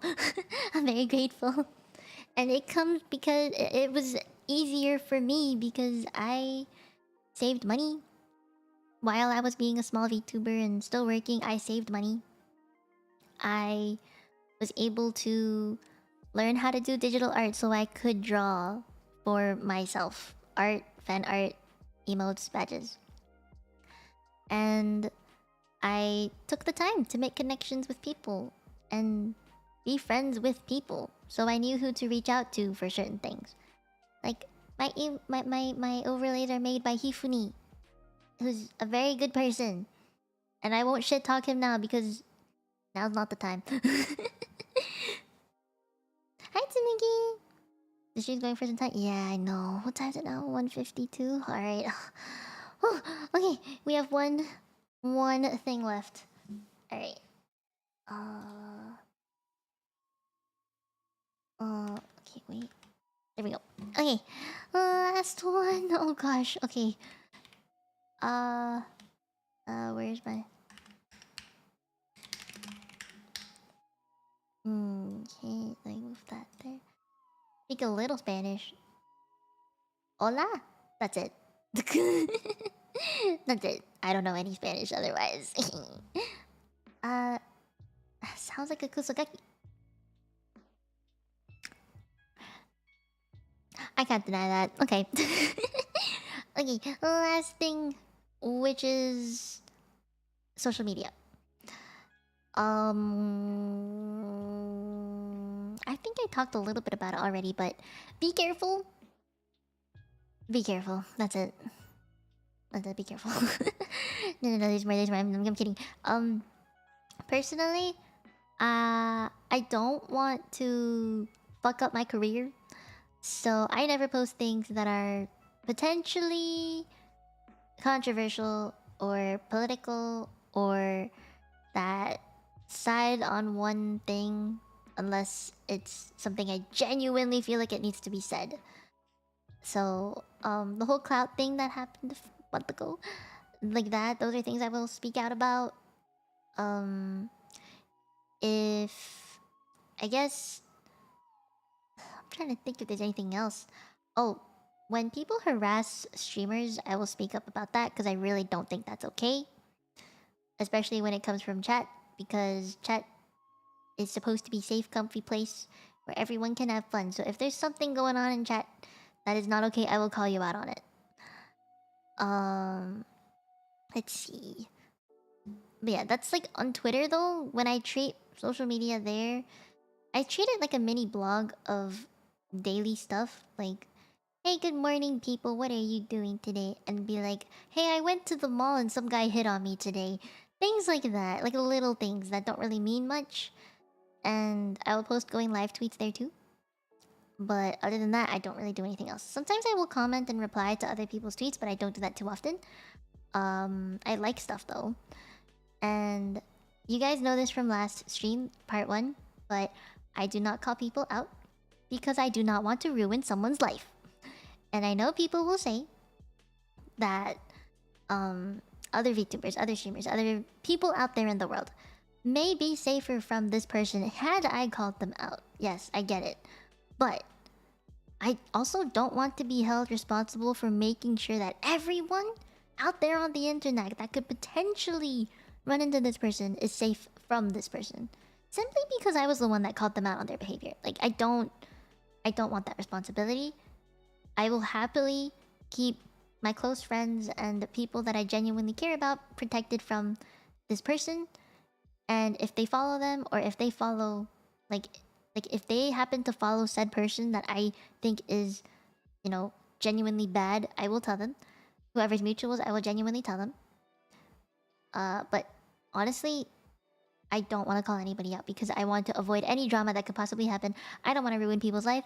I want the person who made those mistakes learn from them and grow from them and not be shut down because of it. And if they do it again and again and again, I don't want that to be put on me. I get it. It would be good if they got locked out forever, but I would be very mentally strained knowing that I was the one who brought their life down in flames on the internet. Like, I was the one who ruined their potential VTuber career. I was the one who ruined that chance that they could make it big. And it would sit with me forever. Even if they were a really bad person, like, I wouldn't feel good. I wouldn't be happy that I prevented someone from making content. Good content. It could have been good content. May also have adverse effects on you as well. Exactly. Thank you for understanding that though, honestly. Can't say some Canadians divide those who don't deserve it and those that do deserve it. It's the same perspective. I mean, it's my perspective. Over time, from what I've learned, I get it. Like, I did go more in depth on this, but in the other stream, but those people who are genuinely bad will ruin their careers by themselves anyway. If they're really that bad of a person, people will notice and they will not grow. However, if they're small and they're just out there doing their thing, harassing everybody on the internet, I cannot control them. I cannot stop them. I may call them out and it may not even do anything. The problem is I also feel like I can only keep a certain number of people safe from this person. If I call them out, it's my word against theirs. Some people may not believe me.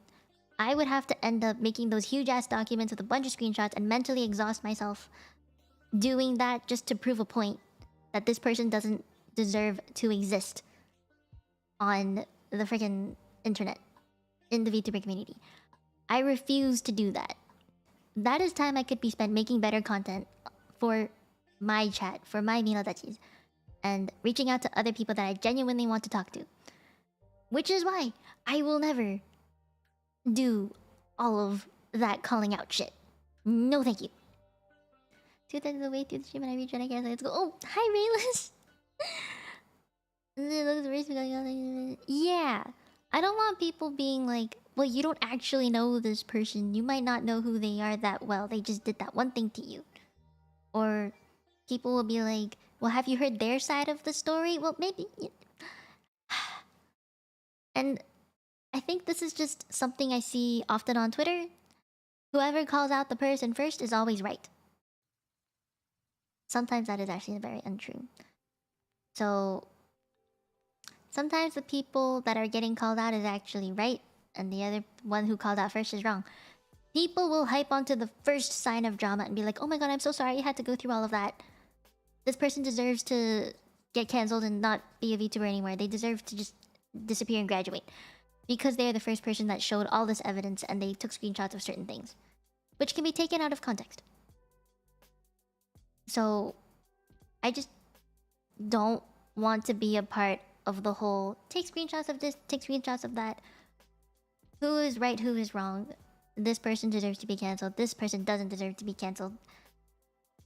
That is all the time.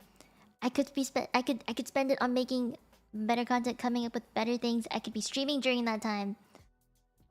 I could be doing something else that's so much more productive than trying to get someone out of the VTuber community. So I refuse.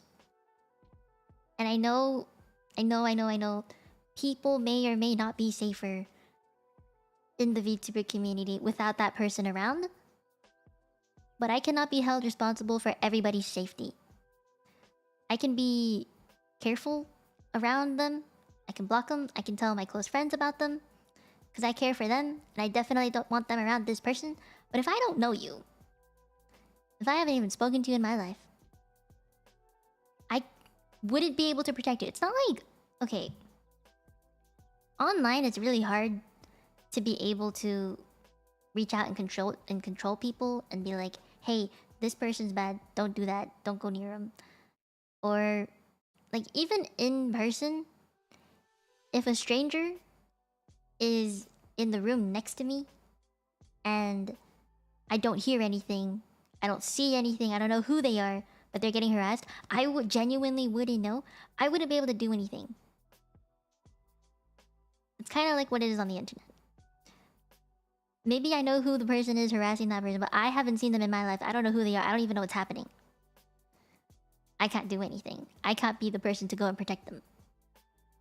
That person is literally on their own and they need to know how to defend themselves against said person.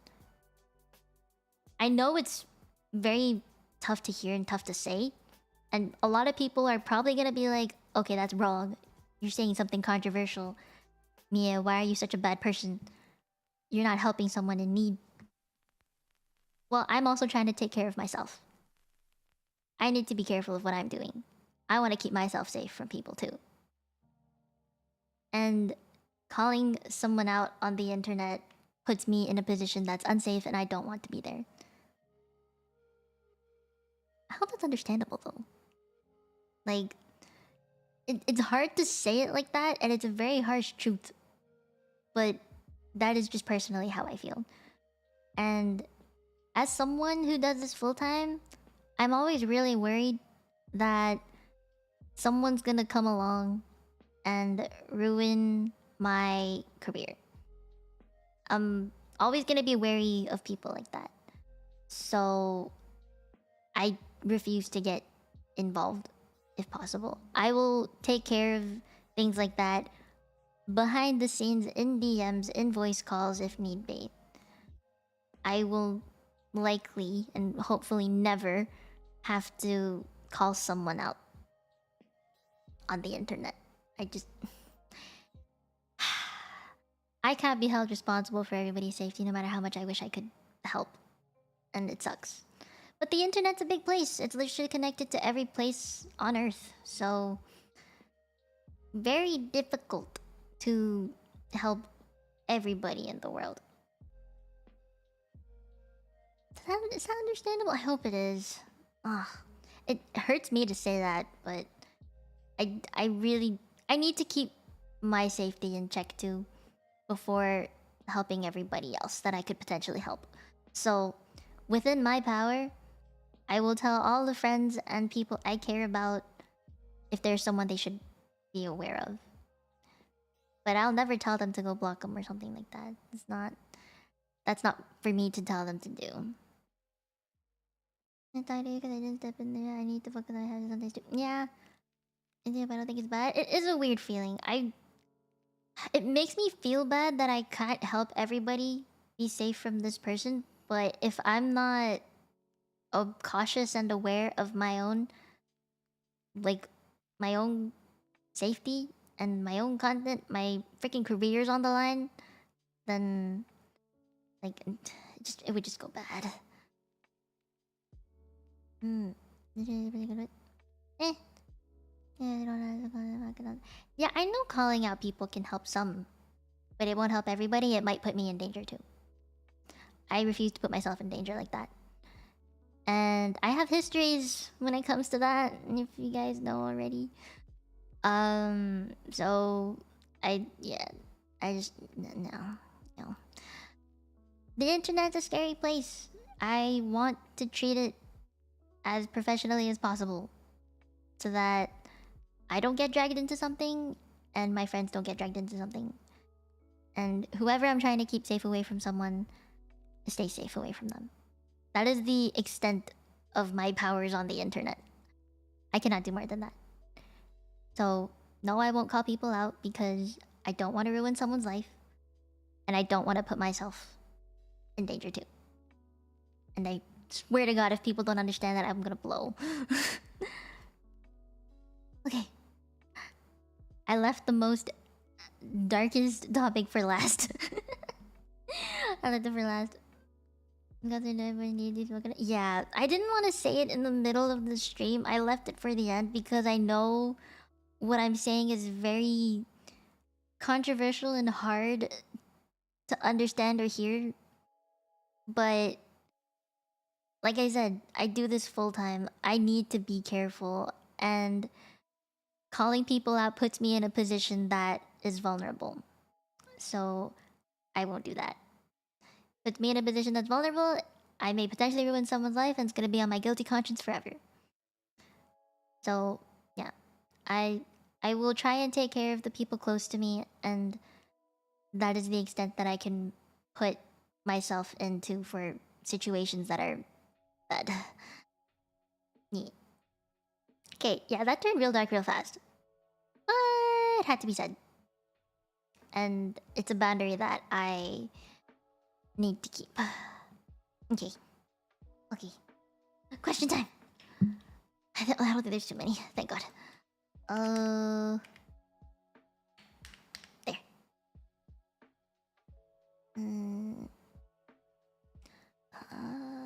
Is that in the middle? Is that in the middle? Remember to hydrate? Hi.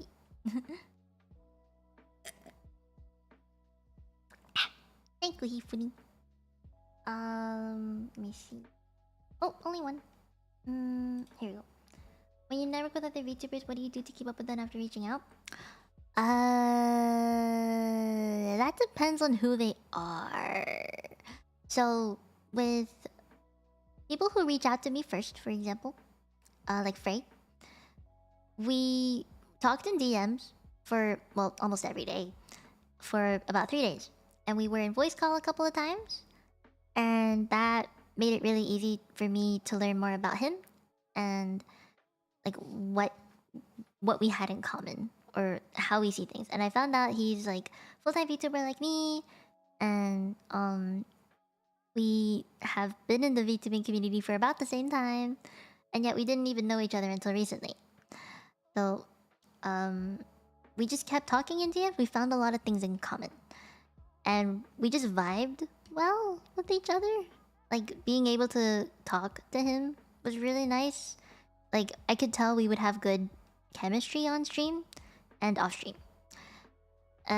Something about, I guess, if I were to be the one that reached out first, I would talk to the person in DMs, like Cozy. I actually reached out to Cozy first. I talked to her in DMs.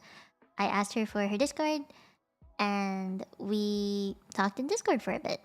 I talked to her about things I knew we had in common because Mompaka came into my stream, and she told me, yeah, Cozy likes K-pop and she likes K-dramas too. Cozy's been playing Splatoon nonstop. She's addicted. I'm like, wait, me too. So that's what I started with. Things we have in common. And we scheduled an offline thing together where we played Splatoon together for the first time. And I met her in that voice call, and it was one of the cutest things ever. We played for about 2 hours. 2 hours? Yeah. It's very cute, and I got to know more about her. We were both very shy about it, but that's okay. And it can get really awkward. But again, that's okay. That's how it is when you meet new people. But we pushed through, and we talked a lot in DMs. We talked for about 5 hours off stream, just chilling, and we didn't stop. There was no dead air, no silence, no nothing. And that is how I knew, Cozy, you are my best friend now. So, those are like situations where I've, been able to keep in touch. Other ones would be like last year when I met Hifuni and like Sakutan. We met in a VTuber community Discord that was very, very active. And we talked a lot. We didn't stop. And then eventually our friend group just naturally formed. And we, I guess, segregated ourselves in a way. Yeah. Cody's wife now. Trying to be. I think her wife is still Honey. But if anything, we're life twins. Okay. So that's how I keep up with them, is just DMing and setting timed hangouts. Like, if I want to hang out with someone, I will literally just tell them straight up, are you free this day, this time? With time zone, of course. To hang out or to stream together. Like, that is the way. You need to give very specific instructions. The people who I've reached out to and asked for a collab with or to talk to, that, I gave them set time and stuff. And they reply with, yeah, sure, it's cool. But they never get back to me after that to ask more about collabs. I'm like, okay, so I guess it's not actually happening. It's trial and error. You get to know if people really want to know you by how often they reach out to you. So you end up finding out who the real people who want to be your friends are and who aren't. Okay. Yeah. What would you do if there's another indie VTuber smaller than you that want to collab with you? Well, I'll treat them like any other person. Do we vibe together off stream? Like, can we talk to each other in a voice call and not be awkward? And if they are coming from a point where clearly they just want me for clout, then I'll say no. But if they genuinely want to get to know me, be friends with me, and talk to me, the kind where I know that they're not just gonna disappear off the face of the earth, like after one collab, then I will, do it. She's on to you. I'm not on to you. I'm not on to you. I think you're a genuinely good person. I wouldn't mod you otherwise. Like, I've known you long enough, Relish. I've known you a lot longer than you've known me, which is very creepy to say, but it's true. Relationships are important. Very important. I feel like just because you're smaller than me doesn't mean that I'm not gonna talk to you. I'm gonna treat you like every other person. If we don't vibe together off stream, there's no way I'm going to collab with you on stream. If you've only reached out to me and asked me for a collab and nothing else, I'm likely never gonna collab with you because you don't actually want to get to know me. You're not a friend. You're someone who wants my numbers. You're someone who wants my viewers.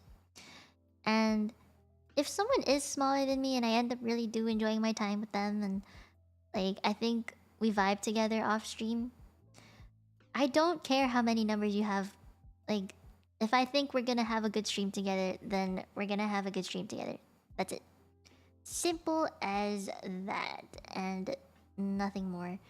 Even if I have more viewers than this person, does it matter? No. If anything, I'm gonna be happy that I can introduce my Minodachi to someone who, could use the boost, or could use a little bit of clout, because I think they genuinely deserve to grow. If they're the kind of person who, I don't think would want, like, to be my friend, then I'm not gonna collab with you in the first place. Easy. Like, Chadcast? What's that? Okay.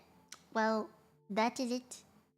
This is all for questions, so I'm Where's the end button? Yay! We got through all the questions. I'm happy. I'm happy I did it. We made it to the end, and it hasn't been 6 hours, right? How long has it been? 9, 10, 11, 12, 1. It's been 5 hours almost. 4 hours and 45 minutes. 9 to 10 a.m. Hell no.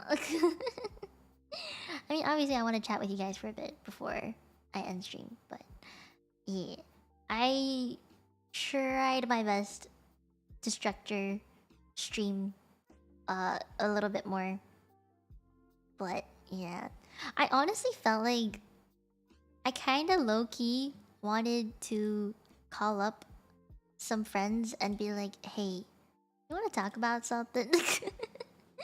Like, if Cozy wasn't on her break, I would have called her already, but she's on her break because I wanted to get her input on some things.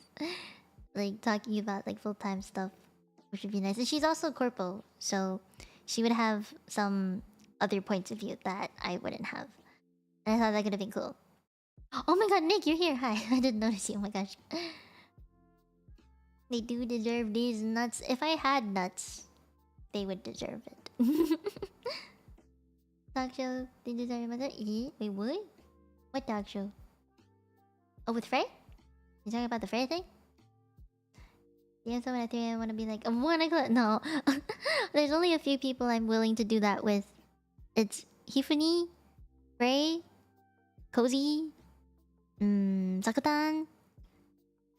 Who else is there? Honestly, anyone in the Familia, I'm down to just talk to.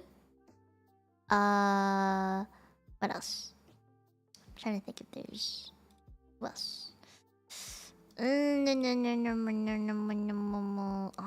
Cassie? I heard my name. What? Oh, hey Rayless, you want to talk on my stream? I don't even have your Discord tag yet. Anyway, for a minute, I am doing great. I went through some dark shit just now, but we're good. Fam, Sadako, you wanna say hi? Wait, like now? Hey, give me your Discord tag first. Hey, Sadako. You wanna say hi real quick? I trust you, cause I know you, and I've known you for a very long time. So like, hey. One of those emotional talks just like an hour ago. I had one with chat. I had a very, very deep talk about why I don't call out people. It was very, very emotional and dark, but that's okay. It had to be said about why I don't call people out. It comes from a very, very sad place, but it had to be said. You doing nothing? Alright, bitch. Come say a few words, and then I'll continue streaming. Wait, are you actually gonna pick up though? Hello? I'll go pick up. Oh! Okay, so here's a few words. Hey. Does that suffice? Sound working? Hold on. Yeah, you sound okay. Wait, say stuff so I can sound check you. Just in case, because I can't hear you. What do you mean you can't hear me? I'm here. I'm here.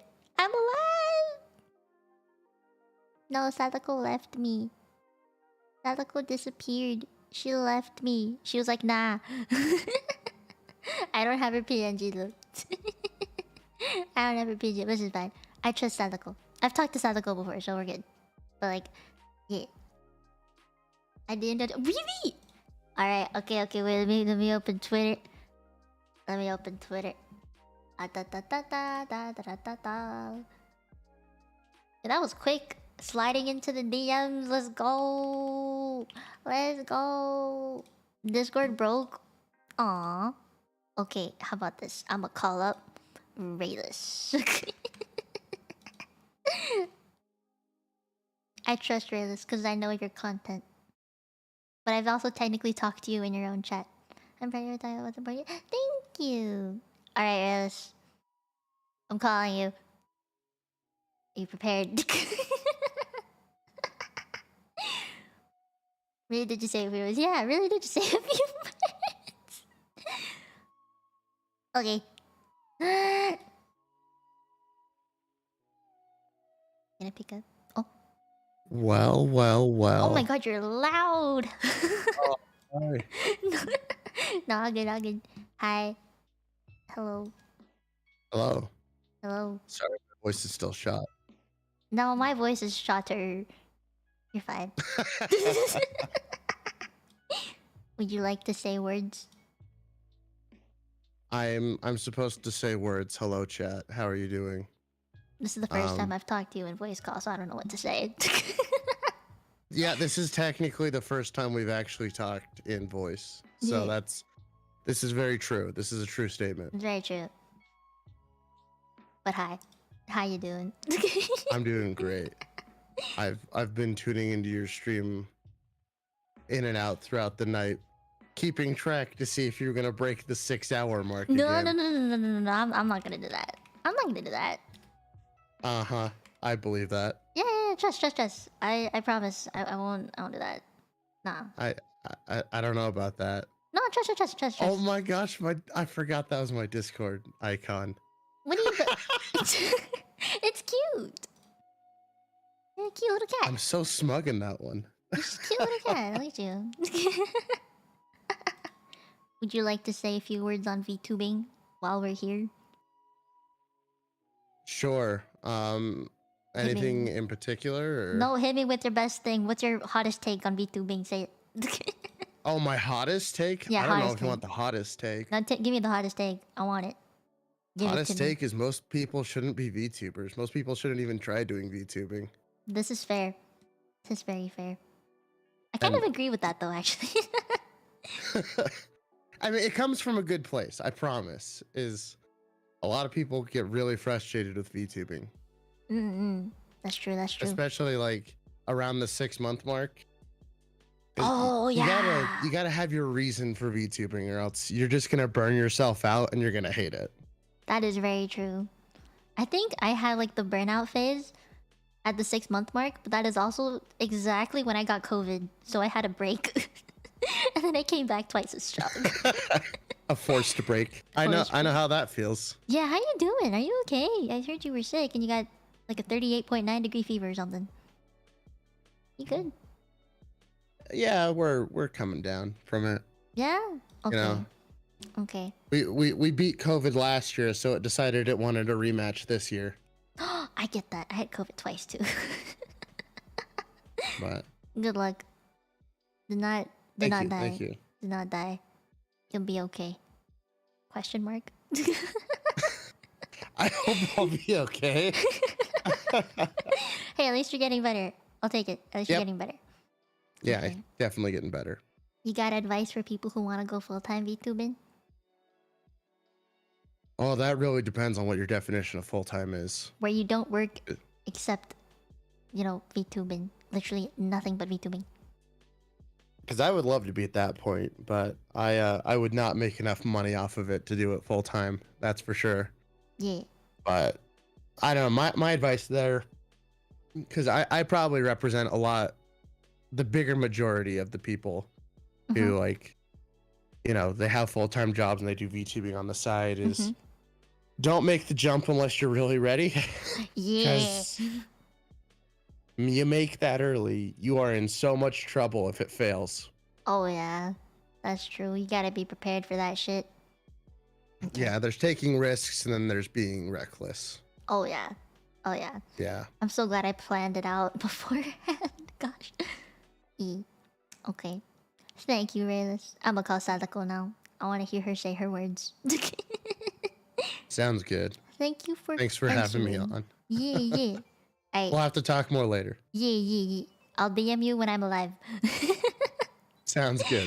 Okay. Bye. Peace. He's such a cutie. What the heck? Alright, time to call Sadako. Start us off. Alright. I like getting other people's opinions. This is wonderful. Okay, I need Sadako's Fugitik.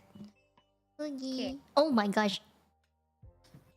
It's actually working this time. I can't believe first time I get to talk to you on call, I botch it immediately. Hey, no, you're fine. You're fine. Hold on, I'm gonna add your Fugi Sadako. I can't get it to open on the app. I can only use it on the browser right now. The app is saying Discord updater not responding, and every time I close it and reopen it, does that again. So I probably have to restart the entire everything.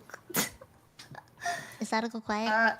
Wait, no, I got you. I got you. You can have my you can have my PNG if you want. I can give you a crop PNG. No, I got you. I got your Fugi. I got your Fugi. Does it work? Oh, does it work if I'm on the browser now? It works. Yeah, I got your Fugi. Well, it used to not work for browser. Like if somebody was not using the app. Oh, that's weird. Huh. Oh, we finally got the Emoto pair. We should torture Frey. Yeah. Oh, did you? I was able to play some Overwatch with him the other day, and I think he was definitely dying from some of the noises. Pachi, pachi, pachi. Good job, good job. You got your words? Yeah, my words. We're talking about full-time VTuber. I'd say the advice I have is that you cannot just log in and stream and expect things to happen. You have to really scrap for every last viewer, every last like. You gotta put in work in every possible angle. I agree. Is it if it were as easy as going live, everybody would be, have 1 million subscribers or whatever. Oh hell yeah, I wish. I wish. Yeah. Okay. A tanku for your hot take. Yeah, gotta put out all the content. Yeah. I need to put out more shorts, god damn it. You make so many, I don't know how you do it. I have a schedule for doing it, and I upload every time at 12, and then I just force myself to make something, even if it's really horrible and stupid.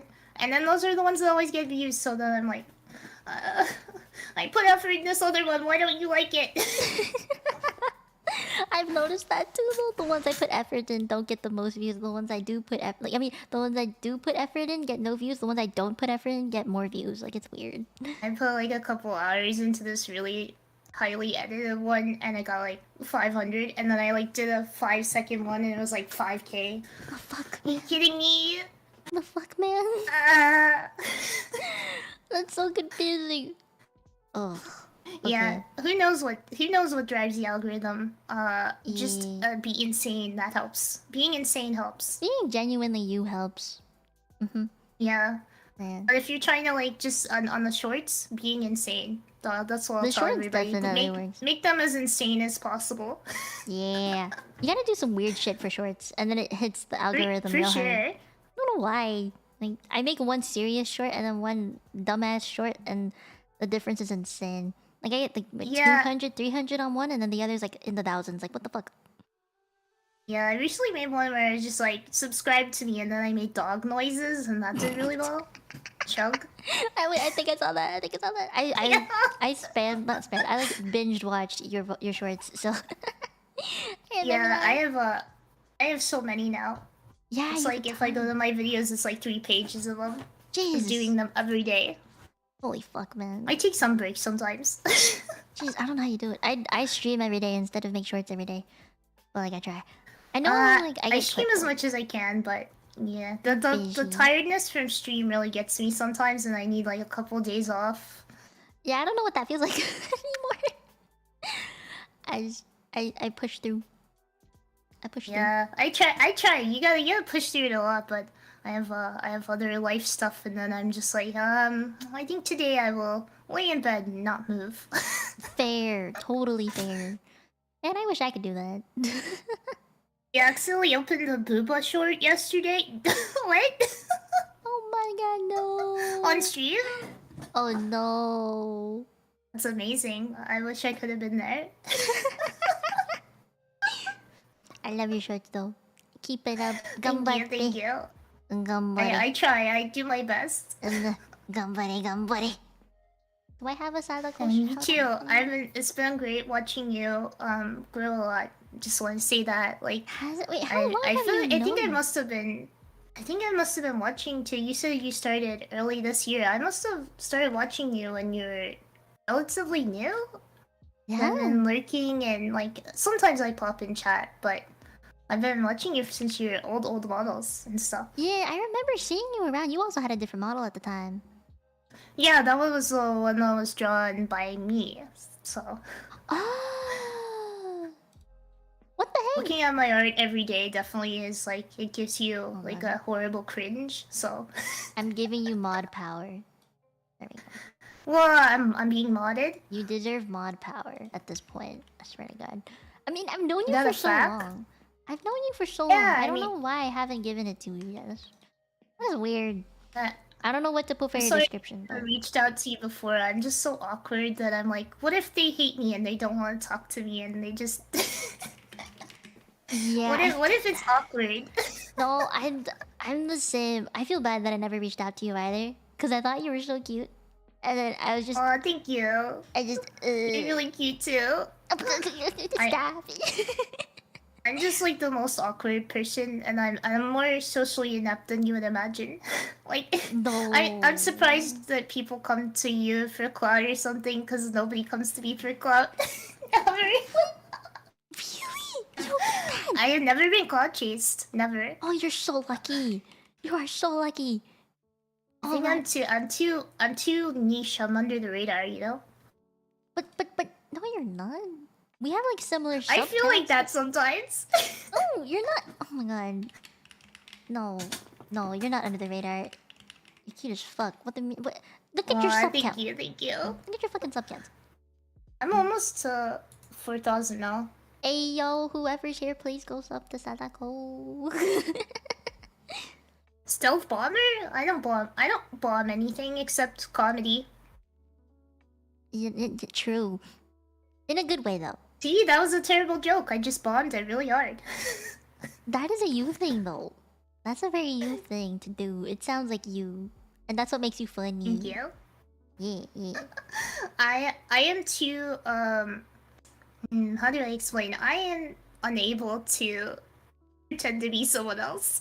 it's not something I can do. Yeah, same. See, I feel the same way. When I did the whole like say so thing last year, it was so hard. I was so reserved. It was pain. And then I debuted this, and I was just like, I'm free.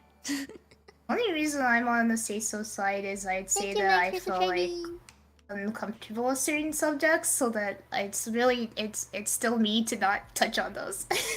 Yeah, it's scary to talk about things like I talked about today, but I feel like it would help people, so I Mhm. did it.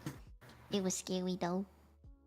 Yeah, it Jay is. was scary. It's kind of scary to open up and talk about VTuber stuff because I think a lot of people will start reading you as cynical, and then they'll be like, "It's not pure anymore. You're being cynical about it. You're thinking about it. You're supposed to be like airheaded and be like, what? I have 1 million subscribers. I didn't even know." That's so true. That's no one. That's no one. Oh my god. When people get like, oh, I didn't expect that to happen. Or they say things like, I reached like 10k. Oh my god. What the heck? We got there so fast. You know, at least thank your peoples and kind of expect it to happen because you see the trends. There are times where I don't expect it to happen the day of, but I know it's gonna happen sometime soon. You know? Yeah. There are some times where I was like, I woke up and it was a significantly high number jumped, and I was like, huh, where did that come from? Yeah. But I would say that for the most part, you can see the steady growth. You'll see you're like right on the cusp of something, and I think it would be weird if you didn't expect it. That would mean you're not looking at all, and I think it's hard to not look. It's all in your face. Like you go to your dashboard, just start a stream, and it's right there. It's you can't ignore it. It's right on, like you go to your own channel page, and it's just bam, it's right there. Yeah, all the analytics, everything, and it literally like patronizes you, and it's like you have more watch time than usual. Yeah, it's like it increased by 10% over the past month. Man, that gets to me sometimes, but I try hard not to notice, and it's still there. You can't ignore it. possible not to ignore it. Literally impossible to ignore. Yeah. But yeah, I know what you mean. It's kind of scary to open up about that stuff. I kind of talk about it because it's just like it's on my mind. So when I'm streaming, I'll be like, yeah, this and this and this. Like I say, I don't look at the viewer count, but I'm not gonna. I glance at it from time to time just to be like, you know, like it's there. When The I numbers look are at shining. it when it's higher, I start paying attention because I'm like, oh, there's new people here for sure. So I should try harder to like gauge. Yeah, I get that. I do that So too. like if I was at like say my normal number is probably like 10 or something, but if I was at 20, I'd be like, okay, I'm gonna ramp it up a little bit here. You gotta look at chat more often. That's what I do. I do that still. Yeah. I still I interact with chat that. a lot, even when I'm straight gaming. I try my best to read almost everyone. Yeah, you gotta have fast reading speed. Train the eyes and brain. It is what it is. Yeah, it impresses me the people who have the chats that fly by and they'll just pick a comment out of it. There's somehow. a trick to that. So if you hover your mouse over a fast moving chat and you just scroll, it'll pause it there. You can read it. Oh, I see. You can kind of get it to Stop. Oh, Yeah, it'll pause it. smart. You'll usually see chat pause due to scroll at the bottom. It'll be there. Yeah. I figured that out the hard way. No one ever told me that until I figured it out myself. Yeah, this is the first I've heard of it. I didn't know you could pause it. Yeah, that's how people see. Like, say there's someone who's modded and they just fly by in like corpo chats. You're like, oh, and then you can scroll and it'll pause there and you can read what they say. So, I got you. Wait, This is funny. Your What? chat is now telling me like things for review, and one was like me being stinky or something. I was like, do I allow it to be shown? Yes, you can decide that. You can decide that as Next well. time you come in my chat, I'll give you mod. I only have one mod anyway, so I you got can be my you. second mod. Aw, thank you. I usually mod just like good friends of mine, people who I trust with stuff, and people who I genuinely want to see. You know? So. Oh my god, please. Hey, wait, time to pull out all the stops. You first. Hey, Oni-chan, welcome to the stream. Ani-chan. Ohayo. 来てくれてありがとう。 Fuck, I don't know, man. ピカチュウ。 Oh ビ my ワ god. ビワ。 Waku. Gotta break out. Gotta break out the Pikachu impression. Pikachu. It's the way. It's the Kusagaki way. Oh my god. You get a dono from that. Thanks for the super free. Yeah, but somebody has a gaming question for me. Go ahead, shoot it while I'm Shoot it. here. Shoot it. Because after this, I want to call Hefany. Yeah, gotta call the homies. Yeah, I gotta call all the homies. I can't call Cozy. I would call Cozy, but I can't call Cozy. God damn it. Cozy awake. Nah, Or is she Cozy's on cozy the in bed? break. Cozy probably cozy in bed actually at this time. Yeah. Yeah, Sag times. Shoot the question. Hurry! I don't got the time. Hurry! There's no time left. The bomb is gonna go off any second now. Oh my god, we need to play that freaking bomb game together. That'd be so Oh, fun. the Don't Stop Talking one? Yeah, that'd be so fun. Oh, that'd be fun. I haven't played that before. Oh, you haven't. Oh my god, please. We gotta play it together. Do we like Sonic? I like Sonic. Really? I don't like Sonic. I grew up It playing... depends on the Sonic game. I played like the Wii Sonic with the Olympic stuff. You would like Sonic Adventure 2 Child Garden. What the fuck is that? It's a side part of Sonic Adventure 2 where you just take care of these cute little things and you like train them for like marathons and fighting tournaments and stuff, and you can make them look different by giving them items, and it's the main reason to play Sonic Adventure 2. That's kinda cute. That's kinda cute. Yeah, it's a really cool part, and people keep asking for it to come back in games, and they won't put it back in. Okay, I'm gonna go call Hifuni and see if he picks up. And Thank bye-bye, you. thanks for talking with me. No, thank you for answering phone call. I appreciate You have to talk more sometime. Yeah, for we sure. do. I'm sorry, I'm bad at DMs. I promise I'll try. I promise. It's okay, me too. Hey, okay, then sorry. I'll see you. Bye-bye. Bye. Oh, I love Sadako. She's adorable. What the fuck? Alright. Okay, who else can I ask for opinions? Tiffany, are you awake? Can I ask for your opinions? Can I ask for your few words on things that I potentially missed? You've been here all stream. Frey, are you good? No, you're not good. You're not okay. What do you mean you're not okay? You gotta be okay. What do you mean you're not okay? You gotta be okay. You gotta be okay. It's weird if you're not okay. Alright, you know what? Fuck it. I'm gonna call Tiffany. Where's Tiffany? If he doesn't pick up, he doesn't pick up.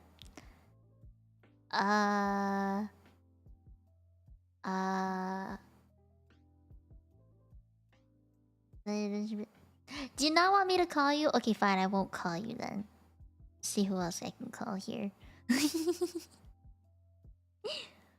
I'm gonna call Frey? I can try and call Frey. Wait, no, Frey's streaming though. How bad would it be if I called Frey right now? What's he doing? Unless he's free. I'm working after working. Oh god, Tiffany, no, never mind. I'm not calling you. What the fuck? Frey, what are you doing on stream right now? Frey, what you doing? Frey, what are you doing? You're freaking playing some Nautica. What the heck? What are you doing? You're simping. You're simping? I see Sadako in your chat. Alright. Fuck it. Fuck it. I hope he doesn't blast my ears out. Where's freaking... Oh. Why are you moaning into my ears? What are you... Frey. Look, okay, chat, bear with me, okay? I haven't talked to Mia in freaking ages, so my resistance dropped down, and I was like, my head was like, my stupid ass was like, yo, I literally like, I talked to like Sadako like a couple of days ago, so my freaking emoto resistance should be a little bit. No. Are you good? I've been curled up in a ball for the last 5 minutes. Emoto resistance down. How you doing? Is your subathon, donathon going okay? Yeah, day 11. Day 11, fun times. I've been just scrambling for content, really. I'm here to give you content. Okay. Advice Thank you for for being my full-time content. VTubers. Go. Advice for full-time VTubers? Yes, go. I don't got time. Oh I need my to end the God. stream before 6 hours. Oh my god. Okay, speed. My biggest advice for full-time VTubers: don't make content that you like, make content that you would watch. It's my biggest advice. It's how you keep enjoying what you're doing. Because if you make the content that you'd watch, just because you make content that you like doesn't mean you'll attract the people that you like. But if you if you create the content that you watch yourself, then you'll attract like-minded people. You attract like-minded people, it gives you energy rather than taking the energy away. Full-time VTubing is all about maintaining that balance of your mental, like keeping your mental health strong and keeping your motivation up while also being an entertainer. And that's just substantially easier when you're with like-minded folk. So in my case, I attract a lot of VTuber simp that like emotos. I'm not surprised. Why are you laughing at me? What are you laughing at? What are you, I'm laughing with you, me. I'm laughing with you. No, you're laughing at me. I can tell. Well, I mean, look. Okay, you're just small and yeetable. You're just small and yeetable. That's why. That's why. Fuck you. Like, chat, can we get a show of hands of everybody here who would agree with me in that? Like, Mia is a definition of a small. Yeah, I'm coming. Yeah, that's right. I'm coming onto your stream. I'm initiating your chat. I'm creating a mob. Fine. Send me a clip that Mia sent on stream. Oh yes, please. What? Booting girls into the sun. Exactly. Sadako understands. Sadako understands. I thought you were on my side, Sadako. I mean, Sadako's being yeeted into the sun along with you. So I guess technically it's kind of like a kindred spirit, you know? Oh wait, I gotta. What was it? A super? Thank me, please. What do you mean VTubers like that emote? Question? We die together. Lamau. Imagine simping. Imagine simping. Can't be me. Send.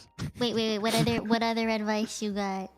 Oh my god, you want more than one? Wow, Chad, Yeah. look, she's milking me for my knowledge. All right. Yeah. Most lecturers, freaking okay. I guess another thing that's really good. Okay, let's talk about my forte, chat. And you know what that is? It's called not being an introvert. But the trick to I actually talked about this on my stream literally just now, right? And it is sub count doesn't matter, view count doesn't matter, it's branding. Branding is what matters. Branding is what gets you collabs, branding is what gets you what gets people down to hang with you. The sub count and the viewer count serves to expand that, but I have friends who can't get collabs for the life of them, but get like upwards of like 100 concurrents, right? But what matters is that people know who you are, that they know what you do, they know your personality, they know that your community isn't toxic, they know that you like me, your branding is very strong. Your branding is very strong. You're that kind of derpy eatable airhead who's trying to convince everybody she's not say so. And you know, people vibe with that. People vibe with that because you're literally everyone's dream anime character. Oh, well, thank you. I think. And yes, I agree, crewmate. Hentai is good. What do you mean? Oh, Frank. Oh no, so I'm talking your chat. What's my brand? Sadako.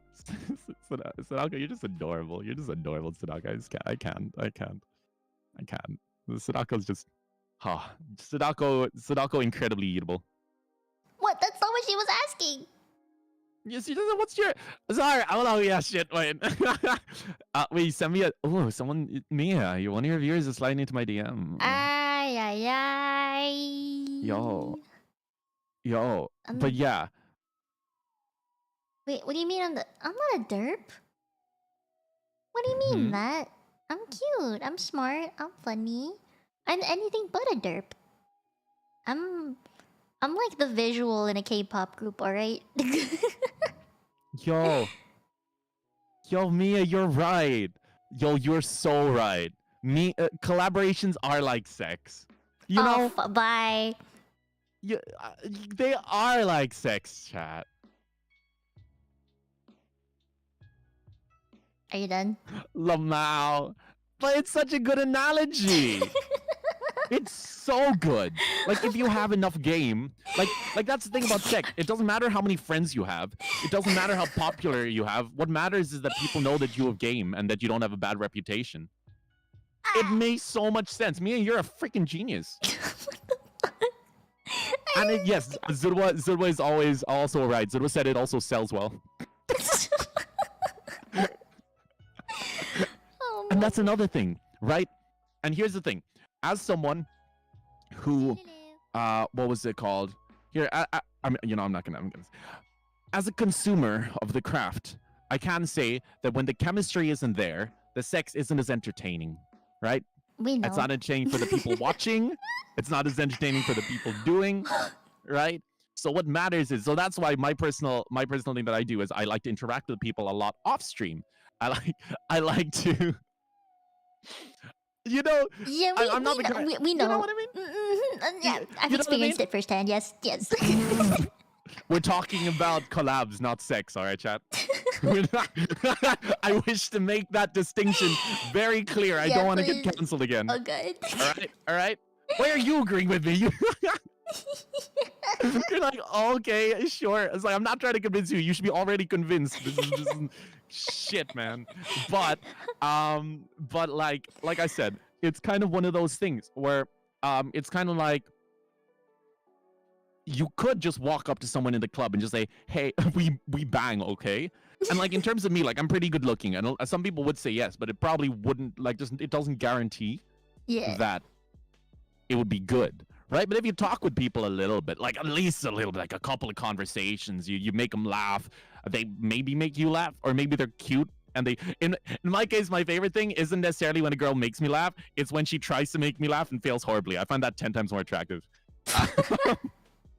It's just like, oh, but we bang. No, I said we bang. Okay, all right, Mia. I'm sorry. I feel like every time I come on your stream, I freaking just bring the age rating crashing into the ground. You know, I expected that, so I took the risk when I called you, and I know you've been streaming forever, so I expected that such a good. I mean, look, I've only been streaming for 12 hours today. only 12 hours, yeah. Okay, look, in my defense, it was Mia's analogy. Fuck, man. I really didn't think anyone would clip that. I didn't think it was clip worthy. It just came out of my mouth. Oh, God. Half of the shit that comes out of your... Half of the words that come out of your mouth is clip worthy. Just gonna emphasize Save it. yourself. Segs happen Save when mommy... yourself. Oh, thank you. Sadako is currently in my chat explaining to people how segs work. Mia has the energy of the anime MC's female best friend and that he's meant to be within the end. Yeah, you're right. I feel like me and Mia's energy, we're like, do you know the two extra characters from Uzaki-chan wants to play? Yes. So like I'm like the hot best friend guy, and she's like the freaking down bad but kind of cute With best the glasses. friend girl with the glasses, exactly. Yeah, the megane. Wait, okay, who are we trying to? I feel like Sadako is probably like Uzaki. Who should we ship her with? The main character, duh. Yo, who's the main character? Leo? Should we call Leo? Oh my god, no, don't call Should me. we ship Sadako with Leo? Oh my god, no, not Leo, not my husband though. No. Okay, I guess not. I guess we Not can't. my She's too husband. protective. He's But mine. having said that, He's mine. Glasses Girl is pretty down bad for the main MC as well, right? Yeah. Phrase the main. No, see, I might be narcissistic, but here's the thing: I'm not main character materials. I love myself too much. Most main characters are insecure as fuck. Yeah, So you're unfortunately, I you're can't be the so main character. secure. You're so secure in yourself, man. Yeah, You can be the main like- character in the Eminence of the Shadow. That's the only one I can think of. that's me. Yeah. I'm the Eminence and Shadow guy. You're the frickin' Chuni. My name is Frey. I am the magic teacher that haunts your dreams. I'm not the magic teacher this city wants. I'm the magic teacher the city deserves. My god. Oh my! Wait, what the? I just read it. Why is Zatham talking to me through your super chat? Wait, what do you say? I'm sorry, I didn't look at it. Oh god. Look, member go super cute. Wait, don't feel bad. Audience loves you. Hi, free. Oh god. What the heck is a demo? Oh, have you never played Demio? I've played demo. I thought the M and the E was a typo. Isn't Demo like a sex game? No, it's a rhythm game, you dumbass. Very different. Very different. Have you Okay. ever heard of the Angry Pirate? Before I go, we'll leave on this note. No, I didn't know. What? Basically, what you do is when you're about to nut, you pull out of her mouth, nut in her eye, and kick her in the shin. That way she's holding her eye and hopping around on one leg. It's called the Angry Pirate. Bye, Mia!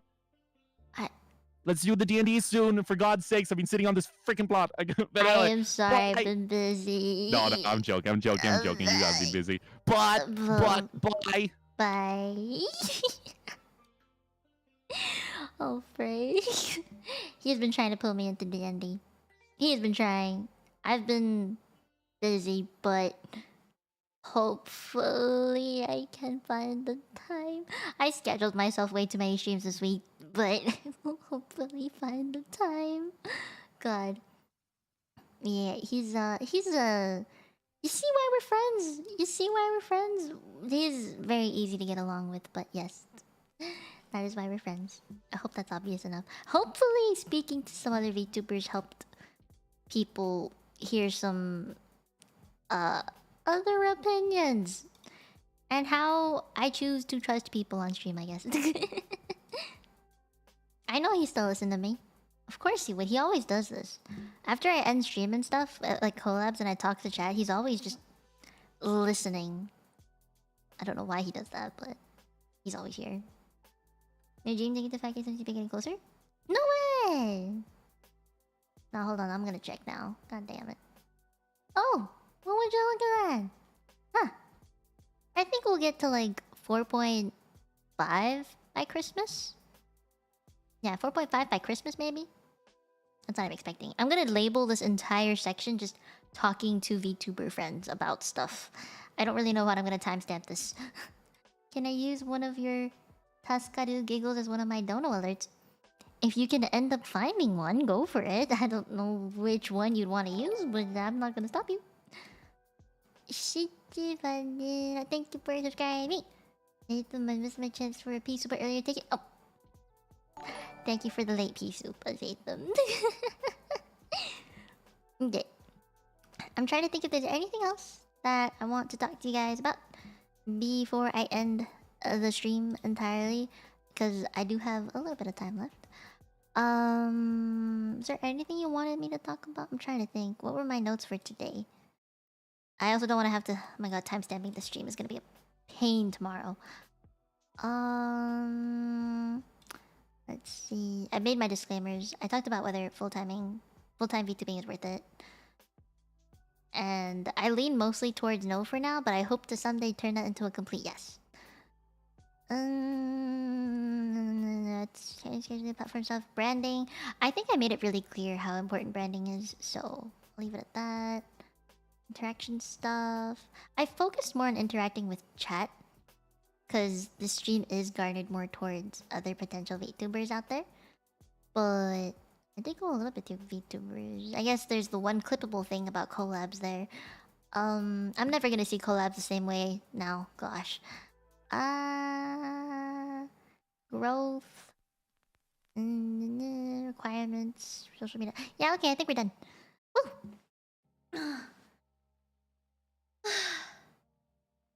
Okay. How you guys feeling after all of that? Oh god. Okay. Oh god, wait. That was so much information. My brain is about to explode. Familiar collab. Blah. Hey, familiar collabs are a different thing. I actually not a lot of talking. I'm okay. Throat's okay. I'm gonna take a sip of call before I end stream later. But yeah, I'm feeling good. I'm feeling alright. I got what I needed to get out on my mouth. And all the opinions that I could ever say that's possibly controversial is all out on the internet. I don't know how the fuck I'm gonna timestamp it all. Maybe it'll be easier this time because I sectioned things off better. But it is what it is. I pray that I didn't fuck up. I didn't say anything that would make people too angry. But yeah. About that 6-hour stream. Nope, I haven't hit it yet. When did I stream start? Stream started at 9:30. I'm at 5 hours. No. 5 hours? 5 hours and 30 minutes. It's not 6 hours yet. We're good. Hey Anna, hi. Ty, the entire stream is controversial? That's way too much. No, I'm gonna timestamp everything again. It's gonna take me fucking forever, but I will do it tomorrow for sure. Okay. I'm good. I'm done. That was a lot. That was so much talking. Fuck my. Okay, I got my own BGM on now. Oh my lord. Now, time to wait for someone to call me out and get cancelled. Okay, that's how the stream is. I just hope something I said today was helpful. You need a nap? I need a nap. No, I need to go to bed. It's almost 3 AM. It's 2:57 in the morning, guys. Okay. Should I raid anyone today? I don't know if I want to raid anyone today. I'm tired. Let's just not. Can we not? Can we not raid anyone today? I'm really sleepy now. I talk so much. I need a break. You want me to raid Frey? But if I go to raid Frey, I'm gonna have to stay and he's gonna call me. I'm gonna sleep. I'm just gonna sleep. I'm tired. Yeah, I'm gonna go to bed. That's a lot of emotional strain and talking on me today, so I'm gonna just... Yeah, alright. Okay, cool.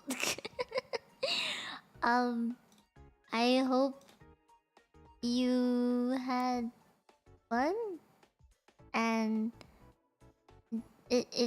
the stream was educational to some extent. And what else? I hope y'all have a good night or a good night. Yeah. Okay. I'ma go now. Bye guys. Thank you for coming. Bye bye. Have a good night.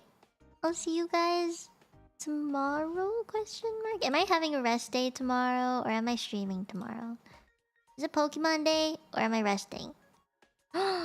It's angel training unless with an eye thing. So I might stream tomorrow. I don't know. We shall see. Okay, bye guys. Maybe I'll just spend tomorrow timestamping. Who knows? Okay, bye. Thank you for coming today. 今日来てくれてありがとう。また明日。多分まだ知らない。Okay, bye guys. Potentially see you tomorrow. もう見えないで。Bye bye. And whoever is watching the VOD and you made it to the end thus far, give me a smiley face in the comments. Thank you. Bye. Bye bye. もう見えないで。